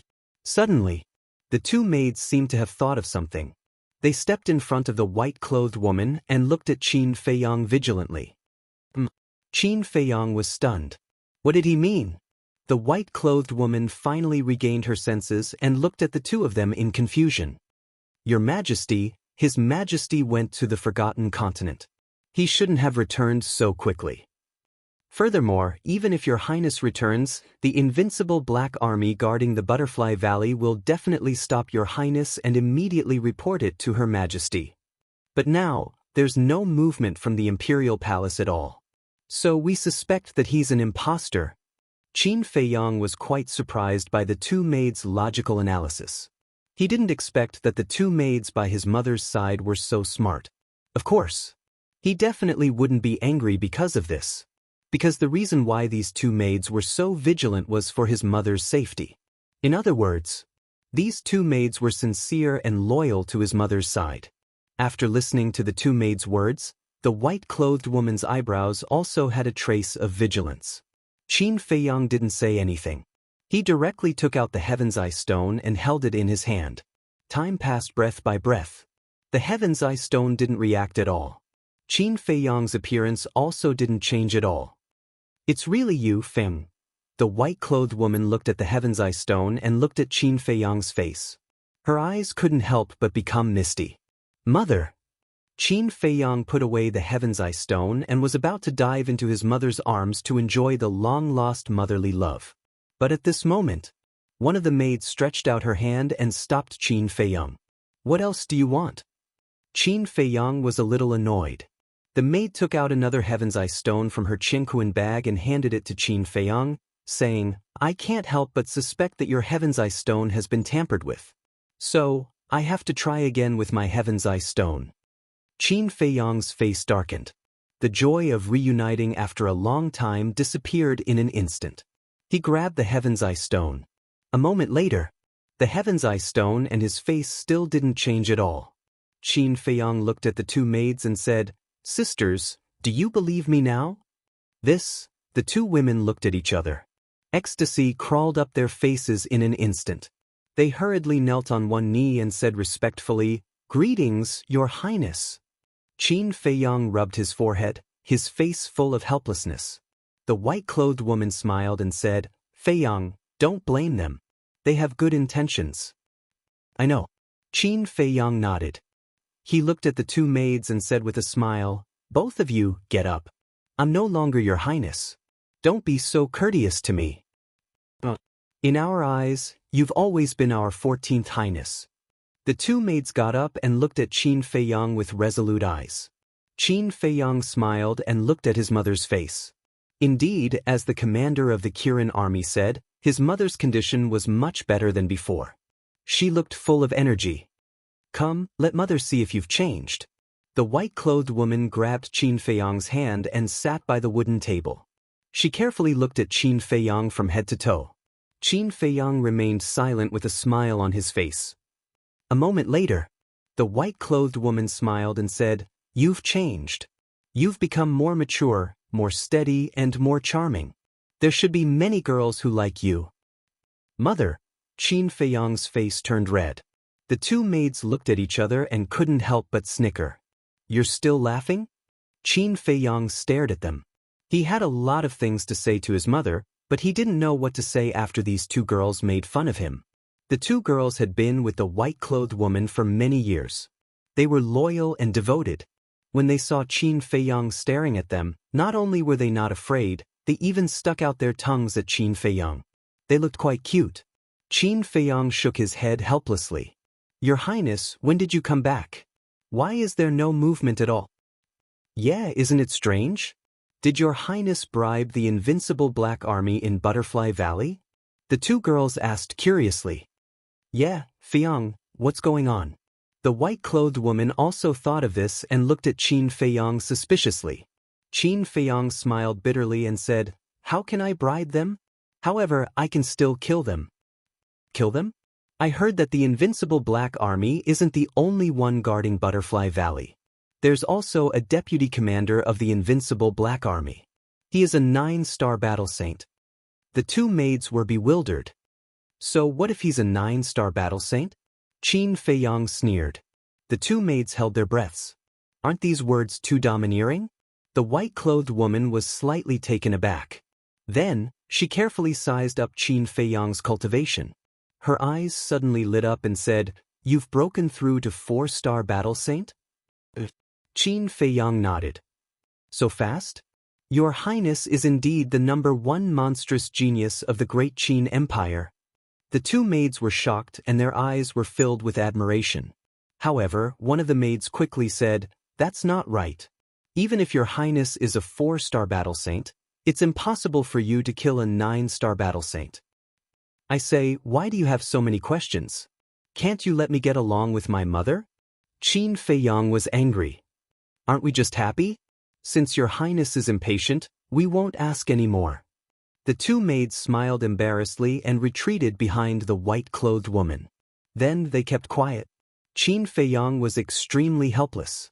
He looked at the white-clothed woman and asked in confusion, "Mother, isn't it forbidden to bring maids into the Amethyst Palace? Why are they here?" "We have to thank the commander of the Kirin army for this." "Yes, he's a good person." The two maids spoke again. "What do you mean?" Qin Feiyang frowned.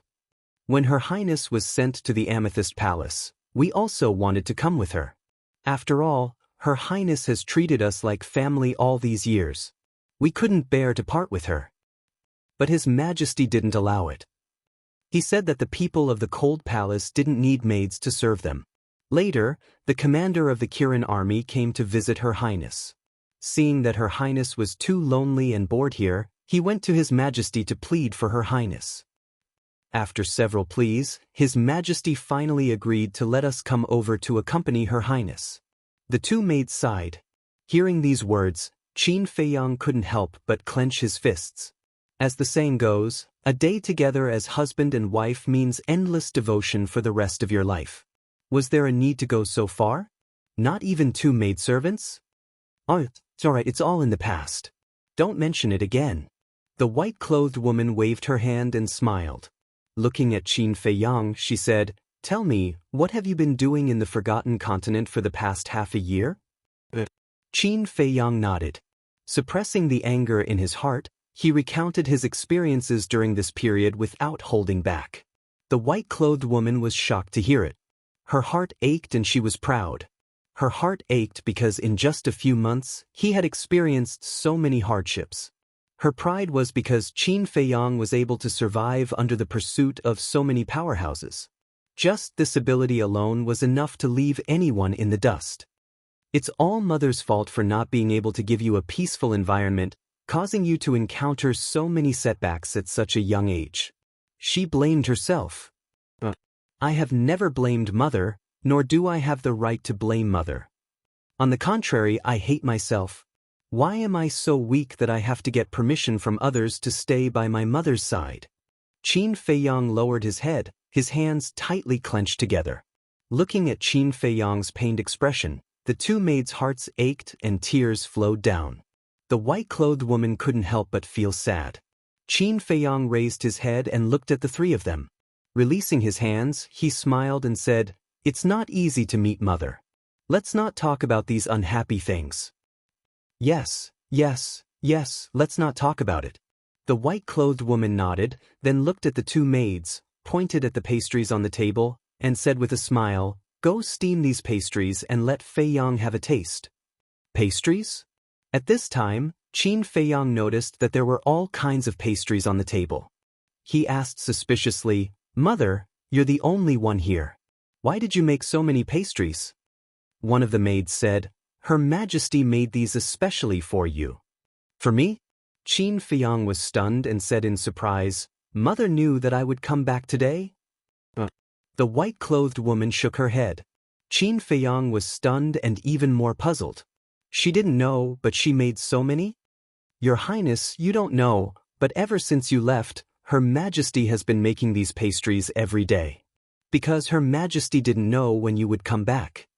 She just hoped that you could eat the pastries she made the moment you came back so that you could feel the warmth of home." Chapter 1140. Every day, Qin Feiyang trembled both physically and mentally as he looked at the woman in white. The woman in white smiled and said, "Now that you've grown up, there's nothing I can do for you. I can only do these for you." "These are enough." Qin Feiyang nodded hard. His voice was sobbing as he tried to control the emotions that were about to collapse in his heart. Although this was just a small matter. Anyone could do it once in a while. But day after day, year after year, he believed that no one in the world could do it except his great mother. Every single one of these pastries represented her longing and motherly love. Glancing at Qin Feiyong, the two maids didn't say anything. They silently cleaned up the pastries on the table, feeling sad. Qin Feiyong and the woman in white were also silent. The atmosphere in the hall seemed a little heavy. Suddenly, Qin Feiyong gritted his teeth and looked at the woman in white, saying, "Mother, come with me." The woman in white was stunned. She shook her head and was about to speak. Qin Feiyong said again, "I know Mother has her difficulties and can't leave the capital, but it's okay to leave for a while, right? I just want to live with Mother alone for a while, even if it's only for a month or even half a month." The woman in white lowered her head and didn't say anything. Alas! At this time, a sigh sounded. The commander of the Kirin army walked into the hall and looked at the woman in white, saying, "Your Majesty, if you just leave for a month or so, it shouldn't be a problem." Qin Feiyong, the woman in white, and the two maids immediately looked up at the commander of the Kirin army. The commander of the Kirin army said, "His Majesty and the state preceptor won't come here unless something important happens. So as long as we don't say anything, no one will know that you've left. I'll try my best to hold them back and not let them come here while you're away. But what if they find out? Not only you will be implicated, but they will also be held accountable." The woman in white said, "Your Majesty, we're not afraid." The two maids immediately said in unison. The commander of the Kirin army smiled and said, "I'm not afraid. At worst, I'll be dismissed." The woman in white shook her head. She looked at Qin Feiyong and said, "Feiyong, I also want to go out with you and have a look. However, I have already killed Qin Zhong and Qin. I can't implicate them anymore. Can you understand?" Qin Feiyong closed his eyes and nodded painfully, "I understand." Empress, the two maids still wanted to say something. However, the white-clothed woman frowned and shouted, "Don't forget who you are." The two maids turned pale and didn't dare to persuade him again. They took the pastries and left. Although the white-clothed woman was very amiable right now, once she got angry, let alone these maids, even the civil and military officials would be afraid. The Qilin army commander sighed deeply and didn't say anything more. He turned around and left silently.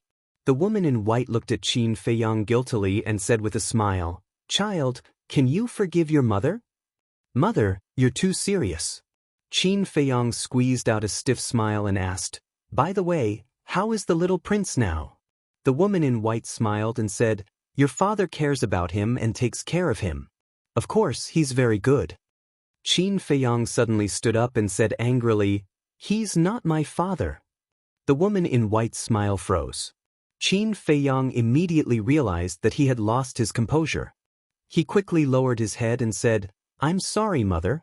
I shouldn't be angry at you, it's okay." The woman in white waved her hand, but her eyes were a little sad. When would the grudge between this father and son be resolved? After a while, the two maids returned with 2 plates of piping hot pastries. The woman in white grabbed a piece of pastry and handed it to Qin Feiyong. She smiled and said, "Eat some." Qin Feiyong nodded and took a bite. Suddenly, his eyes were filled with tears. It still tasted the same as when he was young. "Eat more if you like it." The woman in white smiled. "Okay." Qin Feiyong held back his collapsing emotions. He picked up the jade plate and stuffed the pastries into his mouth one by one. His mouth couldn't hold them all. He didn't know what to say. But he knew that he had to finish these pastries. Because these were made for him by his mother. It was his mother's love for him. When the two maids saw this scene, they silently shed tears. They felt injustice for Qin Feiyong. He was such a good prince. Why did the emperor treat him so ruthlessly? He didn't want much. He just wanted to be with his mother. And in the world, which child didn't want to be with his mother? However, the emperor wanted to deprive her of even this. She had to meet him secretly. That was too cruel. The 2 plates of pastries were wolfed down by Qin Feiyong just like that. He put down the jade plate, wiped the tears on his face, got up, looked at the woman in white, and said, "Mother, I'm leaving." "So soon?" The woman in white was a little caught off guard. "I have something important to do," Qin Feiyang said. The woman in white got up and said, "Well, you have to take good care of yourself outside. Don't tire yourself out." "I know." Qin Feiyang nodded, turned to the two maids, bowed, and said, "I'll have to trouble you two to take good care of my mother in the future." "We will." The two maids nodded. Qin Feiyang knelt on the ground. After kowtowing to his mother 3 times, he got up resolutely and quickly disappeared from the sight of the three. His Highness doesn't have anything important to do.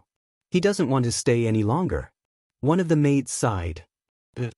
His Highness's love for Her Highness is deep in his bones. He's afraid that the longer he stays, the more reluctant he will be to leave Her Highness. The other maid sighed in a low voice. Hearing the two maids' words, the woman in white trembled and murmured, "Feiyang, I'm sorry," back to Qin Feiyang. He walked down the stairs silently. Just as the two maids said, he didn't want to stay any longer. He was afraid that if he stayed any longer, he would be reluctant to leave his mother. Now, as long as he knew that his mother was well, he could rest assured. "Why did you come down so quickly?" The commander of the Kirin army stood in the center of the hall and asked Qin Feiyang. But when he saw the tears on Qin Feiyang's face, he regretted asking that. Qin Feiyang didn't answer him. He said, "Help me keep an eye out. I don't want my mother to be hurt again." After saying that, he opened a teleportation door. The commander of the Kirin army nodded and asked, "What's your next plan?" "I don't know." Qin Feiyang shook his head. His eyes were full of confusion. Then he walked into the portal without looking back. The next moment, he appeared beside the burly man, put on the armor of the invincible Black Army, and changed his appearance. Then he said lightly, "Let's go." The burly man nodded. About 100 breaths later, the two of them arrived in the sky above the Butterfly Valley again. Qin Feiyang took off his armor and looked down. The corpses of the invincible Black Army soldiers who died in the hands of Yen Wei were still there. However, Wang Hong was nowhere to be seen. He should have returned to the city. "Can you help me remove the slave seal now?" The burly man looked at Qin Feiyang's back and asked anxiously. Qin Feiyang didn't answer. With a thought, he erased the burly man's soul. The burly man didn't even have the chance to scream before he fell down. "The world is so big. Where should I go now?" Qin Feiyang looked at the sky and muttered to himself. Then he stepped into the air and gradually disappeared into the vast sky. He was completely lost. He didn't know what to do. He even doubted whether everything he had done and persevered for all these years had any meaning. He was just like a walking corpse, walking aimlessly. He went to the city. He saw Luo Qianxue, Mermaid Princess, Lu Yun, Linny, Yan Nanshan, Yin Yuanming. He visited everyone who was related to him one by one. He even visited his former opponents or some people who were not close to him, such as Huang San, who was a passerby in his life. However, he didn't show up, nor did he greet them. He hid his cultivation and disguised himself as a stranger. He stood in the crowd and looked at them from afar. He didn't know why he did this. He just felt empty in his heart. What did he want to fill? He went to Yen City and Black Bear City. There were many acquaintances in these two places, such as Elder One of the Martial Arts Hall, the beautiful woman Ji Shui, and Li Ji. There was also the Ling family, which was Ling Yunfei's clansman. There was also the Jiang family, which was Jiang Jingyi's clansman. He also went to see Luo Qingzhu's cousin, Jiang Wei. This person was an out-and-out playboy back then. However, after being taught a lesson by him, he restrained himself. After all these years, Jiang Wei's previous bad habits had been completely changed. He had become a good young man that everyone praised. His cultivation had also improved a lot. He was now a 9-star battle monarch. 9-star battle monarch was naturally incomparable to Qin Feiyang. However, in the entire Yen County, he was considered one of the best among the younger generation. However, Qin Feiyang still didn't greet anyone. He walked silently on the street like a loner. Finally, he returned to Iron Ox Town. Inside a simple and crude tea house, Qin Feiyang was wearing a set of shabby linen clothes. He was sitting by a window, drinking bitter tea while scanning the streets outside. Iron Ox Town hadn't changed much over the years. Most people were still very simple and amiable. However, due to Lin Chang's death, the former Lin family had long since fallen from grace and had declined significantly. The Zhao family was still there. The Zhao family was Zhao Shuang'er's family. However, the Zhao family wasn't like the Lin family. Under the leadership of Zhao Shuang'er's grandfather, the current Zhao family was several times stronger than before. Excluding the martial arts hall and Dan Hall, it was already the strongest overlord of Iron Ox Town. Zhao family, Zhao Shuang'er. If Zhao Shuang'er didn't die, perhaps the Zhao family today would be even stronger. Qin Feiyang whispered. Back then in the Swallow Pan Mountain Range, the scene of Feng Ling Er, Zhao Shuang, Ling Yunfei, Luo Qingzhu, and Jiang Jingyi being killed by Zhou En and the others was still vivid in his mind. If everyone didn't die, aside from Jiang Jingyi, with the talent of Luo Qingzhu and the others, they would probably be the same as Lin Yi, the pride of the state capital. Sigh. Qin Feiyang sighed, took out a few gold coins, put them on the table, got up, and left Iron Ox Town. In the end, he returned to the place where he had lived with Uncle Yuan for 5 years. Over the years, this place had already changed beyond recognition. Even the burned wooden building had been covered by vegetation. However, although everything no longer existed, and Uncle Yuan had left without a trace, Qin Feiyang's heart calmed down as soon as he came here. Although I was born in the imperial capital and my mother is also in the imperial capital, this is my home. Chapter 1141. After that, Qin Feiyang did not go anywhere else. It took him 3 days to build a courtyard. He also built an artificial lake in front of the courtyard. From then on, Qin Feiyang stayed here. During the day, he fished by the lake. At night, he cultivated in the courtyard. He had 3 meals a day, rain or shine. His empty heart became more and more full with each passing day as he lived such a peaceful life. In the blink of an eye, 3 months had passed. Boom. That night, his cultivation level broke through to a 5-star battle saint. However, the breakthrough did not disturb his peaceful life. Everything was still the same as before. He was like a hermit who lived in seclusion in the forest. He did not pay attention to the outside world and lived an ordinary life. One day in the morning, a burly man in golden armor landed in the sky above Butterfly Valley. Where is he? Looking at the dead silent Butterfly Valley, the burly man in golden armor could not help but frown.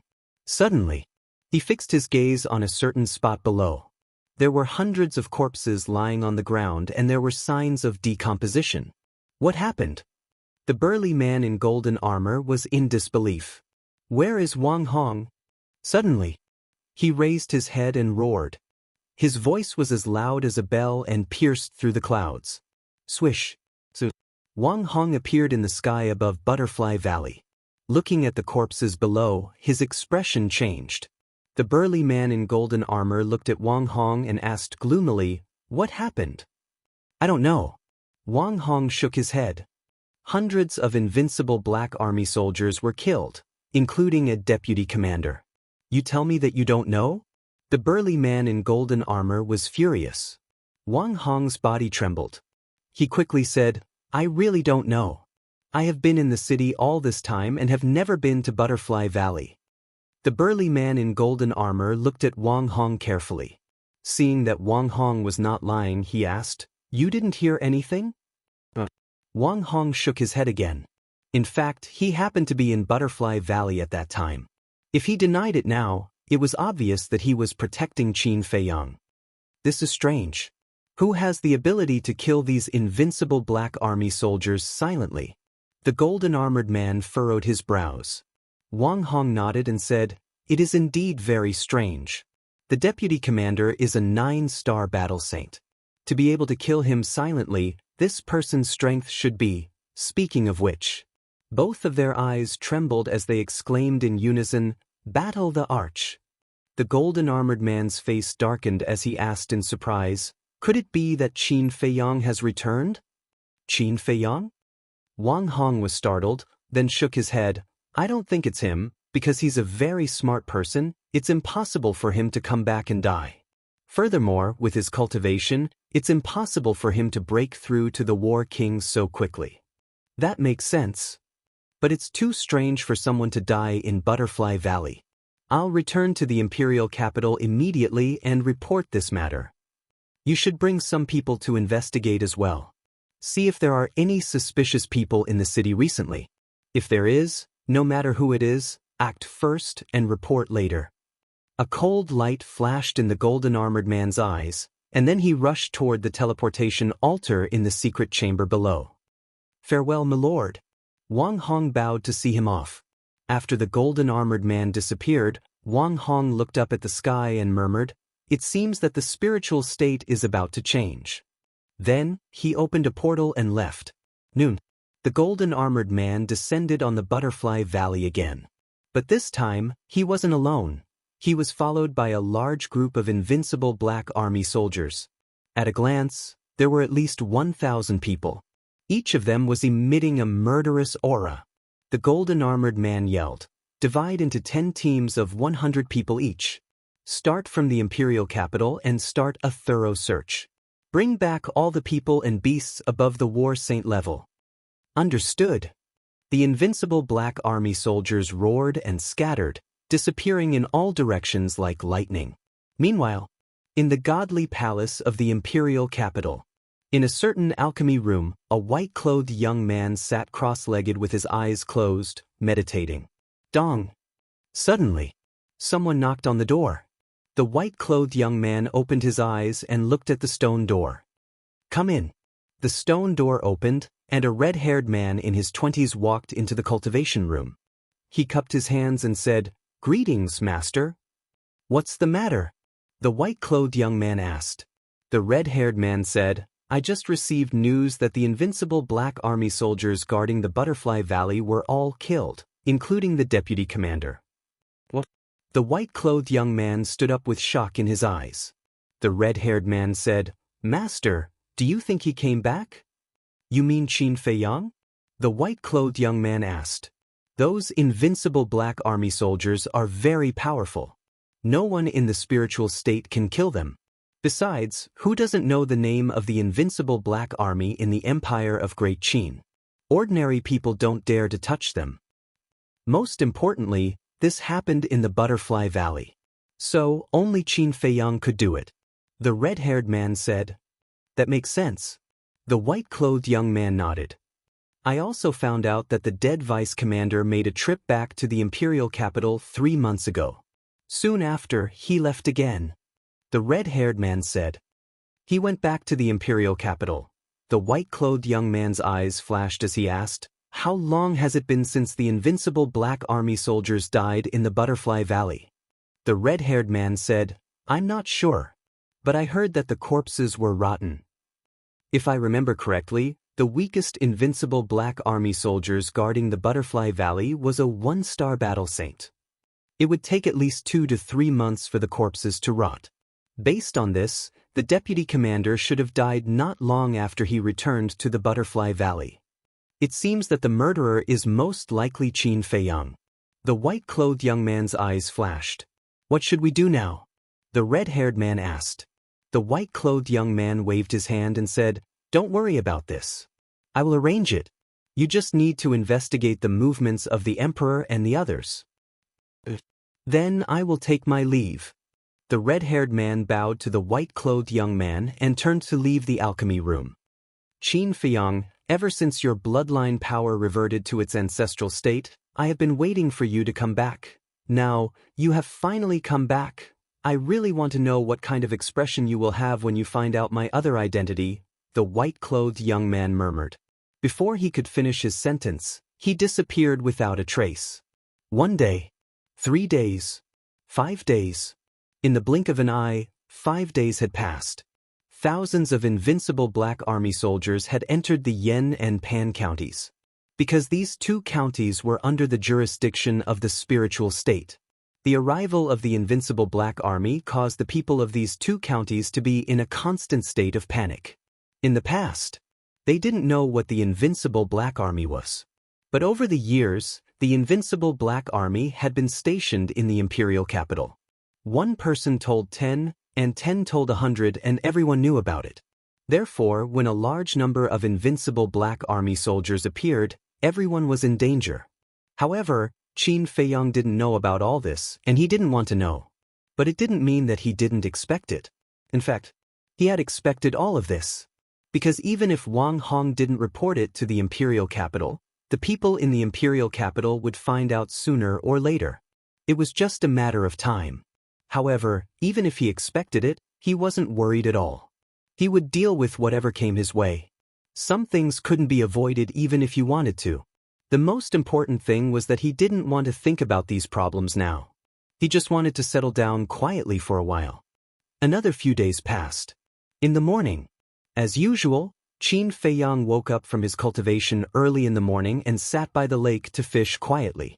The sun rose, and the golden sunlight spread over the lake. A gentle breeze blew from the mountain stream in the distance, and the lake sparkled. Everything was so quiet and peaceful. Boom! Suddenly, Qin Feiyang sensed from afar that dozens of powerful auras appeared in the sky above the Iron Bull town. Each of these auras contained a terrifying saint aura. They're here. He muttered to himself without any expression on his face. He didn't even look up in the direction of the Iron Bull town. He kept looking at the floating on the lake. In fact, there were no fish in this lake at all. Because when he built this artificial lake, he didn't put any fish in. And he sat by the lake every day fishing, not really fishing, but cultivating his body and mind. In other words, he wasn't fishing for fish but for mind. But he knew that he didn't have much time here. Because everyone in the Iron Bull town knew that he used to live here, and the invincible Black Army would definitely not forget to search here. You're really here? Suddenly, a hearty laugh sounded. This voice, Qin Feiyang frowned and looked up. He saw a young man in white appear out of thin air above the lake. Qin Feiyang couldn't be more familiar with that face. It was Lu Xingchen. Qin Feiyang asked suspiciously, "Why are you here?" "Why can't I be here?" Lu Xingchen asked back. He took a step forward and landed beside Qin Feiyang. I mean, how did you get out of the imperial city?" Qin Feiyang said. One had to know. From the imperial city to the spiritual state, one had to pass through the pagoda. And the pagoda was guarded by Elder Qin. Very few people in the world could sneak into the pagoda in front of Elder Qin. Lu Xingchen laughed. "Have you forgotten? My space divine item can move." Qin Feiyang shook his head and laughed. Needless to say, he had really overlooked this point. Indeed, with a space divine item that could move, entering the pagoda was a very simple matter. "Then why are you looking for me? How do you know I'm here?" Qin Feiyang said. "Of course I'm here because I miss you, an old friend. As for why I know you're here, it's actually very easy to judge because you have nowhere else to go in the great Qin Empire." Lu Xingchen smiled faintly. Qin Feiyang shook his head and smiled, and asked again, "Then how do you know I'm back?" "Speculation. But obviously I guessed right."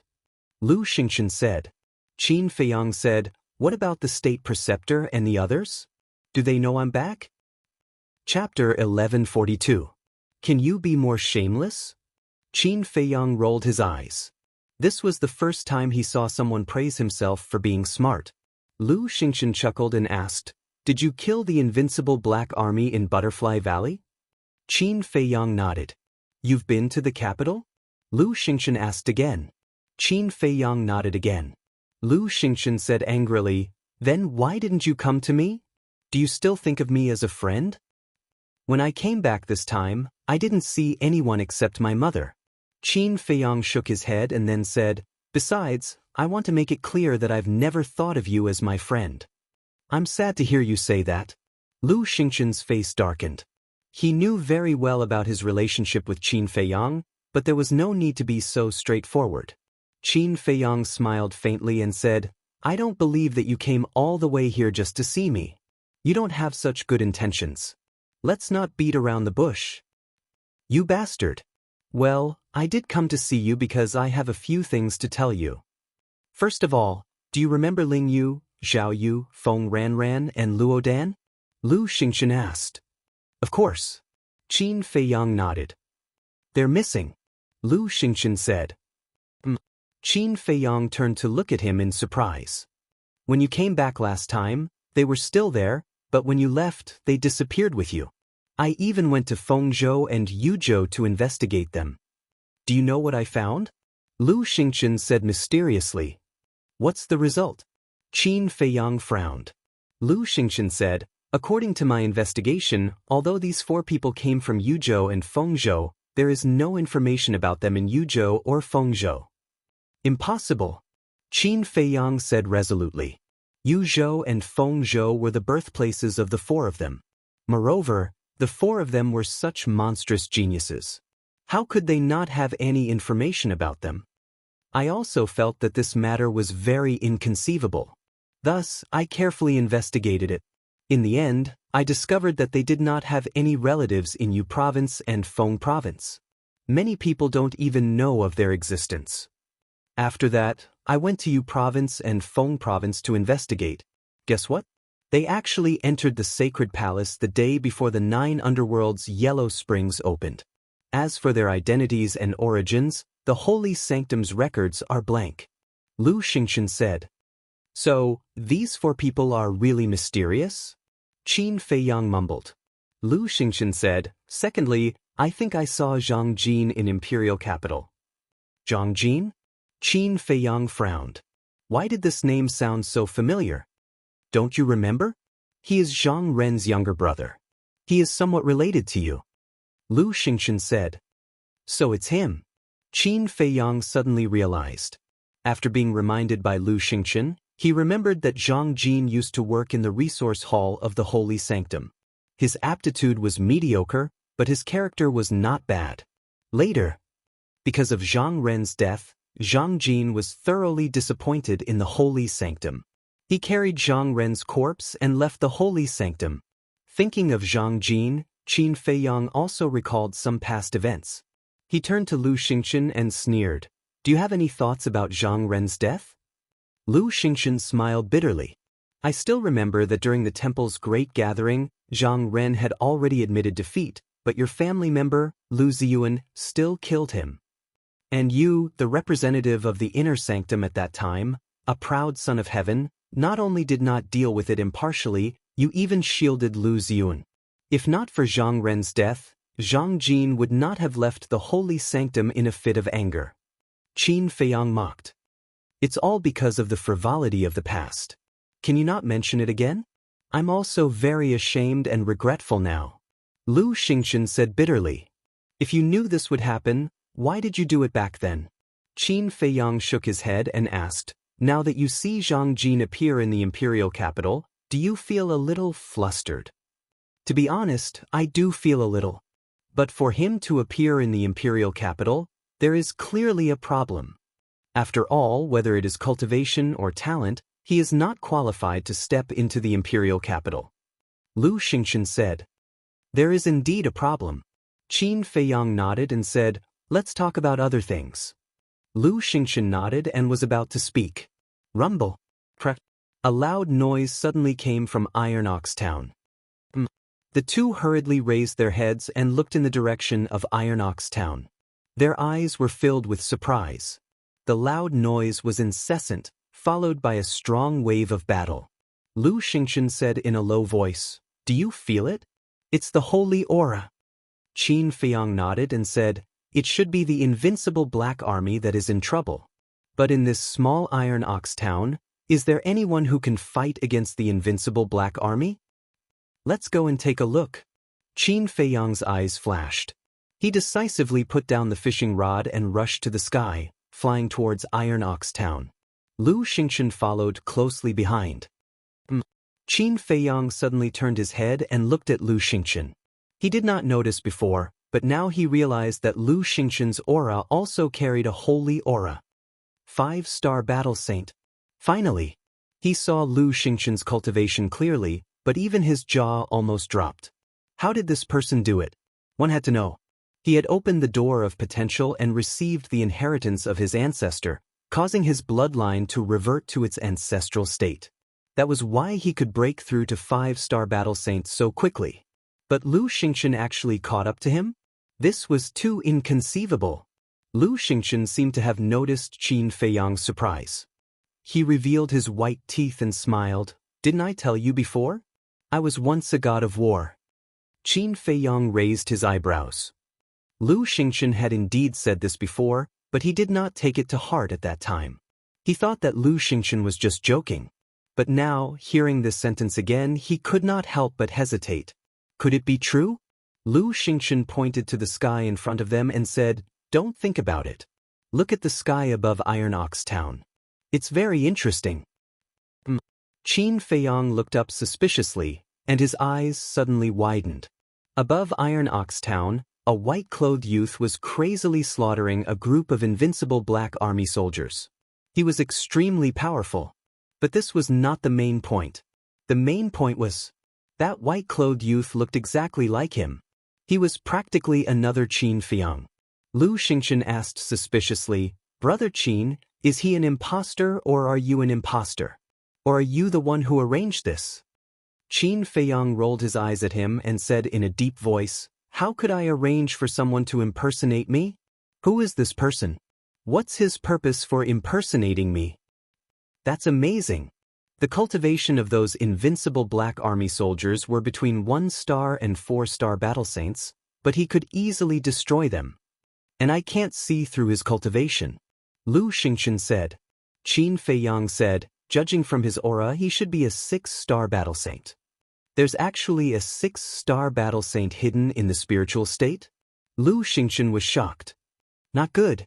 Suddenly, Qin Feiyang's expression changed. After such a terrifying battle, Iron Ox Town below would have been destroyed. He quickly looked down at Iron Ox Town. As expected, Iron Ox Town had long disappeared, leaving behind only ruins. And there was not a single living person in the ruins. Corpses were everywhere, and blood stained the ground. Damn it! Qin Feiyang cursed silently, and his speed suddenly increased. After a few breaths, he entered Iron Ox Town, landed on the broken streets, and walked all the way. Everywhere he passed, there were broken corpses and broken limbs, and the smell of blood was pungent.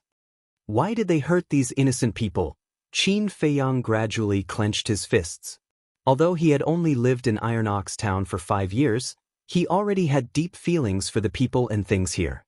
Moreover, most of the people living in Iron Ox Town were mortals who had no strength to truss a chicken. It was too much to not even let mortals go. In the end, he stopped in front of a dilapidated house. This was Zhao Shuanger's home. When he passed by this place on his way back, he took a few glances. Everyone had a simple smile on their faces. But now, everything was gone, and only ruins were left. Why? He walked in slowly and corpses could be seen everywhere.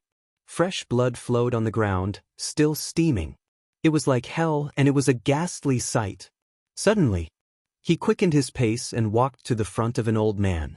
The old man had white hair and was lying in a pool of blood. His body was pressed against a beam, and he was already dead. "Grandpa Zhao, I'm sorry, I'm late." Qin Feiyang squatted beside the old man, his face full of self-blame and guilt. The old man was Zhao Shuanger's grandfather. Ever since Ling Yunfei, Luo Qingzhu, Zhao Shuanger, and Feng Ling-er died, he did not take care of their families. For example, Ling Yunfei's mother, Lu Ji. For example, Luo Qingzhu's mother, Luo Qianxue, and Feng Ling-er's grandfather. Although Feng Ling-er's grandfather had died, he still remembered him in his heart. Only this old man, he had almost forgotten about him. In the past, he did not think much of it. But at this moment, when he looked at the old man's eyes and the bloody corpse, he could not help but feel regret in his heart. Why did he not think of this before? He only felt regret after losing it? Qin Feiyang slowly reached out his hand, closed the old man's eyes, and raised his head to look at the man in white and the invincible black army. "Today, none of you can leave." He suddenly roared and rushed to the sky with the billowing holy aura. Why is there Qin Feiyang here? The invincible black army, who was fighting with the man in white, had a trace of surprise in their eyes. At the same time, the man in white also looked at Qin Feiyang. He was not surprised at all. The corners of his mouth curled up slightly. Then he turned around and flew away with lightning speed. Qin Feiyang waved his hand, and a red sword energy surged out.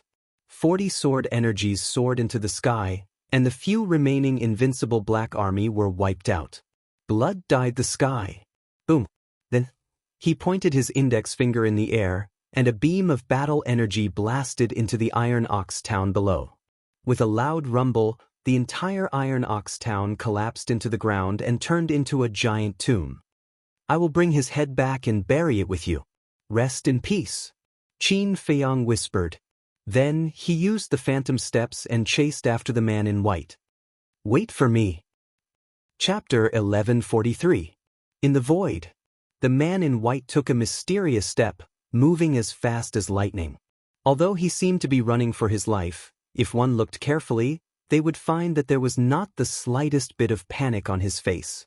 Qin Feiyang followed closely behind. Lu Xingchen whispered, Brother Qin, he is a 6-star battle saint. His cultivation is 1 realm higher than ours, and he has mastered a perfect auxiliary battle art. I'm afraid we won't be able to catch up to him. So what if he's 1 realm higher? Qin Feiyang smiled coldly, activated the concealment art, and disappeared without a trace. Lu Xingchen was surprised. What was this guy doing in the castle? Could it be that the castle could also move? He did not know that Qin Feiyang had already mastered a battle art that could make him invisible. He only thought that Qin Feiyang had gone to the castle. At the same time, sensing that Qin Feiyang's aura had disappeared, the man in white also stopped and turned his head to look behind him suspiciously. But just as he turned his head, he felt a pain in his lower abdomen. He suddenly looked down and his expression changed. He saw a battle aura, like a sharp arrow, entering his lower abdomen at lightning speed. Blood immediately flowed out. What's going on? The man in white was bewildered. Lu Xingchen was bewildered. It was also at this moment that Qin Feiyang appeared and stood right in front of the white-clothed man. He was very close to him. Impossible. Your castle can't be moved at all. How did you do it? The man in white was shocked and angry. Qin Feiyang did not answer. He grabbed the man in white's neck and sneered, I want to see who exactly you are. How dare you pretend to be me, Qin Feiyang? After saying that, Qin Feiyang took out a facial restoration pill and stuffed it into the man in white's mouth. The man in white's face was suddenly filled with panic. Boom. But at this moment, in the forest below, a terrifying emperor aura emerged and instantly enveloped Qin Feiyang. At the same time that Qin Feiyang was imprisoned, a white light flashed out from the forest below and landed in front of Qin Feiyang like lightning. He grabbed the man in white and retreated. There's still someone else. And it's a war king. Qin Feiyang's eyebrows raised. His aura, his black hair and clothes fluttered in the wind. He forcibly broke through the emperor pressure that was imprisoning him. He looked at the white off her face, but Qin Feiyang's eyes narrowed. He felt like he had seen this pair of eyes before, but he couldn't remember where. The woman in white spoke. Her voice was bone-chilling and emotionless. She was like a god of death. Then she took Zhang Jin and left without looking back. Even the voice is familiar, Qin Feiyang muttered. With a thought, Yen Wei appeared out of thin air and said in a deep voice, Take them down. Yen Wei responded with a respectful tone, as a powerful battle chi burst out from his body and sprang toward the white-shirted woman and her companion like a surging tide. There is indeed a war king hiding beside me. The woman in white's pupils shrank. She raised her slender arm and waved it in the air. Battle chi emerged and turned into a huge wave that swept across the sky. Boom! The two waves of battle chi collided. Yen Wei's body trembled and he retreated. A trace of blood flowed out from the corner of his mouth. The woman in white's body was also trembling slightly. A mere 1-star war king dares to behave atrociously in front of us. You really don't know what's good for you. Yen Wei's eyes turned cold. He executed the Heavenly Demon's 9 steps and charged towards the woman in white. The Heavenly Demon's 9 steps was not only a perfect support skill, it was also a perfect killing skill. In other words, this was a skill that was both offensive and defensive. With every step he took, his aura would increase tremendously. Even the air was trembling. At this moment, he was like a demon god descending to the world. His aura was extremely powerful. When he took the fourth step, both his speed and his aura had reached an unprecedented level. Boom. When he took the fifth step, he was like a god descending to the mortal world. He stepped on the woman in white's head. Immediately, a terrifying murderous aura enveloped the woman in white. Perfect battle skill. The woman in white's heart trembled. No matter what kind of battle skill it was a peak perfect battle skill. Boom. The woman in white waved her hand. Battle chi emerged and turned into a huge wave that surged forward. This battle skill. Qin Feiyang, who was not far away, looked at the huge wave that covered the sky and the earth. His brows were tightly knitted together. The battle skill that the woman in white used was only a superior battle skill. However, it gave him an inexplicable sense of familiarity. Boom. Yan Wei's aura shook the heavens and the earth. Looking at the huge wave, his eyes were extremely sharp. Immediately, he took the sixth step. Accompanied by a deafening loud sound, the huge wave instantly disintegrated. He was unstoppable. The woman in white spat out a mouthful of blood. However, her eyes became colder and colder. Waterlong sky. She let go of the man in white and roared. Her long hair danced wildly in the air. It was as if a female demon had appeared. Her murderous aura was monstrous. Boom. Battle chi poured out like a waterfall. Huge waves that covered the sky surged in the void above. It was as if this place had turned into a vast ocean. The destructive aura swept in all directions. Water-long sky. This is the second move of the sunflower water art. Qin Feiyang's gaze trembled. The memories that had been sealed in his mind for a long time gushed out uncontrollably. How is this possible? It's actually her. His face was filled with disbelief. At the same time, Yan Wei snorted coldly. He simply and violently stomped his foot. This was the seventh step. Boom. This stomp was earth-shattering. The void distorted crazily as if it was about to crack. Several huge peaks nearby collapsed in an instant. Dust and smoke billowed and the rumbling was deafening. As for the huge wave, it was like a broken mirror. It cracked bit by bit until it finally disintegrated and dissipated between heaven and earth. The woman in white was sent flying. Blood gushed out of her mouth. Yan Wei also retreated a few steps. However, he only suffered a slight injury. After stabilizing his body, he immediately charged towards the woman in white. His aura was surging. Lu Xingqian's pupils contracted as he landed beside Qin Feiyang in a single step and said in a low voice, "This subordinate of yours is very strong." Qin Feiyang turned a deaf ear. His gaze was fixed on the woman in white. He said to Yan Wei, "I want her alive." Alive? Yan Wei was stunned. Looking at Qin Feiyang's expression, he wondered if this woman was an enemy of Qin Feiyang's in the past. Understood. He nodded slightly. His hand reached out and his battle chi turned into a huge wave that surged into the sky. Boom. In the blink of an eye, a huge hand that covered the sky appeared and grabbed towards the woman in white. "You're too naive if you want to capture me like this." The woman in white sneered. She waved her hands and waves of battle chi surged into the sky. In the blink of an eye, a water dragon that was hundreds of feet long appeared. Its ferocity was unparalleled. Qin Feiyang's eyes shone brightly. He mumbled, "This is the third move of the sunflower water art, water dragon breaking the sky." Sunflower water art? Lu Xingqian was stunned. His face was filled with surprise. He stared at the woman in white and mumbled, "The sunflower water art is not her battle art. Could she be? That's right. If it's not a coincidence, then she must be the woman we know." Qin Feiyang said. The water dragon roared in the sky and pounced towards the huge hand. The huge hand that Yan Wei condensed was just a normal attack. The water dragon breaking the sky that the woman in white used was a superior battle art. Yan Wei was naturally no match for her. With a boom, the huge hand was destroyed on the spot. However, at the same time that the huge hand was destroyed, Yan Wei took the 8th step of the 9 steps of the heavenly demon. His aura was close to that of a 5-star combat emperor. The water dragon immediately shattered into pieces and turned into bubbles. Stop struggling. When I take the 9th step, you will definitely die. Yen Wei looked down at the woman in white like a king.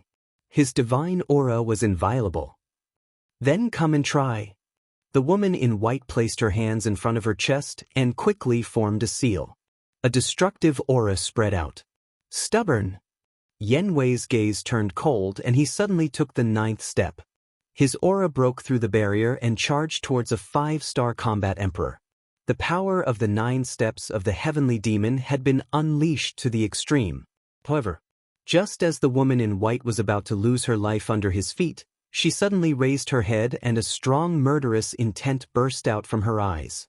At the same time, a palm-sized mystic ice seal appeared between her hands and cold air billowed. The first style of the frost arts, ice seal. Although she shouted, the mystic ice seal broke through the air and swept into Yen Wei's feet. Yen Wei's expression changed immediately. He could clearly feel that when the mystic ice seal entered his feet, a shocking cold current suddenly swept through his entire body. His limbs began to stiffen. White snowflakes quickly appeared on his clothes, skin, and even his hair. These snowflakes emitted a terrifying cold air. In the blink of an eye, a thick layer of ice formed on his body and he became a human ice sculpture. Frost arts. Qin Feiyang raised his eyebrows. Yen Wei and the woman in white had the same cultivation, but she was able to seal Yen Wei in ice? This was enough to prove that this so-called frost arts was also a perfect battle art, and it was also a peak perfect battle art. The woman in white looked at Yen Wei with disdain and turned to Qin Feiyang, saying, I believe you have already guessed who I am. Dong Qin. Qin Feiyang said. The woman in white sneered, That's right, it's me. Are you surprised? Qin Feiyang was silent. Lu Xingchen looked at Qin Feiyang and asked Dong Qin, Where have you been all these years? Hee, ha, Dong Qin laughed crazily. She took off her mask and revealed a face as beautiful as a flower. Dong Qin was once the pride of the inner palace. Her appearance was not bad, and it was not an exaggeration to say that she was peerless. But right now, her face was filled with hostility and hatred. She looked at Lu Xingchen and said, I went to hell, but I was not satisfied, so I came back from hell.